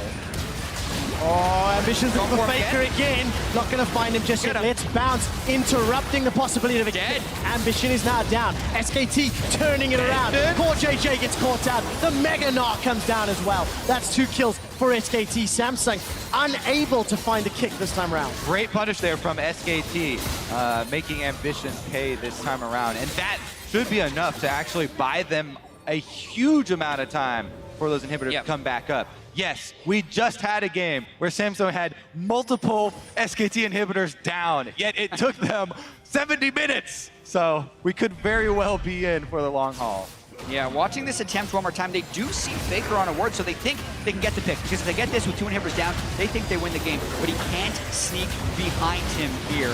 And then he gets heavily punished by the tidal wave and the ultimate from Faker, timing just right with the Gnar teleport. That's the thing with Lee Sin. He usually needs Flash to pull off the really miraculous plays. And without the extra ability there, Ambition, a little bit too much. The scale of SKT's deficit is not the same as Samsung Galaxy's, but they find themselves in a similar scenario.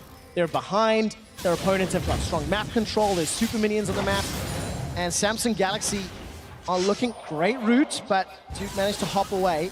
Juve's still gonna... It's a matter of how much help he has. He has no one to help him right now. All right, there's no support. This should equal a kill. The hop, the bounce, the Great final hop. shot. Not gonna find his target. The stun does. Juve combos with Ruler. And the 2 inhibitors are still down. There will be 1 wave of super minions that I think crashes in the bottom side as they assault this outer turret. And that was a very dodgeable skill there from Duke, and he just runs straight instead of taking the half step backward, eats the root, ends up going down. And now Ambition once again. He gets caught up by Enchanted Crystal Arrow, the bubble, the bounce, everything. Chaos Storm is buying some time. Bang is forced to run away. Look at the damage from those ticks over and over, and the tower falls. Yeah, but I like SKT countering that play, knowing Ambition is going through the flank. Juve, though! He's looking for more. Wolf is able to get away to safety. The tower is being focused by Ruler and Crown. That means all towers except Nexus are down. You can tell this team refueled after that victory. The resurgence here from Samsung. Looking to get 3 inhibitors already, only 30 minutes into the game. And because of the super minions pushing the bottom turret, SKT weren't able to punish in the upcoming 4v5 with Duke respawning. Samsung knew what they had right there, and they were able to take advantage of it. A far more convincing game this time around from Samsung, looking to even this series up. And I think that's a key word, though, Kobe, looking to even the series up. Yes, they got the 3 inhibitors down. 2 of them will be respawning pretty soon. And maybe they'll be able to take the Elder Drake and the Baron defense from there. They still have the potential of a Zac with an Orianna. But with the way Samsung's been playing, it doesn't seem that likely to work for SKT. The thing is, with this composition, when you open up the map this much, you can't even open up the map further for Samsung. There are so many spots that SKT have to clear for wards. There's almost no way they can be confident if they ever go out to contest an objective that there's not a ward behind them. They constantly have to be looking over their shoulders for Juve. Because of the death cap as well. He's had that 1 great initiation, and there's the threat of the other one. That's what they should be using to try and secure this Baron and this Elder Drake. The order, even though Elder Drake comes up first, should be Baron to the Elder Drake because the Baron lasts much longer and they want to maximize their time with both buffs. Samsung Galaxy on the verge of making history here and the World Championship, potentially going to 5 games against a team that everyone expected to just wipe the floor with Samsung, and they've showed incredible grit throughout the series. Playing from behind, and now they've started Baron proactively. Juve is hoping they come into the choke so he can get the flank on them, but he can't get caught on his go for Faker. He's gonna find Faker and kill him, but he used the slicing maelstrom. Blank is in the pit with ambition. That's a good ash arrow. Picked up by Samsung Galaxy. Blank is now left alone in the pit. Duke running for his life. A couple more tags. Cube can't find the stun just yet. Tidal Wave sends him fishing. Crown throwing down those death rays over and over. Blank is exhausted. The curtain call. The gravity. Kills. It's a double for Bang. Holy! Bang comes up huge right there! He's able to save the game for SKT! It's not over. Blank slingshots into the mid lane. Core JJ's looking to bounce him down. The ebb, the flow, not going to be enough for the kill just yet. Here comes Ambition. Rulers on a rampage. Ambition looking for the Sonic Wave. Duke hops away and gets to safety. If Crown was able to close that kill onto Bang, we would be listening to Silver Scrapes right now before Game 5. Don't play it that early. Just play for 10 minutes. Wolf, though, I cannot underscore Wolf's exhaust when Crown went for the flash was critical in keeping them alive in that setup. And this game is still far from over. Whew. All right, let's take another look at the kill from Faker's perspective. No time to react at all. On a Jin trap, too, so really no escape there. But they go for the Baron Steel, don't get it. And at this point, SKT needs to be in a full retreat. Duke knocks Cube back a little bit, and Crown has just running as fast as he can right here. And he wants the assassination onto Bang. That's all he cares about. He wants to end the game right now. They're exhaust immediately. If that was in there, they would be able to finish it completely. Bang flashes over the gravity field. Life steals his way there. Comes up huge for SKT once again.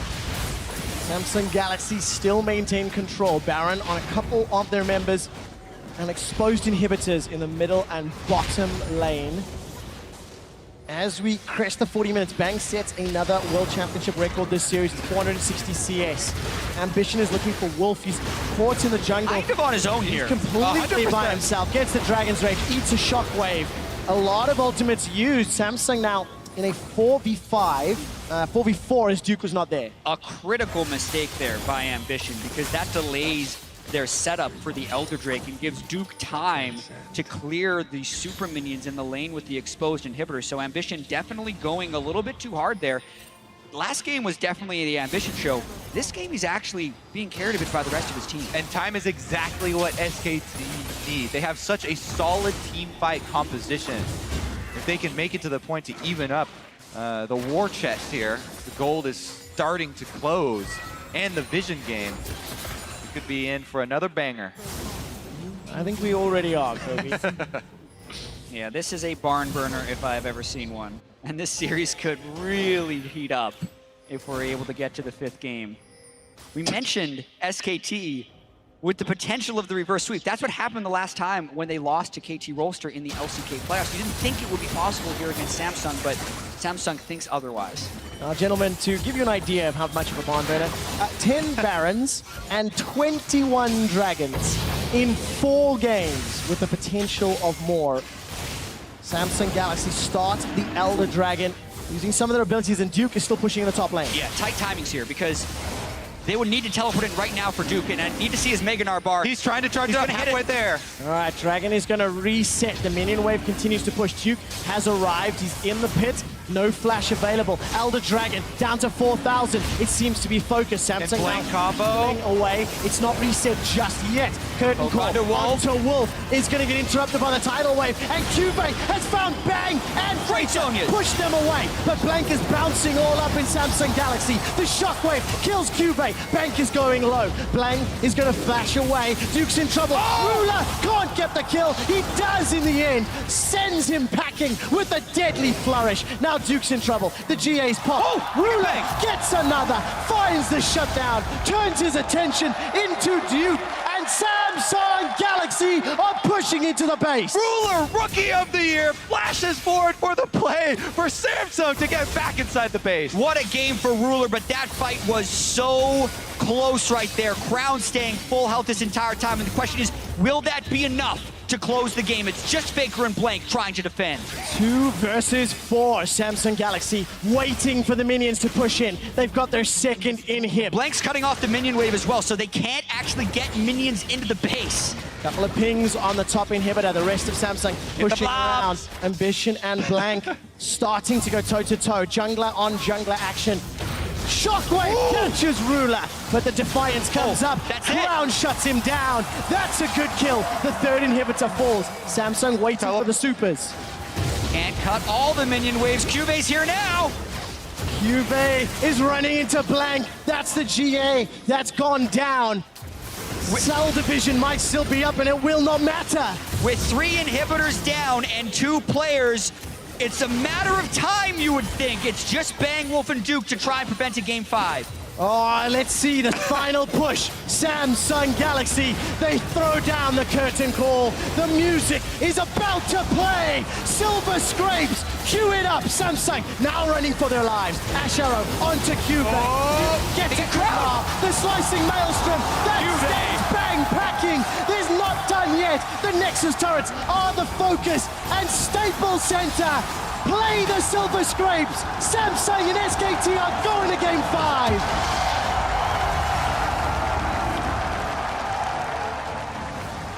And 22 minutes into Game 3, you never would have thought this would be possible. But now Samsung is 1 win away from being a world champion.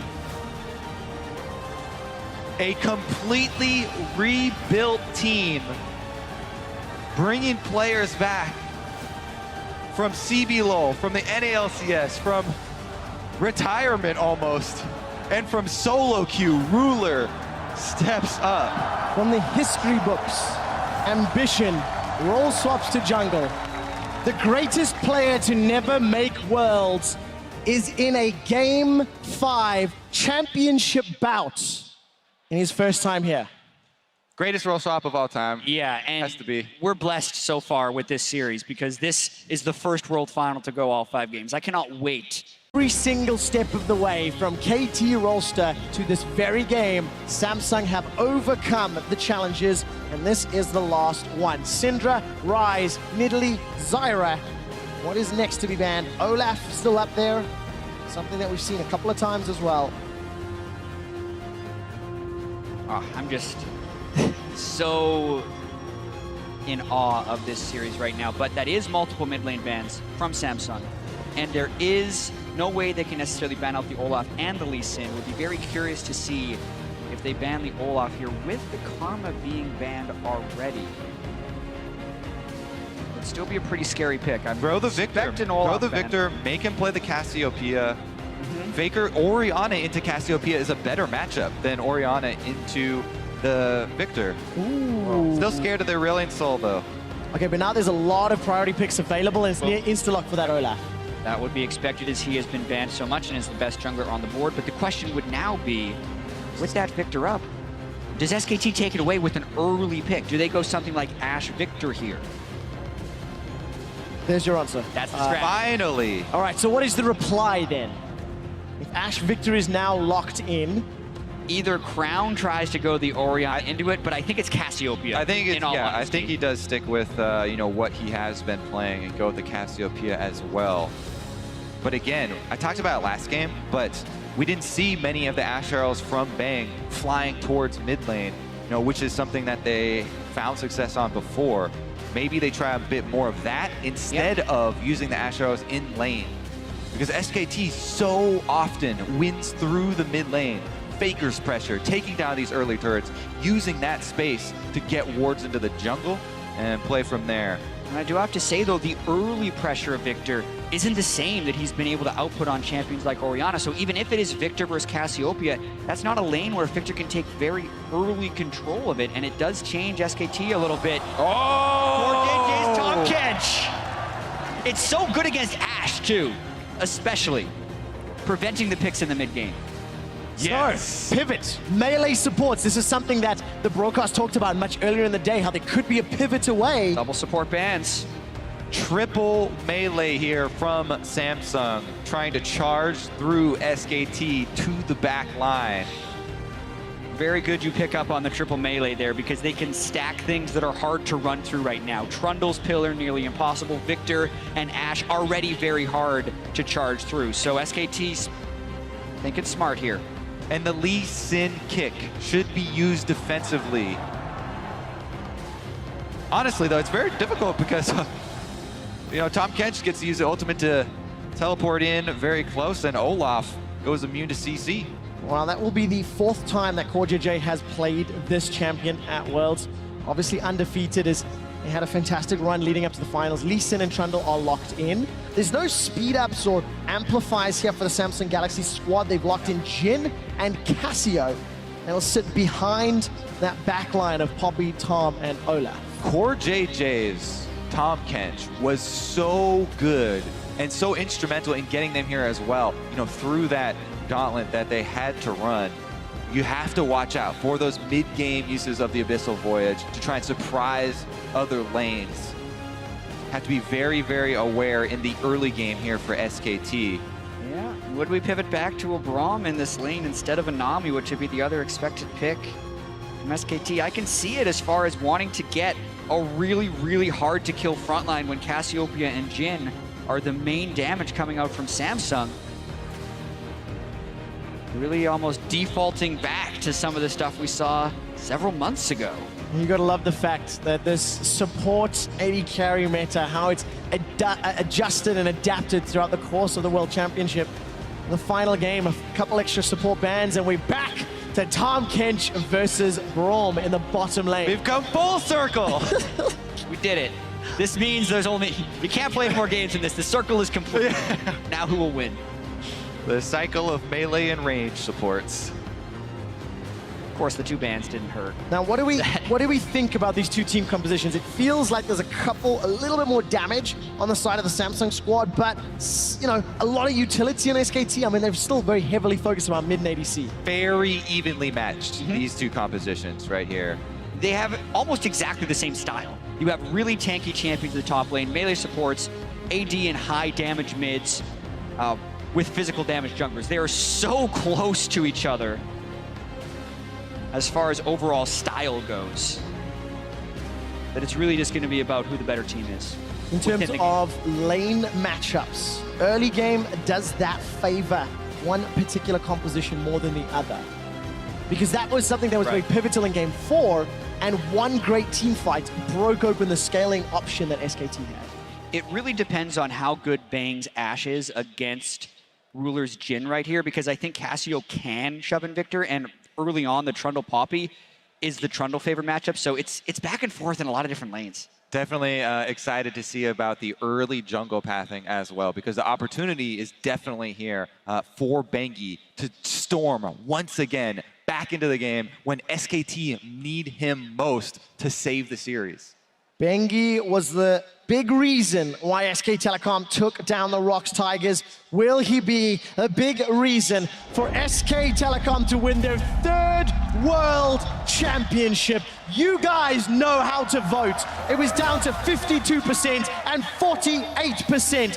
Who takes the title? Who will be your world champion? Or will these most unlikely of underdogs in Samsung upset the defending champions and touch the Summoner's Cup?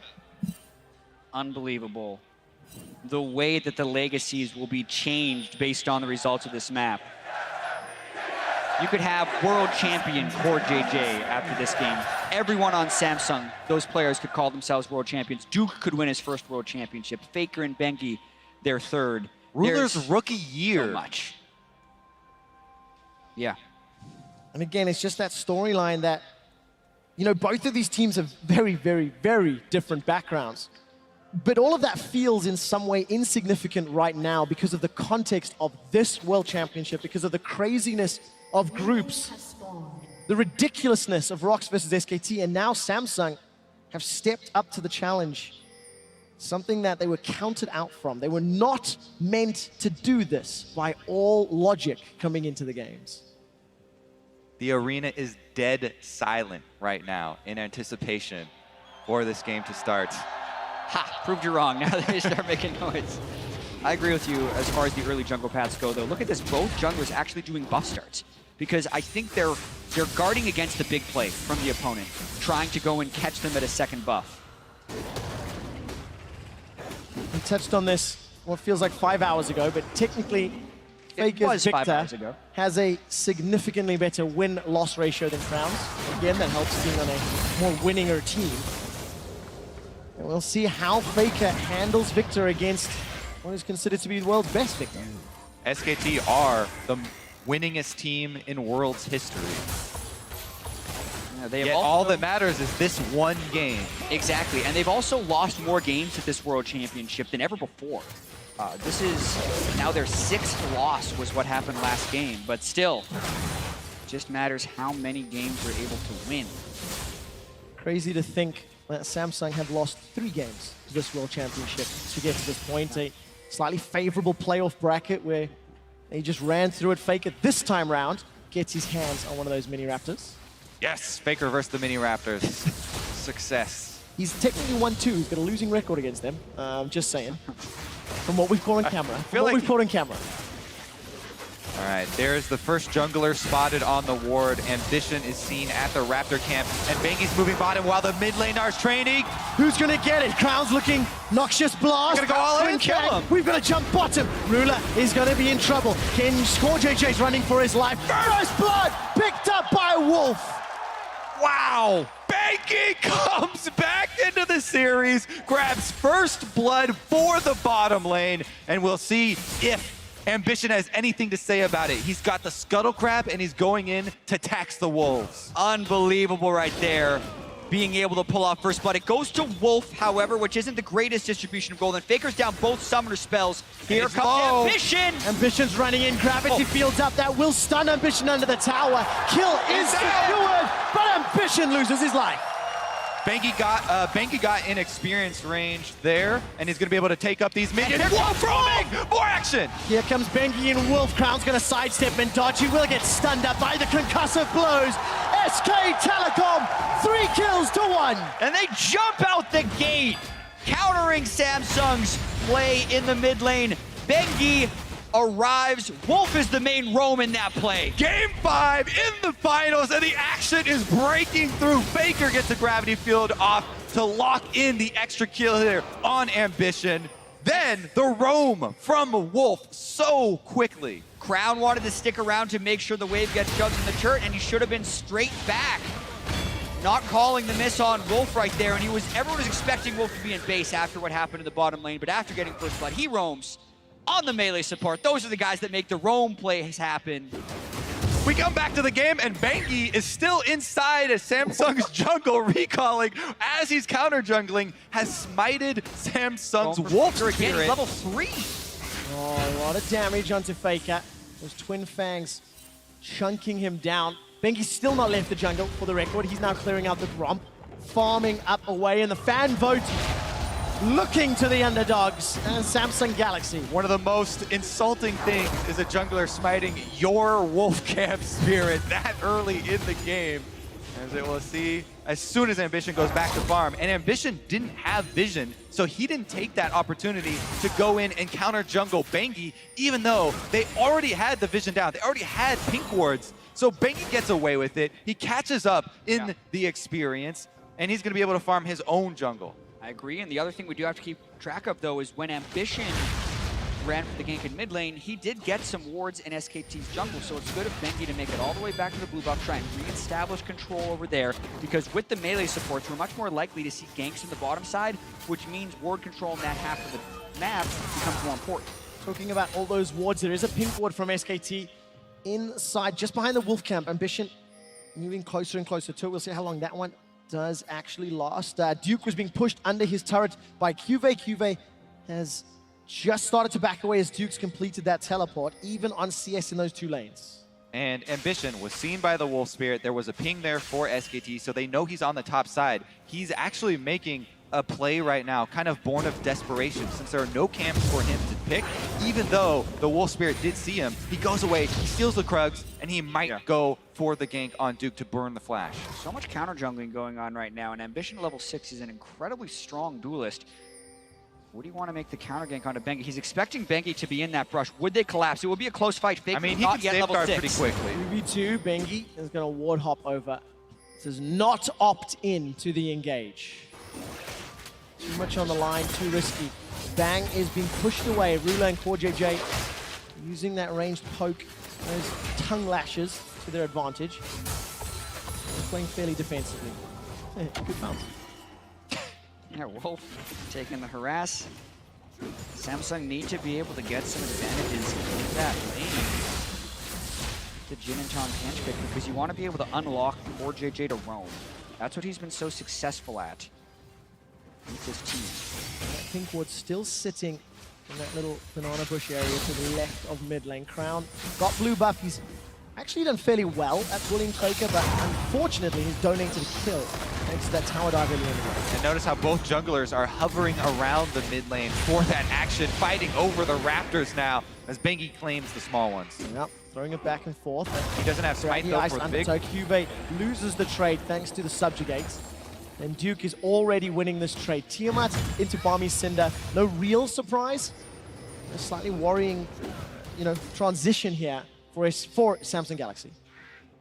Welcome to the Taco Show on the top lane with that Tiamat. Unless they're sending people to game, he's going to be shoved in for the rest of it. Oh, sneaky play here from Bengi to try and steal this away Get under their safeguard nose. back if he needs to retreat. Fight! A lot of damage onto Bengi. Crown got it. posted up for this one. Flash away. Curtain Call still in range. The Miasma will block the movement. Curtain Call! Kill for Rula. And that means Rula gets red as well. So a total backfire on that invade from Bengi. They didn't have the wave with which for Faker to support him. So uncharacteristically, Bengi makes a big Game 5 mistake. Incredibly bold and, unwarranted play there from Bengi to steal away that red. As you said, Faker was not making any move to move up and support that play. Huge punish there from Samsung as they're gifted the kill and red buff onto the bottom lane. Bengi giveth and Bengi taketh already in the first two big plays in this fifth and final game. So serrated Dirk, a kill under Rula's belt, and now red buff for next little bit of exchanges. CoreJJ level 5 does not have access to that Abyssal Voice just yet. Bang and Wolf assume vision control, actually placing 2 of those invisible wards in the Tribush, making sure it's doubly covered. And CoreJJ keeps getting cut off right here. He was a little lucky, actually. They didn't have vision on Ambition because they put all in. Ooh, whiff on the arrow. It goes wide. Unbreakable wall comes up and Wolf backs away. So traded 2 ultimates really for an opportunistic attempt. Also showed the jungler, so Bengi's trying to make the most of his time down here by taking the dragon, but that means Ambition, every time he sees Bengi, opposite side, immediately he can go in and tax. This is actually something that Meteos talked about in his interview after their game versus Samsung. He was almost scared to make moves at times because Ambition would tax you so hard every time you show on the map. Yep, and now the question would be, would they ever think about diving Duke? They would need to roam Crown up there as well, or is he just here for the CS? You'd expect just the CS. Be the case. Maybe mid lane as they're starting to rotate down, but Yeah. Faker taking the blues, so not currently there to be dope. The best timing on a mid laner is right to gank, is right after they pick up the blue buff, because it's right when they want to start burning their mana to shove a wave, and oftentimes that means their skills are on cooldown, but nowhere close to that gank right now. And let's talk about the mind games of the levels of the Vision War for a moment here, because they know that Ambition was just on the top side. So you have to assume that there are wards in there as well and work around that information that's been given over. Now, Bengi again going in on Crown. Very aggressive, uses full complementary abilities, kicks Crown away, and Crown's going to be all right. But there's a lot of exchange going down between Bang and Wolf. It's a lot of harass, too. This actually puts him in kill range for Faker, and if he doesn't recall to go back to base, he's going to heal up a decent amount from his refillable potion and his last hits, so should be generally okay since Faker's recalling. Yeah, doesn't seem to be pressured just yet. Even game as far as gold is concerned. SKT, they were the first ones to make those plays, get the kills on the board. Bengi did overreach, actually much like Ambition. So both junglers this game have gifted a kill to their opponents.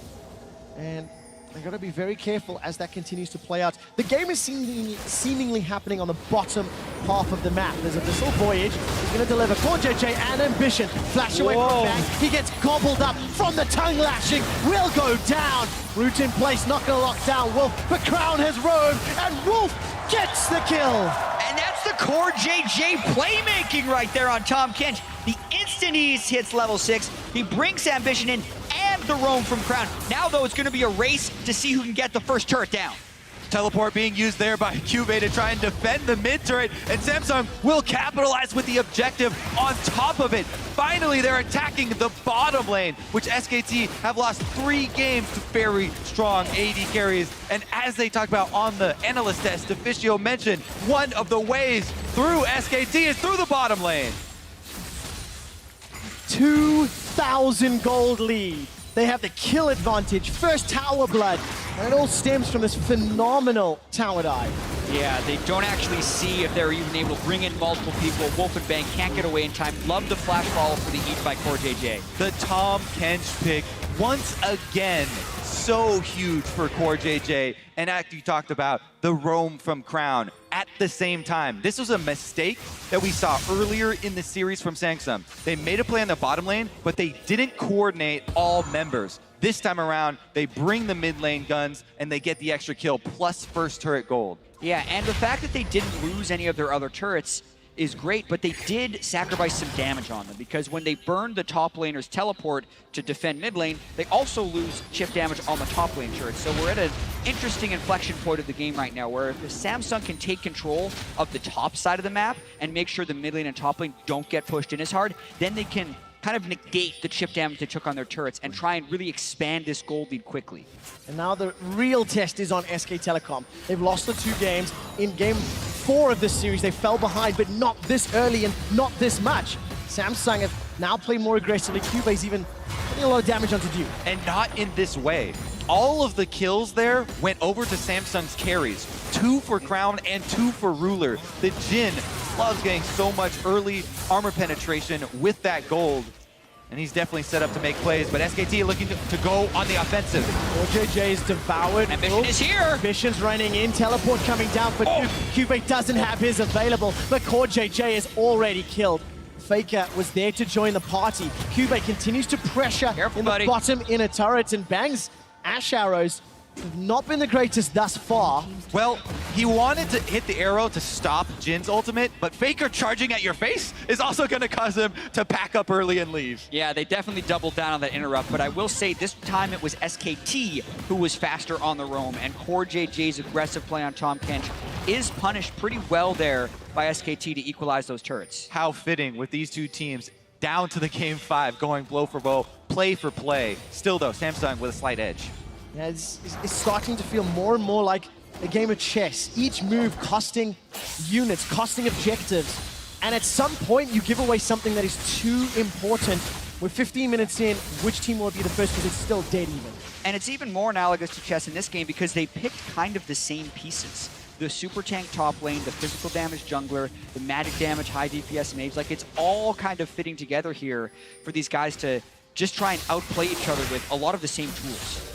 Crown throws down some damage onto Bengi as he escapes. Faker and Wolf defending that pink ward. Now, next dragon is Cloud. It's up in 40 seconds. SKT already have one. Now, with the also AD carry split pushing right now, yes, it's technically a 1v1, but the Tahm Kench in mid lane has the ability to get there so quickly. With both top laners no teleport, the Tahm Kench Abyssal Voyage play is huge, and they're actually pinging. Oh, Ruler's in trouble. Bang's gonna throw down the Enchanted Crystal Arrow. That gets the stun. Flash and heal used by Ruler. Bang manages to turn that one around. Bang gets the win. Interesting that the Tahm Kench and Cassiopeia didn't decide to join that play. I think maybe because Ruler had been taken so low, they just decided to call it off. Oh, is this going to turn it around? Go for it now. Now they go for it. They delay. Well, here comes CoreJJ and Ambition. It's all about the long game. Gorgeous play. Bang will get right down. Man. Unbelievable. The patience on the Tahm Kench right there. thinking that, oh, if they're not going to go the first time he goes aggressive, maybe he's safe. Wolf roams down to the mid lane. As soon as they say Wolf in the mid lane, they know they can't counter the Tahm Kench roam. Beautiful. And SKT can't even take that mid turret. Now they've grouped up. Okay, Vision is being set up in the bottom half of the map. Dragon is an opportunity for SK Telecom as Duke is wailing away on the outer turret. SKT started this one off. There will be no contest from Samsung Galaxy. Instead, they kept their ADC and jungler up top. I think they should get that tower. Yes, we'll take it very short. The tables have turned. This time around, it's SKT racking up the extra early Drakes, whereas it's Samsung with the early gold lead. Even after Faker equalizes this mid turret, they will sit on the slight early gold lead. But the only difference is 2 Cloud Drakes for SKT. Now they're about bottom though, and Yubei is going to try taxi away.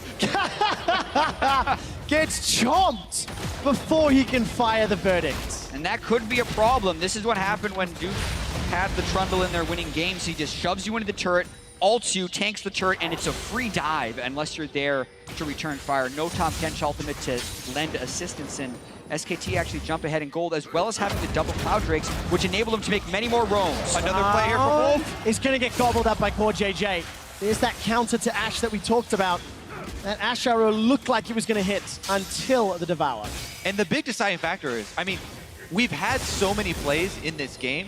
Both teams are trying to make all these cross-map plays and these counters. With the double Cloud Drake now, SKT are fitted out with rocket boosters to make cross-map plays. And they can answer and punish much, much easier. No room for error for Samsung Galaxy. Luckily, they've got long-range engage. Ambition looking for Faker. Faker's rooted down. Curtain Call will miss a stationary target. The Devour comes up. That will at least get an escape route. Faker, a little lucky Ruler didn't connect that shot. Yeah. Now the tower's under pressure. Trying to zone out the engage from the left side while the minion wave comes up there, but the Victor, very good at clearing waves.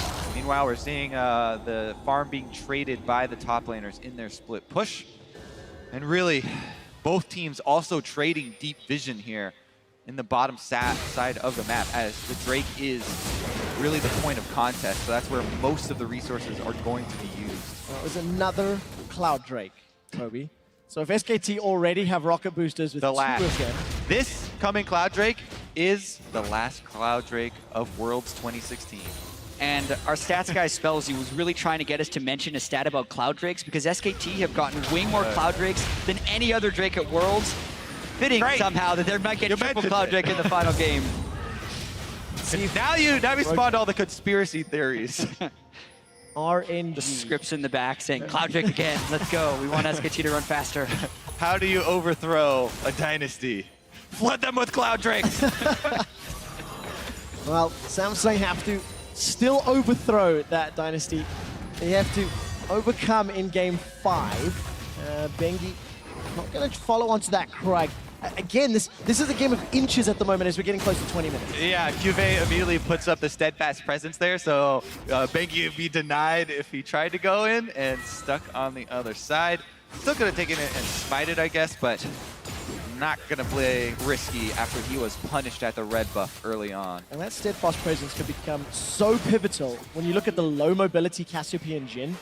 If Bengi's looking to dive in there and find a target, could be denied. And if that is not available, obviously the safety net of Core JJ's Tahm Kench. They've got a very well-crafted sort of multiple safety net team composition here on the side of Samsung. Yeah, and something that SKT has struggled with this series is actually closing games in which they have an advantage. The Tahm Kench and the Cassiopeia is going to make it even harder for SKT to close this game if they are able to extend their lead.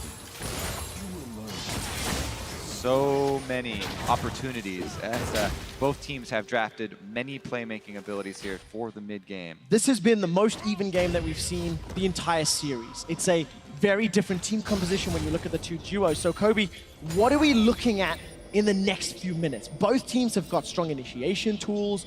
There's a dragon coming up in a minute and a half, but it's not the juiciest to fight over. Like, what do you look for if you're these teams? I expect someone to die over a pink ward or over sweeping a trinket ward here very soon, because both of these teams know the importance of setting up that vision. Yeah, I think that's how a Samsung player would die. If I If SKT dies, it's because Core JJ would come in with a friend on a Abyssal Voyage with Tom Kent, since we have a 1-3-1 right now.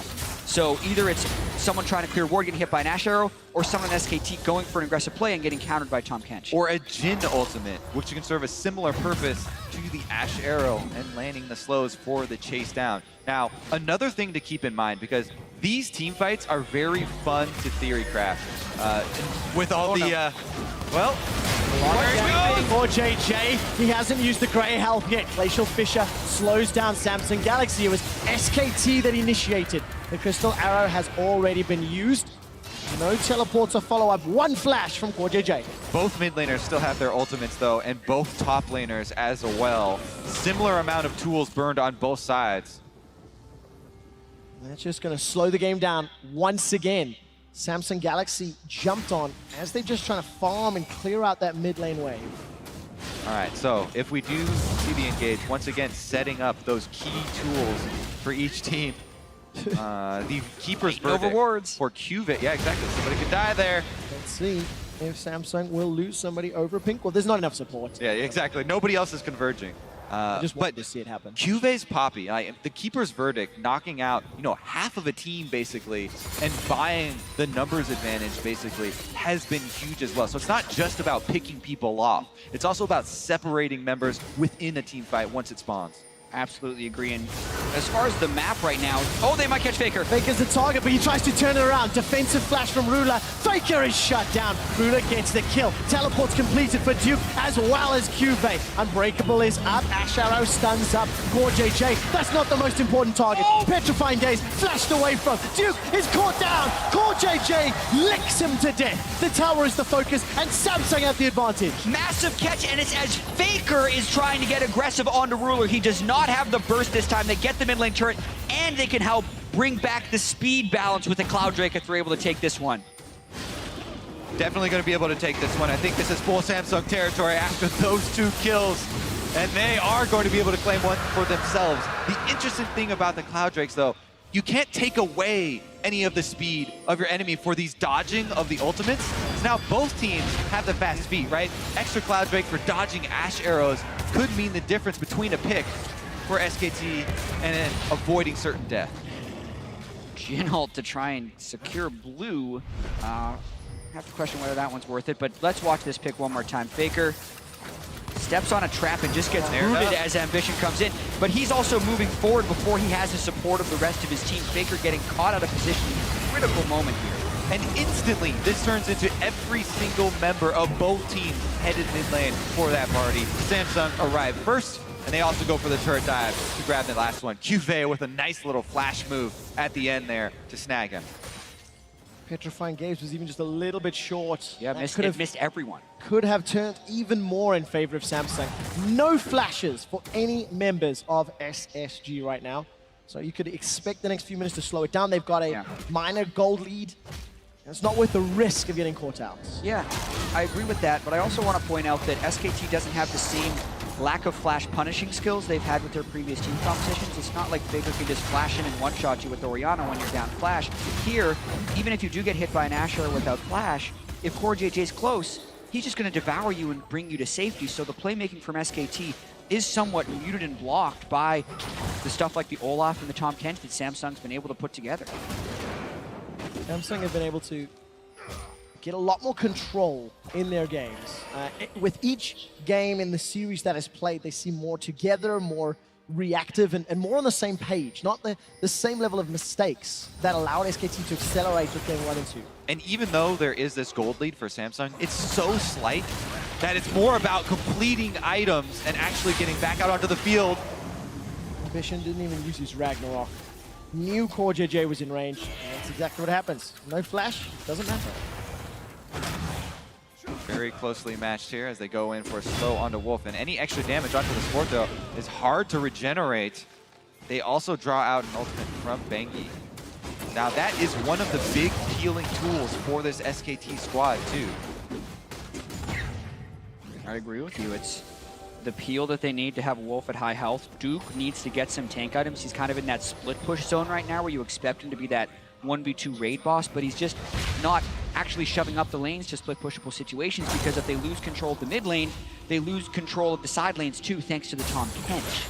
So Samsung kind of keeping the SKT composition handcuffed and unable to use their best tools. And that's so important because of how pivotal Duke has been all 4 games leading up to this point.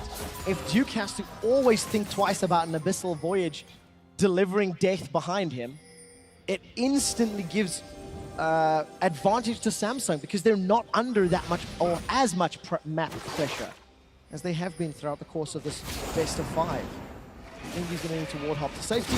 We'll get the pink ward. That's his way out.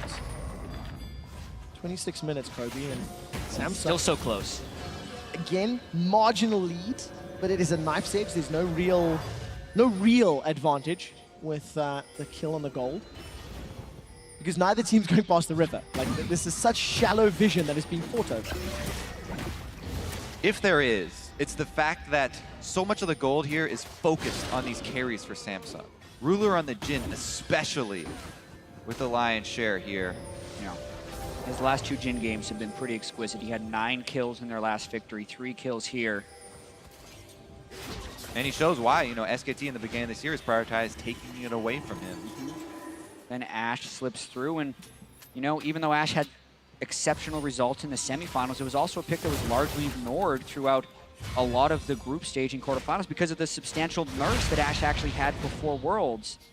But still successful Ashe plays, just not this game with all the tools they have to prevent the Ashe arrows from hitting true and leading to kills. Taking a look at this river, Ruler and CoreJJ backing out. Catching a quick glimpse there of Crown, and when Crown won in the semi-final matchup, he was talking about looking forward to the finals and how if Samsung were going to win, Crown would have to be able to go toe-to-toe and step up to Faker. And undeniably, he's done so this series. Has a solo kill under his belt, has not been bullied in lane quite like Ryu was. Just think back to the beginning of this series and how one-sided it started out, with SKT almost completely destroying Samsung and even having a big lead in that deciding game, where Samsung were able to stall it out 70 minutes. This has almost been a tale of 2 series. You wonder how Samsung was able to turn it around, down 10,000 gold in game 2 to now be up in game 5 against SKT. It's miraculous, and SKT was pretty much running a victory lap. We were talking about their legacies coming in, and it seemed like it was a certainty, but they messed up at the Baron Pit. Samsung capitalized, and they've just been on fire ever since. Will the Samsung legacy continue with a win? Will they be declared the 2016 World Champions? We're 30 minutes into the game. All of the summoners are now available once again. I ask the same question I did 10 minutes ago. Is the answer still the same? Vision and or initiation from these ultimates? Because nobody is playing risky right now. They're not trying to push an advantage. This game is always about vision and initiation, risk tolerance, risk versus reward, how well you execute those plays. With an Infernal Drake now being up, it's all about this lower Drake pit, but can they get a pick beforehand? The answer is no. That gives SKT the ability to move in for some vision. Such an important ultimate there, burned from Samsung for almost nothing, as SKT, you know, Wolf puts up the unbreakable and they're able to weather the storm. Now they have a huge advantage. Their Ashe arrow still available to make a pick. Ambition Not the holding Olaf, on though. as long as he can. Here comes CoreJJ. Kick back. Ambition now throws down the Ragnarok. No Devour just yet, but this will GP behind them. relies on the Infernal Drake. Cancel. Secured by have to run. SKT. Ashe arrow onto Crown. CoreJJ eats him, then flashes away. Crown survives with his life. TP wasted and dragon to SKT. Cuvée is still pushing in the top lane, and Duke does have teleport. He can easily go back to Fountain and catch those minions, so Samsung don't even get any map pressure out of that. That being said, there was a little bit of, miscoordination from SKT there, as they, half of them go for the dragon, whereas Bangi is using Flash Ultimate on Lee Sin to get a pick, but Bang is DPSing dragon, not there to finish off the kill. They do get the objective in the end. We can tell how tense it is for these players and how quickly they're making these decisions. Not even time to alert the other member. And you really have to just take your hat off to these guys. We've been 5.5 hours they've been in these chairs playing these games, trying to decide who will be the world champion. And with plays like that, getting the third Drake against Samsung, getting some of that late game scaling, but still not having the gold, maybe not even having the initiation tools, but having the ability to disengage, we could still be in for many more minutes of League of Legends. And an Infernal Drake at that, at post 30 minutes. Huge value there in the pickup. With Elder Dragon being the next one. This time around, a little bit more damage from the curtain call, but the Unbreakable blocks so much. Yep. Wolf doing wonders with this brawl. They're throwing it out for the slows to look for those picks. Not finding it, and that once again gives initiation advantage over to SKT with their Ash Arrow. Samsung setting up wards though, so it wasn't a useless ultimate. They got into the red quadrant, placed the wards, and now they're actually trying to sneak in. They're scouted.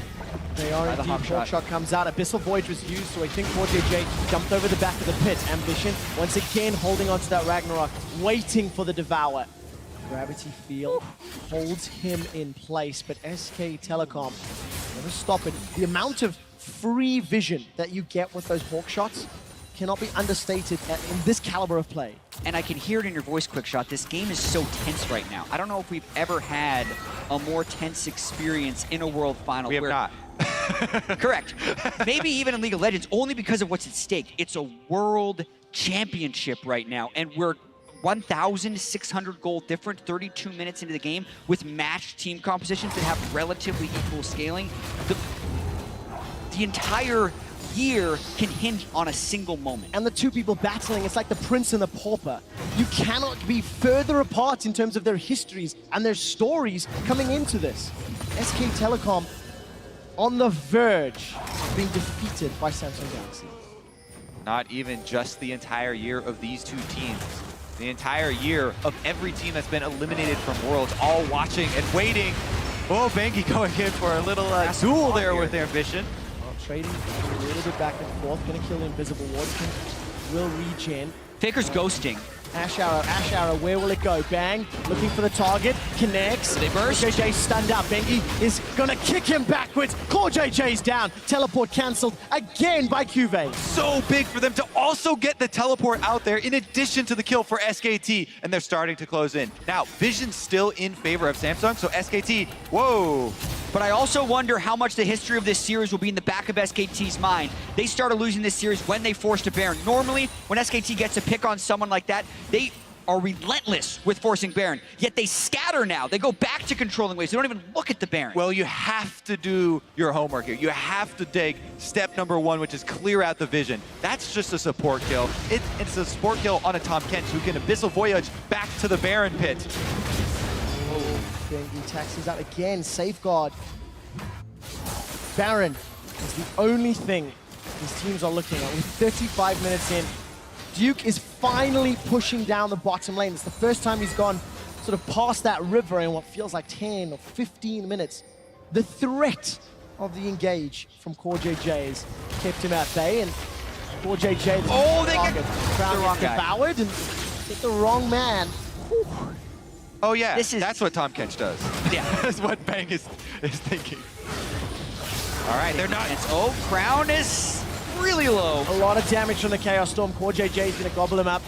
That will block the next few ticks, and it's coming apart at the hinges. SKT getting more and more and more. Olaf is incredibly useless without the ultimate and Ghost this late in the game. This team doesn't have extra speed for him, so Ambition is going to be waiting for those cooldowns to come back up before he can have any sort of meaningful impact in the team fight now. And SKT, these small advantages adding up and up. And you're wondering when they can actually spill over into a real advantage, because they actually, despite getting all the RAS, haven't controlled Vision at the Baron pit, and they're not looking to burst it down. It's actually Samsung who is pushing back up towards the mid lane because Faker's in the side wave. Well, this time around, Wolf is not there to block off the curtain call. The final shot from Whisper is being held a very long time, finally blocked off. Here comes Bengi, kicks back for the kick. There's no Ragnarok, loses his life. They've traded jungler for jungler. They only send Wolf away. Cubate's caught up on the gravity field, forced to flash defensively, trading lives of junglers and a few ultimates as well. And where will the advantages trigger over? Junglers trade their lives because Bengi walks through for a kick while taking harass. SKT with the much higher health bars. Yeah, and I would have thought that they would have transitioned down to the Drake after that, but they make a beeline for this brush to try and make a brush play on Samsung. Not gonna work though, and they lose out on a bit of the time where they did have some momentum. Ruler! He gets devoured by Core JJ's in so much trouble. Flashes away to safety. Curtain call not up, and Core JJ dies. Why were they so far forward? Ruler has done that multiple times, gets super aggressive when unnecessary. This costs his team tremendously. Core JJ sacrifices his life and Baron control. This could be where the advantages spill over. Cuvee does have a teleport, but SKT have Baron at half, and they have the vision control.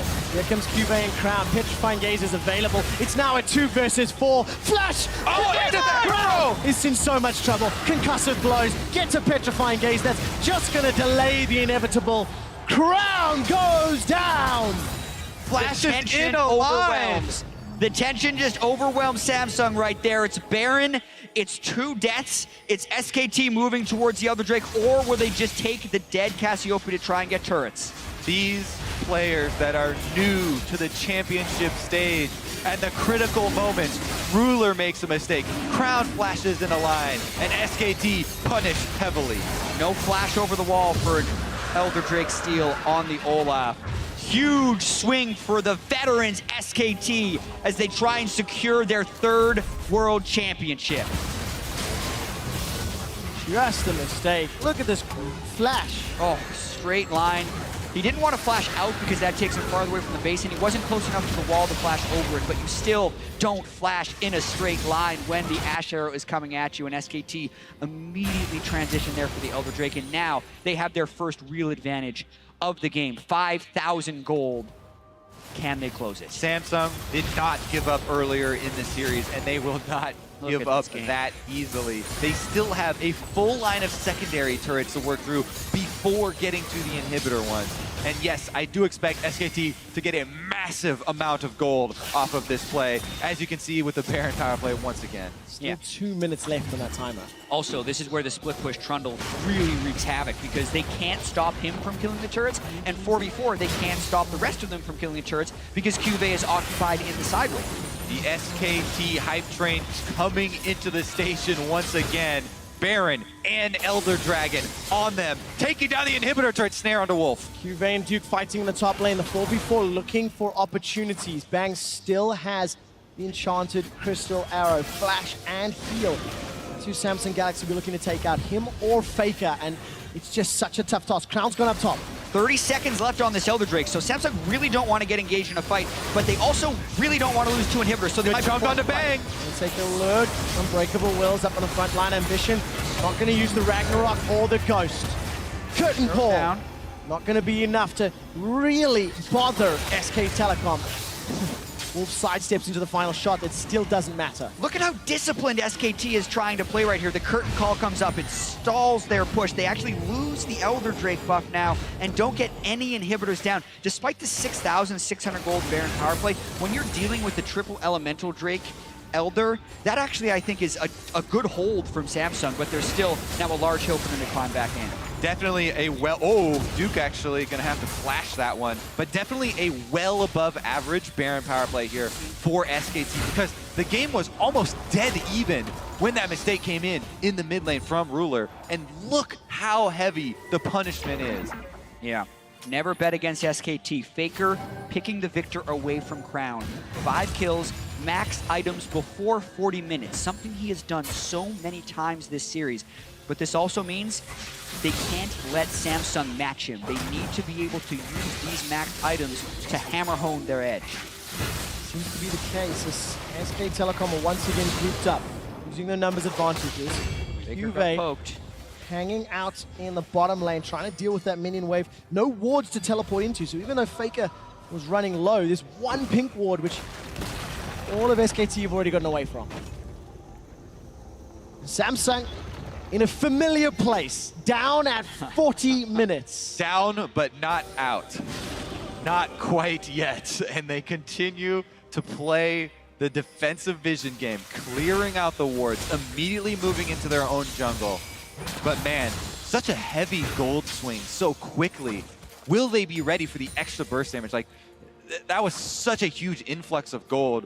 You know, Guardian Angel advantages have to be accounted for. Quicksilver Sashes recently picked up. Bang also has that one available.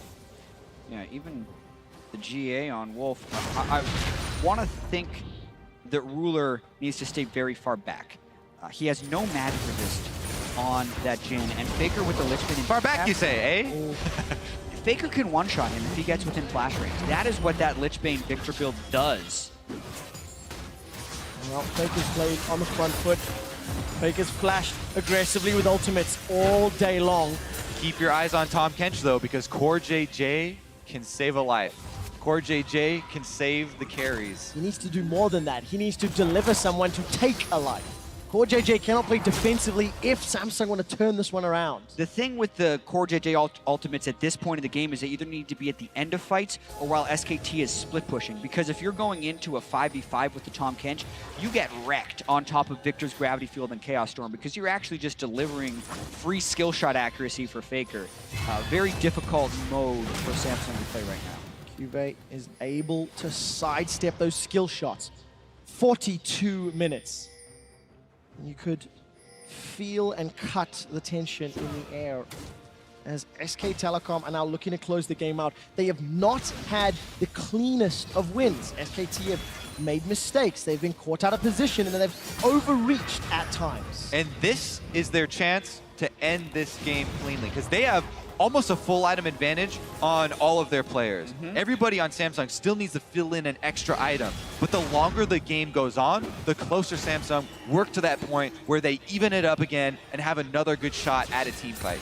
Yeah, and with the Baron coming up shortly, that's the moment where SKT need to kind of strike. Samsung's trying to get ward control, but this is where the biggest danger is going to be. This is the most likely SKT is here. You'd think to close it out and win their third world championship. Can they get the vision control? Can they get a pick if Samsung decides to stop them at Baron? And if they do get that pick, the game is likely over because they then have the Baron buff as well as dead members on Samsung. But they have to do it, and it's not going to be easy. Samsung still in with a shot. Baron is up in 20 seconds. Elder Dragon probably about 40 to 60 away because, of course, SKT took both of them, one after the other. And we've seen a lot of split priority about which objective they want. Samsung this time around definitely wants that Baron buff. And they've only got a single Cloud Drake under their belt. It is not going to be as useful to them. Baron has arrived. And again, the fight over wards leading into Baron once again will rage as SKT move in to clear them out, but crucially, Ambition got the Scuttle Crab, but even more crucially, has no ultimate for the team fight. Yeah, but No one to haste him either. SKT immediately turn for the Baron right now. teleport This is coming. it. Olaf can't run through to Cuvée, steal. the Baron's already secured, taken by SK Telecom. Cuvée finishes off the TP, turns around to try and help protect Ruler. Chaos Storm will allow Ambition, seeing his GA popped. And Faker with SKT, they get another kill. Beautifully done by SKT right there. Getting Ambition's ultimate and immediately going for Baron and then cutting off his charge. This is Game 5 SK Telecom, the winningest team in Worlds history, led by Faker, the greatest competitor to ever play the game. And they're Cassio closing in trying to their get a base. pick. He's not there to clear the mid lane wave. Faker is even going to sidestep those Patient though. bushes. Faker's expecting him to be in there. Anticipating it. He knows who he's up against. 25 seconds before Ambition respawns. Baron empowered minions. A super minion coming down the mid lane in just a moment or two as that inhib falls. SKT, they now turn their attention to the top lane. Bang takes a lot of damage, but it's Ruler that's forced to be devoured. Cuvée uses the Verdict to buy some time. His GA is popped. Crown's looking for a target to use the Petrifying Gaze. Chaos Storm is almost up for Faker. The second inhibitor falls, and SKT back away. Samsung's base is broken. SKT looking poised. Their play in the last 20 minutes has been very methodical and clean. They've taken a close game into a 13,000 goal lead and 2 downed inhibitors. They're definitely taking their time. They're doing it right. The Guardian Angels are now down for Samsung. The 2 inhibitors are now down for Samsung. And this is their last chance.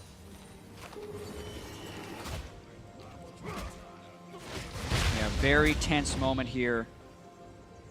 As SKT has the 2 inhibitors down, looking for number 3. I can see ZZ Rock Portal in Wolf's inventory. Gonna help continue putting pressure on those side lanes. As, of course, actually used to put pressure on the mid lane. So super minions coming down through the mid. Only 1 inhibitor left standing. Yeah, and you'd think they'd want to try Desperation Invade, but they actually don't. They want to try and keep the waves at base so they don't have to desperately engage. With the triple melee team composition, it's very hard to walk through SKT, as we've seen time and time again in this game. But with the Baron buff, the 13,000 gold, SKT are trying to push for the championship. And there's 3 extra lives on SKT as they look for their 3rd championship. 3 Guardian Angels up and available to the 1 of Samsung Galaxy. Cubase running away. Faker's chasing him down with the Chaos Storm. Bengi's not going to find a target as Core JJ forced to devour Samsung Galaxy. They're running away with their lives. And time is working against them. The minions are flooding in the base. SKT are knocking at the door.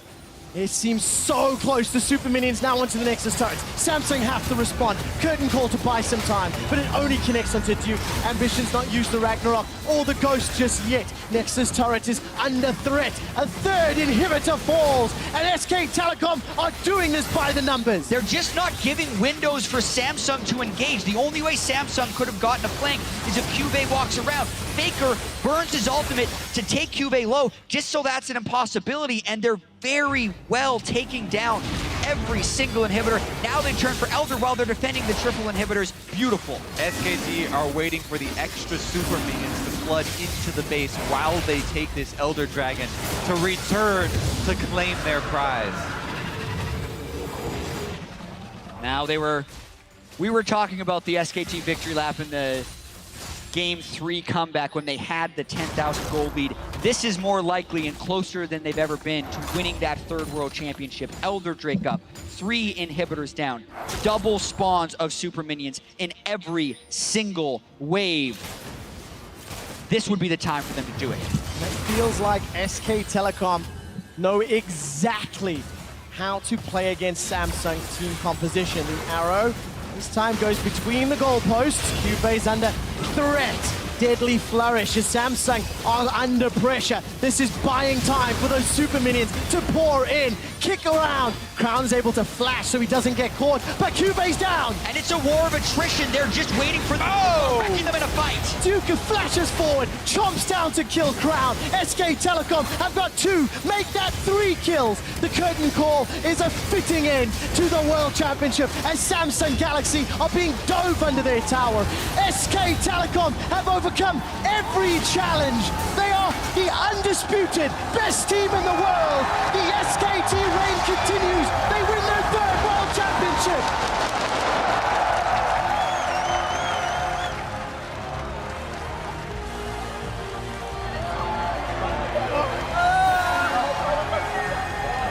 And you better believe the crowd's giving a standing ovation after that one. This was an incredibly hard-fought series. SKT had to earn this one till the very end. The way they played the last 20 minutes of that 5th game was incredibly clean. What an arduous journey it has been for this team. They had to go through RNG, the Rocks Tigers, and Samsung Galaxy showing up as the final boss for them. So incredibly close. And this year, I think more than any other, their experience shined through.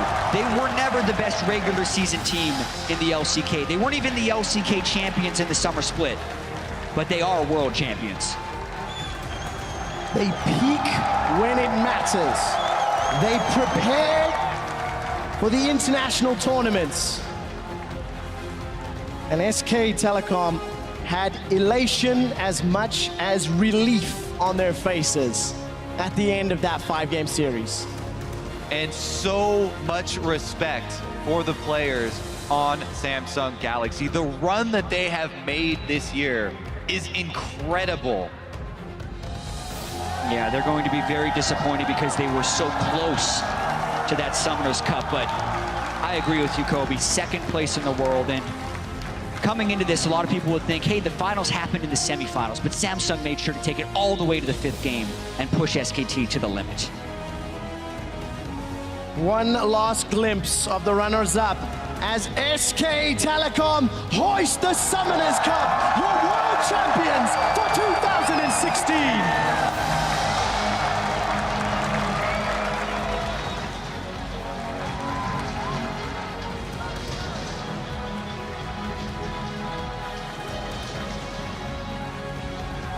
6.5 hours after taking the stage for the finals, SKT is able to win this grueling series. And like you mentioned, Quickshot, elation and relief on their faces, because while they are obviously so happy to win,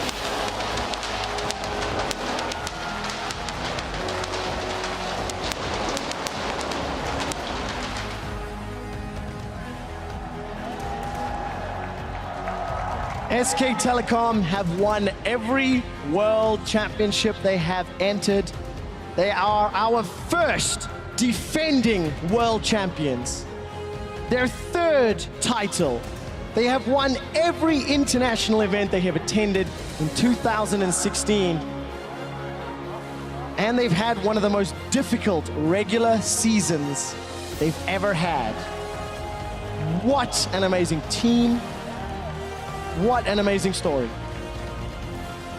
and what an amazing series this was as well. The relief from SKT being up so much after 2 games and then still having the mental strength to come back in that 5th game and play so measured and clean, and Faker as well picking the victor away from Crown and really controlling that game with that champion. Such an incredible achievement for all the members on SKT. Especially Banky coming back off the bench. Yeah. In multiple Banky, best-of-5 series, saves the team. I saw these jackets earlier, and written on the back is World Champion. SK Telecom once again donned the title. Yeah, the 3rd time they're going to win this championship. You can see how much this means to them. Bengi as well. Just this guy, SKT, struggled in so many games where he wasn't playing, but 6-1 in the games he played from semifinals to finals. And as we said so many times, the importance of the team game.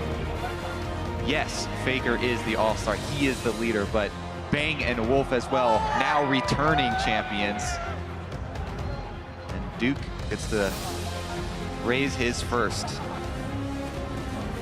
That is some of the most emotion we've seen from Faker all day long. From his stoic villain-style entry at the beginning of the show to some of the disappointment to the losses in games 3 and 4. And we heard him saying, with all of the trials and tribulations of 2016, anything less than a victory would be disappointment.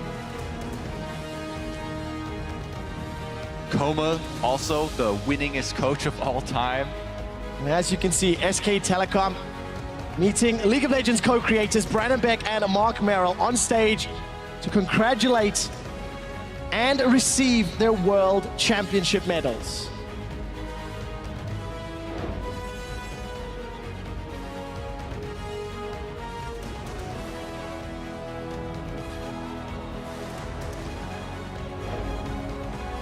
They're very familiar with these guys by now.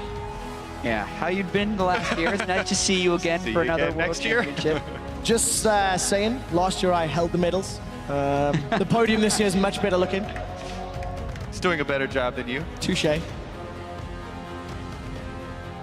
that thing untangled here. What an amazing performance. The story of SK Telecom is one for the ages. Yeah, and we talk about legacy. I don't know how long it will take for another team to try and win 3 World Championships.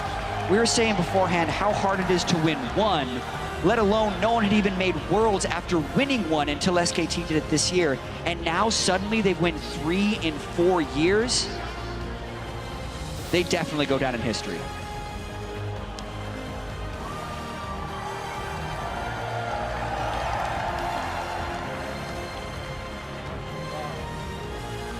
Duke's Trundle so solid throughout all of these games. And just incredible when you take everything into consideration. We talked about the players sitting on the bench. We talked about the meta changing, the substitutions. The 2 men left, Coma and Faker. League of Legends' most successful coach.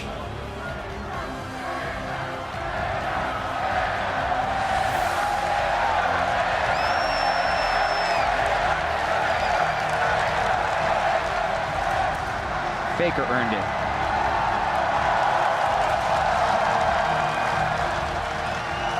Truly a legend.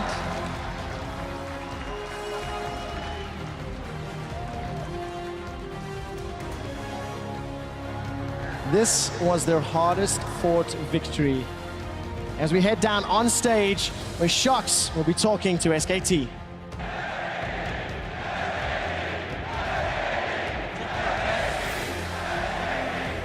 Thank you so much, and the crowd erupting in chants for SKT. Faker, congratulations, winning the World Championship once again, but it was the most hard-fought victory in all 3 of the titles. How much did it take out of you and out of the team, and how much experience to finally bring it home here tonight? 페이커 선수 우선 3회째 우승을 축하드립니다. 하지만 이번 결승전이 아무래도 지금까지 치렀던 결승전에서 가장 힘들었을 것 같은데 이번 결승전을 치르면서 어떻게 본인 자신과 팀원들이 같이 힘을 내면서 결승전을 이겨냈는지 말씀해 주세요. 이번에 진짜 너무 힘들어서 다들 좀 경기 중에도 힘들어하는 모습이 있었는데 좀 다들 잘 이겨낸 것 같아요. 그리고 이번 시리즈가 좀 제 롤 역사상 가장 힘든 경기였던 것 같아서 그래서 좀 다들 기뻐했던 것 같아요. I think this series was the most difficult series of my entire League of Legends career. Like we were really exhausted, and throughout the game, all my teammates we were not in a very good state. But I'm really glad we were able to come over it.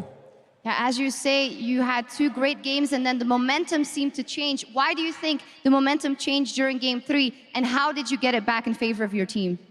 이제 1, 2경기는 다 이제 이기신 뒤에 3경기에도 유리하게 경기를 하시다가 갑자기 경기의 흐름이 바뀌었는데요. 어떻게 하다 3번째 경기에서 그 흐름이 바뀌었다가 다시 한번 그런 승리의 기운을 5경기에서 가져올 수 있었는지 말씀해 주세요. 저희가 1, 2경기도 좀 그랬지만 3경기 때도 좀 실수가 많았고 또 그때 발언을 하기로 했었는데 그게 좀 저희가 다 같이 판단을 못해서 그런 결과가 나와서 뭐 근데 좀 이제 저희가 5경기까지 가면 좀 집중력이 많이 좋다 보니까 5경기 때는 잘 나왔던 것 같아요. So even though you made some small mistakes during game 1 and 2, I think our biggest mistake at game 3 was hitting the Baron. I think it was a team mistake, but by getting to game 5, we were able to stay concentrated and stay on our game. So I think that was how we were able to win the whole series. And you won the championship in 2013 at the very beginning of your professional career. You stood right here, you lifted this cup, and you won your first world championship. Now, a lot of time has passed. You have accomplished so much. What does it mean for you to do it again here in Staples Center with Bengi by your side, with Koma by your side, and lift another trophy? 여기 이 스테이플 센터에서 2013년도에 페이커 선수의 첫 롤드컵 우승을 이뤘었는데요. 이 장소에서 다시 한번 뱅기 선수와 이제 꼬마 김정희 코치님과 다시 한번 소환서컵을 들어올 수 있는 이 소감이 어떠신지 말씀해 주세요. 진짜 3년 만에 와보니까 그때랑 거의 바뀐 것도 없고 그래서 많이 익숙한 기분이 들었고 또 그래서 저희 팀원들이랑 같이 우승하니까 뭔가 좀 되게 이상한 느낌이 드는데 좀 표현하기가 어렵네요. It's really hard to explain in words. Like when I first came to Staples Center, even though it's been 3 years, it just felt really familiar and it felt really good. But winning this tournament once again with my teammates, it's a great experience. I can't really express it in words.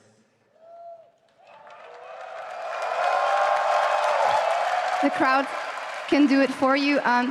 You said in a recent piece with the Player Tribune how you play when you're angry, and that is obviously very, very good. Did you have similar emotions after Game 3 in this one? 이제 이전에 플레이어 트리뷴이라는 곳에서 인터뷰했을 때 본인이 화나면 더욱더 경기를 잘 나온다라고 이제 언급을 하셨었는데 세 번째 경기 이후에 다시 좀 그런 분노 모드로 경기를 하셨는지 말씀해 주세요. 좀 일단 경기가 안 풀리니까 좀 화가 나긴 했지만 뭐 그래도 어쩌겠어요. 그냥 좀 5경기 때 그냥 좀 마음에 가다듬고 잘할 수 있었던 것 같아요. I did get kind of mad after Game 3, but I mean, I can't do much about that. But by Game 5, I think it was most important that I was able to calm down once more before the game started. Well, at the beginning of the series, you looked really calm. At the player intro, you gave an intense stare to all of the crowd, and they've been cheering your name really loudly at the end of the series and throughout the series. Is there anything that you want to say to these fans here and the SKT fans around the world?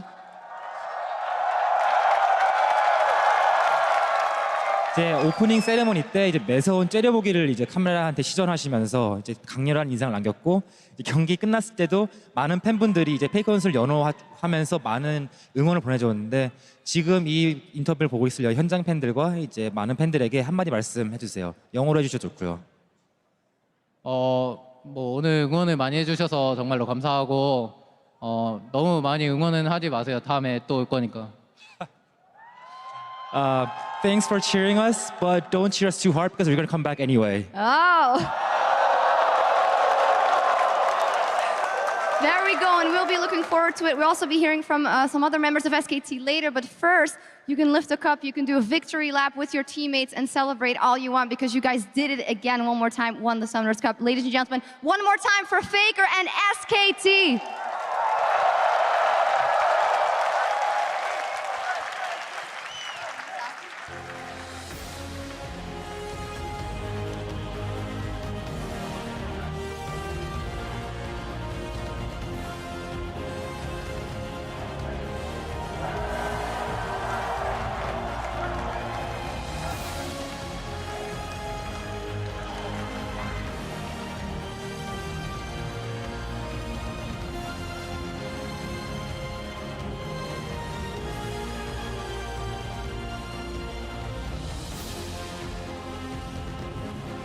Three championships in 4 years. That is absolute insanity. This squad deserves all of, the compliments and being